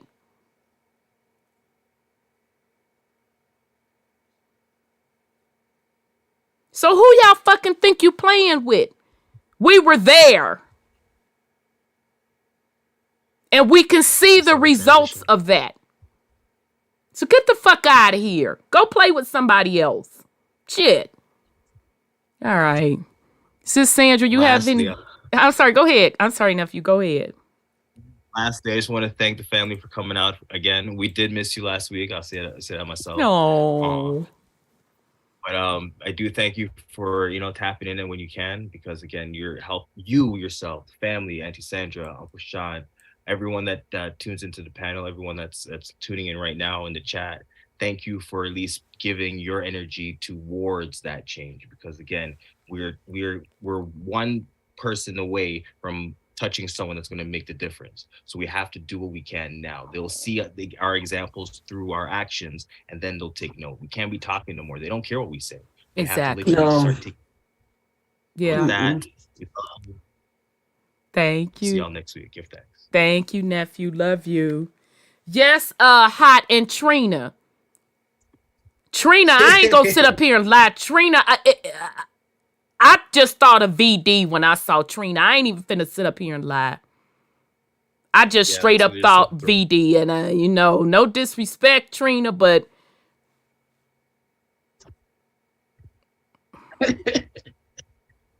you look VD-ish to me.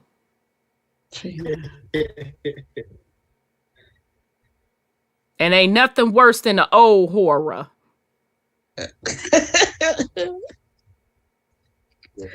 Oh my God. Sis Sandra, you have any last words for the family? They making me scratch. Shit. I must have been off the planet. No, I just, we're getting lower on the vibration on this planet, and it's really, it's different. It's really different. I'm not used to it being. I guess I must have been sheltered too much, but a lot of them people's names I didn't know. You wouldn't know, and you didn't miss anything. You would be appalled, Sis Sandra, to know what your children were listening to. You would be appalled. They would never play that stuff in front of you. That would be my next lecture to them. I didn't know you were listening to that. No, I would not like it. No, because that's not the way we would. Can you imagine? I can't even imagine playing a Lil' Kim or a Trina in front of my mama. Before. She would be like, "Who is this whore?" I see her name on the paper in the news currently, and I know that name, but I don't know what she. And that's because she was a rapper, and she's in my generation. And I'm sorry, I think of VD. I'm sorry, no disrespect. I know what VD is. I just think of VD. And I've always felt that way. I'm like, she just looks like. I'm sorry. Go ahead, sis. I hate to say it, when I see these people with these Emmys and all that kind of stuff, they just might as well be naked. I'm like, okay, y'all guys is getting just as bad as your captors, and that's what I be thinking. They're leading the charge for the captors to get even worse than they are, and I'm wondering, why are you guys doing that? Well, I guess they're the keepers of the gate, And I think that's why they do all these strange things, like you're saying, whatever you just said her name was, is doing that kind of stuff, because the human element of primitiveness is coming out of these people. They're devolving. It's not evolving. They devolving, exactly. I mean, I'm just appalled that I'm going to leave the dudes out of it for now. So y'all safe tonight. You safe tonight. I'm finna get on the women's ass. I'm just appalled that women out here like that, and their mothers. Because they're bad bitches.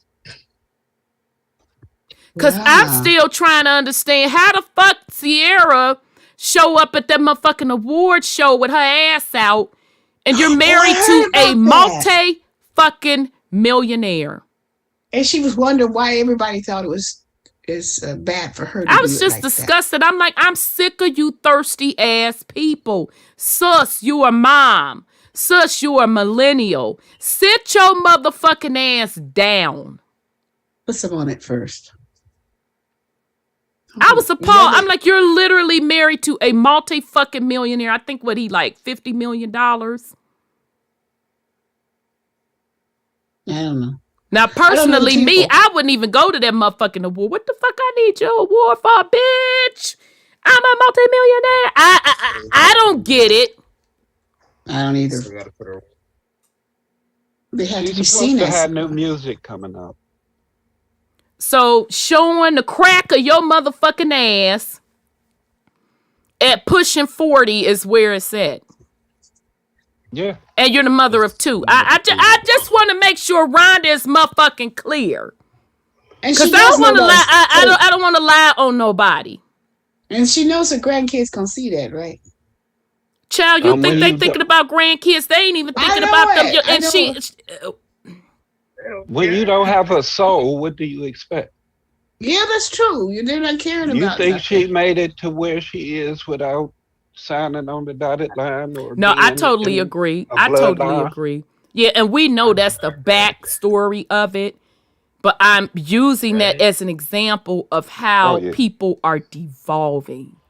Yeah, and Because there's you plenty of know and people I that know, was Sean. online defending her. It was people Yeah, and defending I her. didn't get in the conversation at all. I'm like, I'm sick of you women. You can't have it both ways. You can't say you want to be respected, but you got your ass out. Sus, which is it? Now, I'm not saying anybody has the right to take advantage of you, but you can't have it both ways. You talking about respect. You got your ass out and you're a mother. I'm sorry. You can't have it both ways.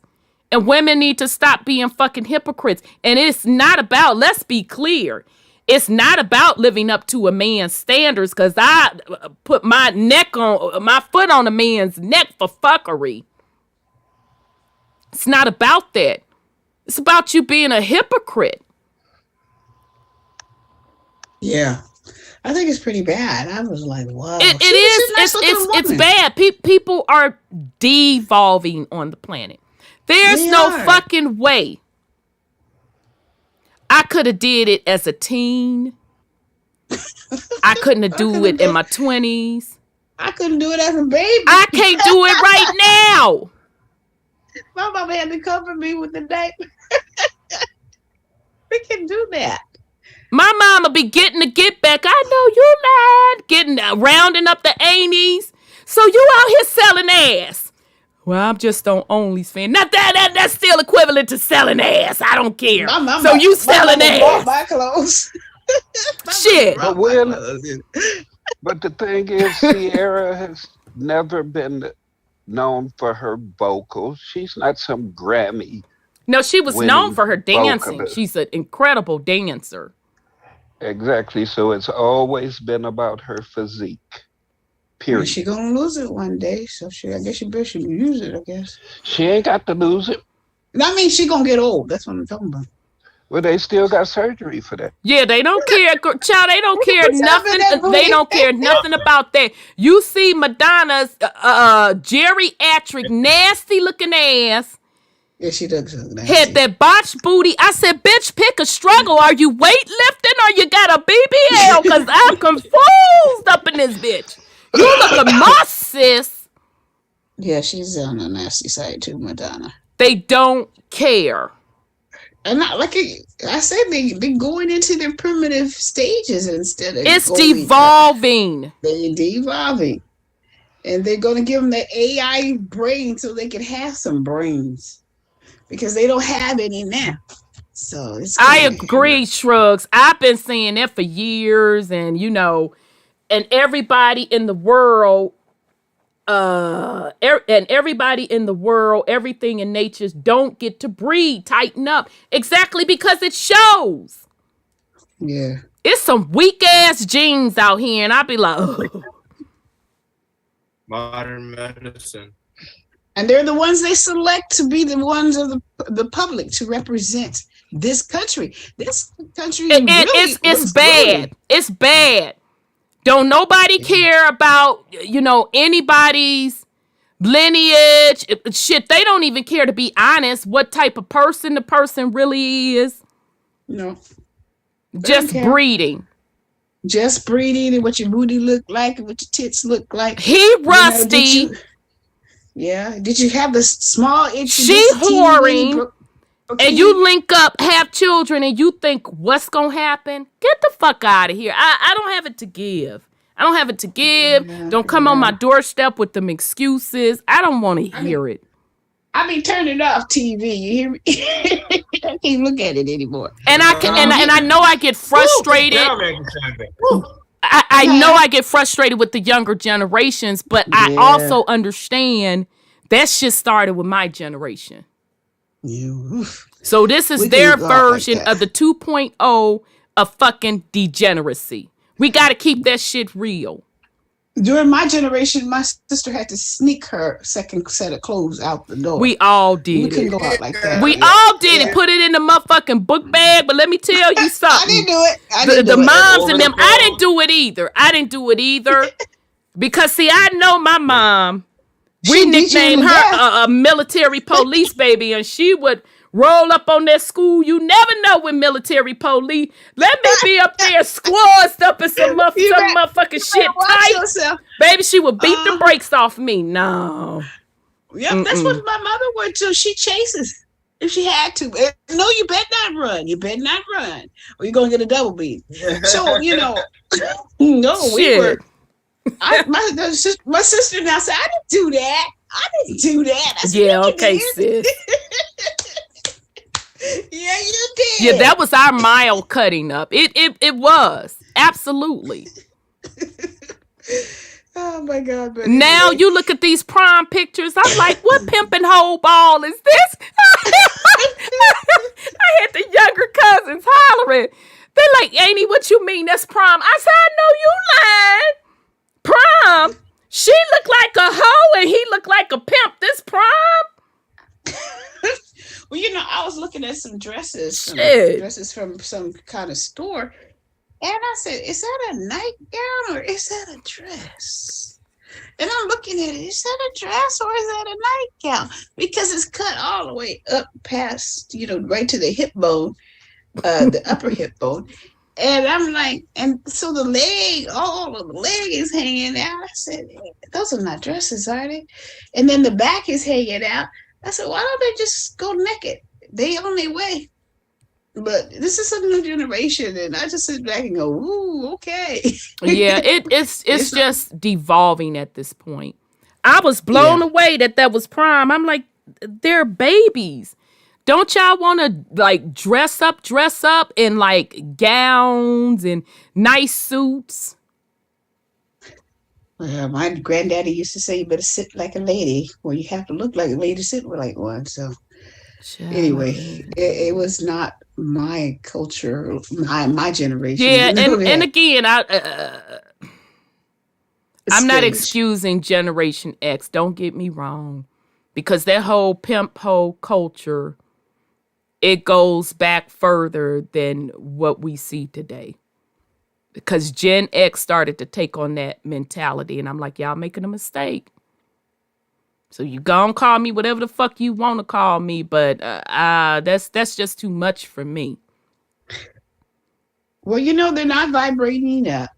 They're vibrating down. And this means they're going to have to stay in this experience. They're not going to They can have it. Shit. Like I said, universe, pull up my motherfucking records. Let's go. Yeah, okay. Yeah, I really did do that. Yep. I don't remember that. You want to roll that footage back? Yeah. I did do that. Okay, I'm going to clean that up. Let's go through this motherfucking list because I'm done. The folks are devolving. Yeah, they are. And they should be embarrassed, and they're not. And every day you hear more of the evolution going down on this planet. It's just really amazing. But this is the time we're in, right? Their time is over. They can't control their youth anymore. They can't even control the parents anymore. They whacked out too. So, because I had heard a senator, a rep, saying that the children want what they want to be. They're not made, as a girl, they're boys, and you have to listen to your children and what they want. And I said, lady, you the parent. I couldn't imagine telling my mom, this is the way. I could only get out, Mom, this is the. What? I can't imagine that you would tell a child who has the greatest imagination on the planet, that they can be one of those characters they want to be. That is whacked. So the parents are just as bad. They're really bad too. So I'll be shaking my head too. But anyway, I'm gonna let it go because I'm gonna live every day watching this the evolution. Nice. Is that a Yeah, word? yeah. I mean, people just and that's just at a soul level. They haven't evolved. That's why we keep trying to tell you all that this is really about frequency. And, people are running around here talking about tribes. What about your soul tribe? They don't worry about the soul at all. That's the I agree. ticket. That's the problem. They worry about the body. That's why they in the plastic surgery office making him bucks, because they got to look the part. What part is that? And now But they don't the worry celebrities, meanwhile, the celebrities are running to snatch that shit out of their body. Yeah, and it's really poisoning their Child, I ain't got systems. time to sit here and argue with people that, you know, that's their worth. Right. And that's their psychological problem. It's like what are the eating disorders? They have a physical disorder now. Yeah, Shrugs, I Them two remember changes. that. Shut up and give you something to cry about. What you mean? You just beat my ass. Shit. I ain't allowed to Wait a cry? minute. Shit. Wait a minute. He said he was a young kid. He should know that one. Yeah, that's what shouldn't he even was know just that one. reminiscing, on what used to be said. You I already got know. fucked up. And But you he know sitting there what trying to time get that yourself was. together. Shut up if I give you something to cry for. Well, didn't you just do that? Let me shut up before Yeah. I get my ass rebeat. But Yeah. yeah, sis, I don't have it to do with this fuckery. People, you're responsible for what you do. You're not gonna get away with anything. And you gotta roll with people that match your frequency.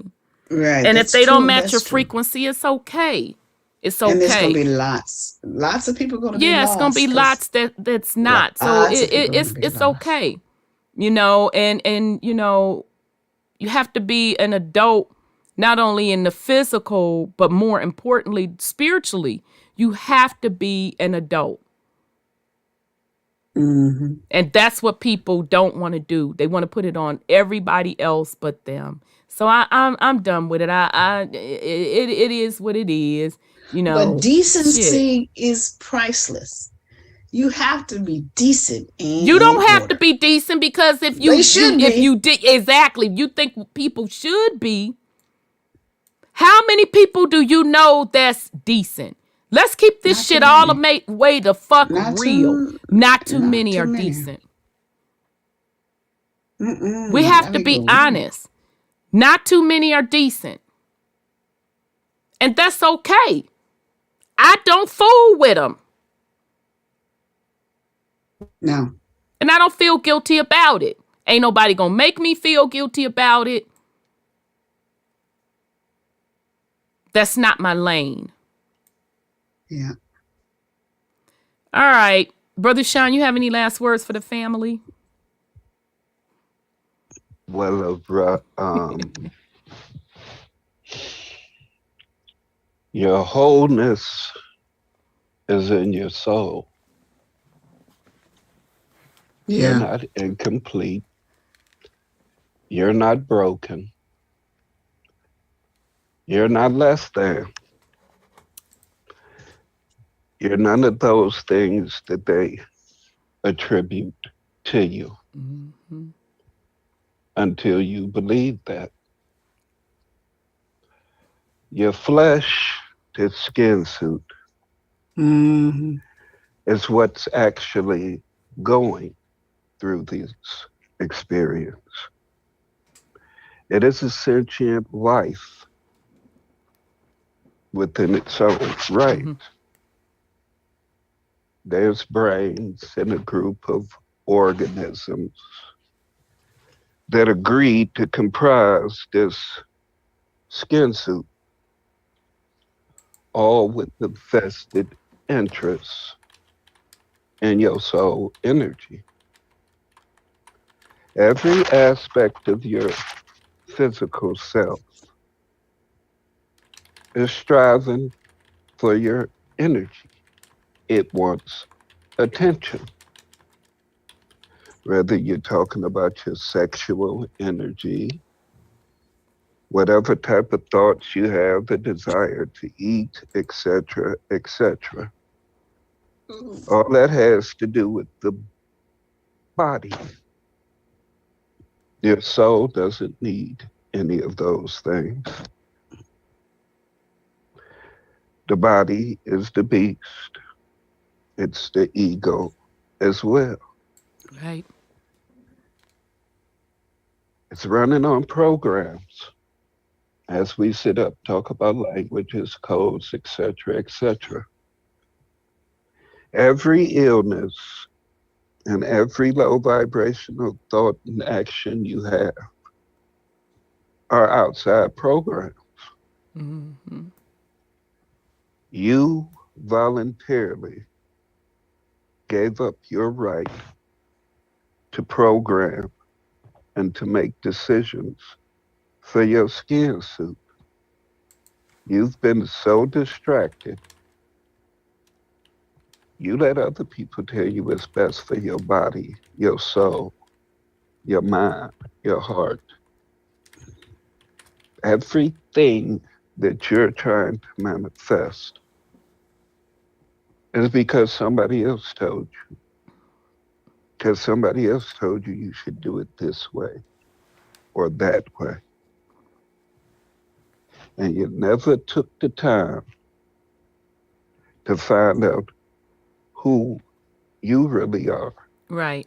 From the people that were right there in the house with you. All of us didn't have grandparents who were raised in the proper frequency Right. and knowledge. That's true. That's true. But so I'm speaking to those of us who did. You ignorant fuck. You had everything right in the house that you came up in. And you went out in those streets and turned to those streets and disrespected everything that your grandparents taught you.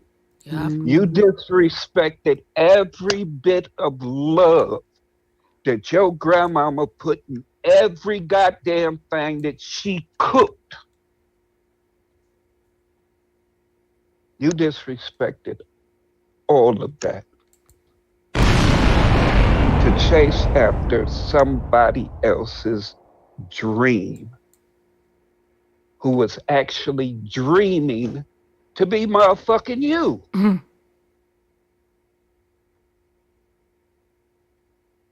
Either way, I love y'all. Wholeness and power. After cussing them out, right? I love y'all, right? All that a clip. We didn't kind of call the people whores and VD-ish. Y'all got us rolling today. Namaste. Namaste. You whore. Love your family. We do. All right, you know what, fam? I ain't got no more last words. I'm itching and my eyeballs are dry. So we'll be back next week, fam, and we'll get into the actual lecture on the metaphysics stuff. So hopefully you got a lot out of it. I know we kind of went into the Auntie Unc moment tonight. But thanks to the fam, thanks to the BCU fam for the experience we had in New Orleans, going to the Mound on LSU campus. Did not expect that. And then going to Super Sunday, that was what's up. That was really cool. So shout out to the BCU fam. It was absolutely wonderful. Shout out to the fam in the chat. Seeing you up in here. Yep. So love you all much. Shout out to the audience. Love you all very much. I know y'all I'm behind in the hand claps. I told y'all I'm itching And You our need a brother. sinus tablet. I know I do. Cause it's spring here now and stuff Yeah. is blooming.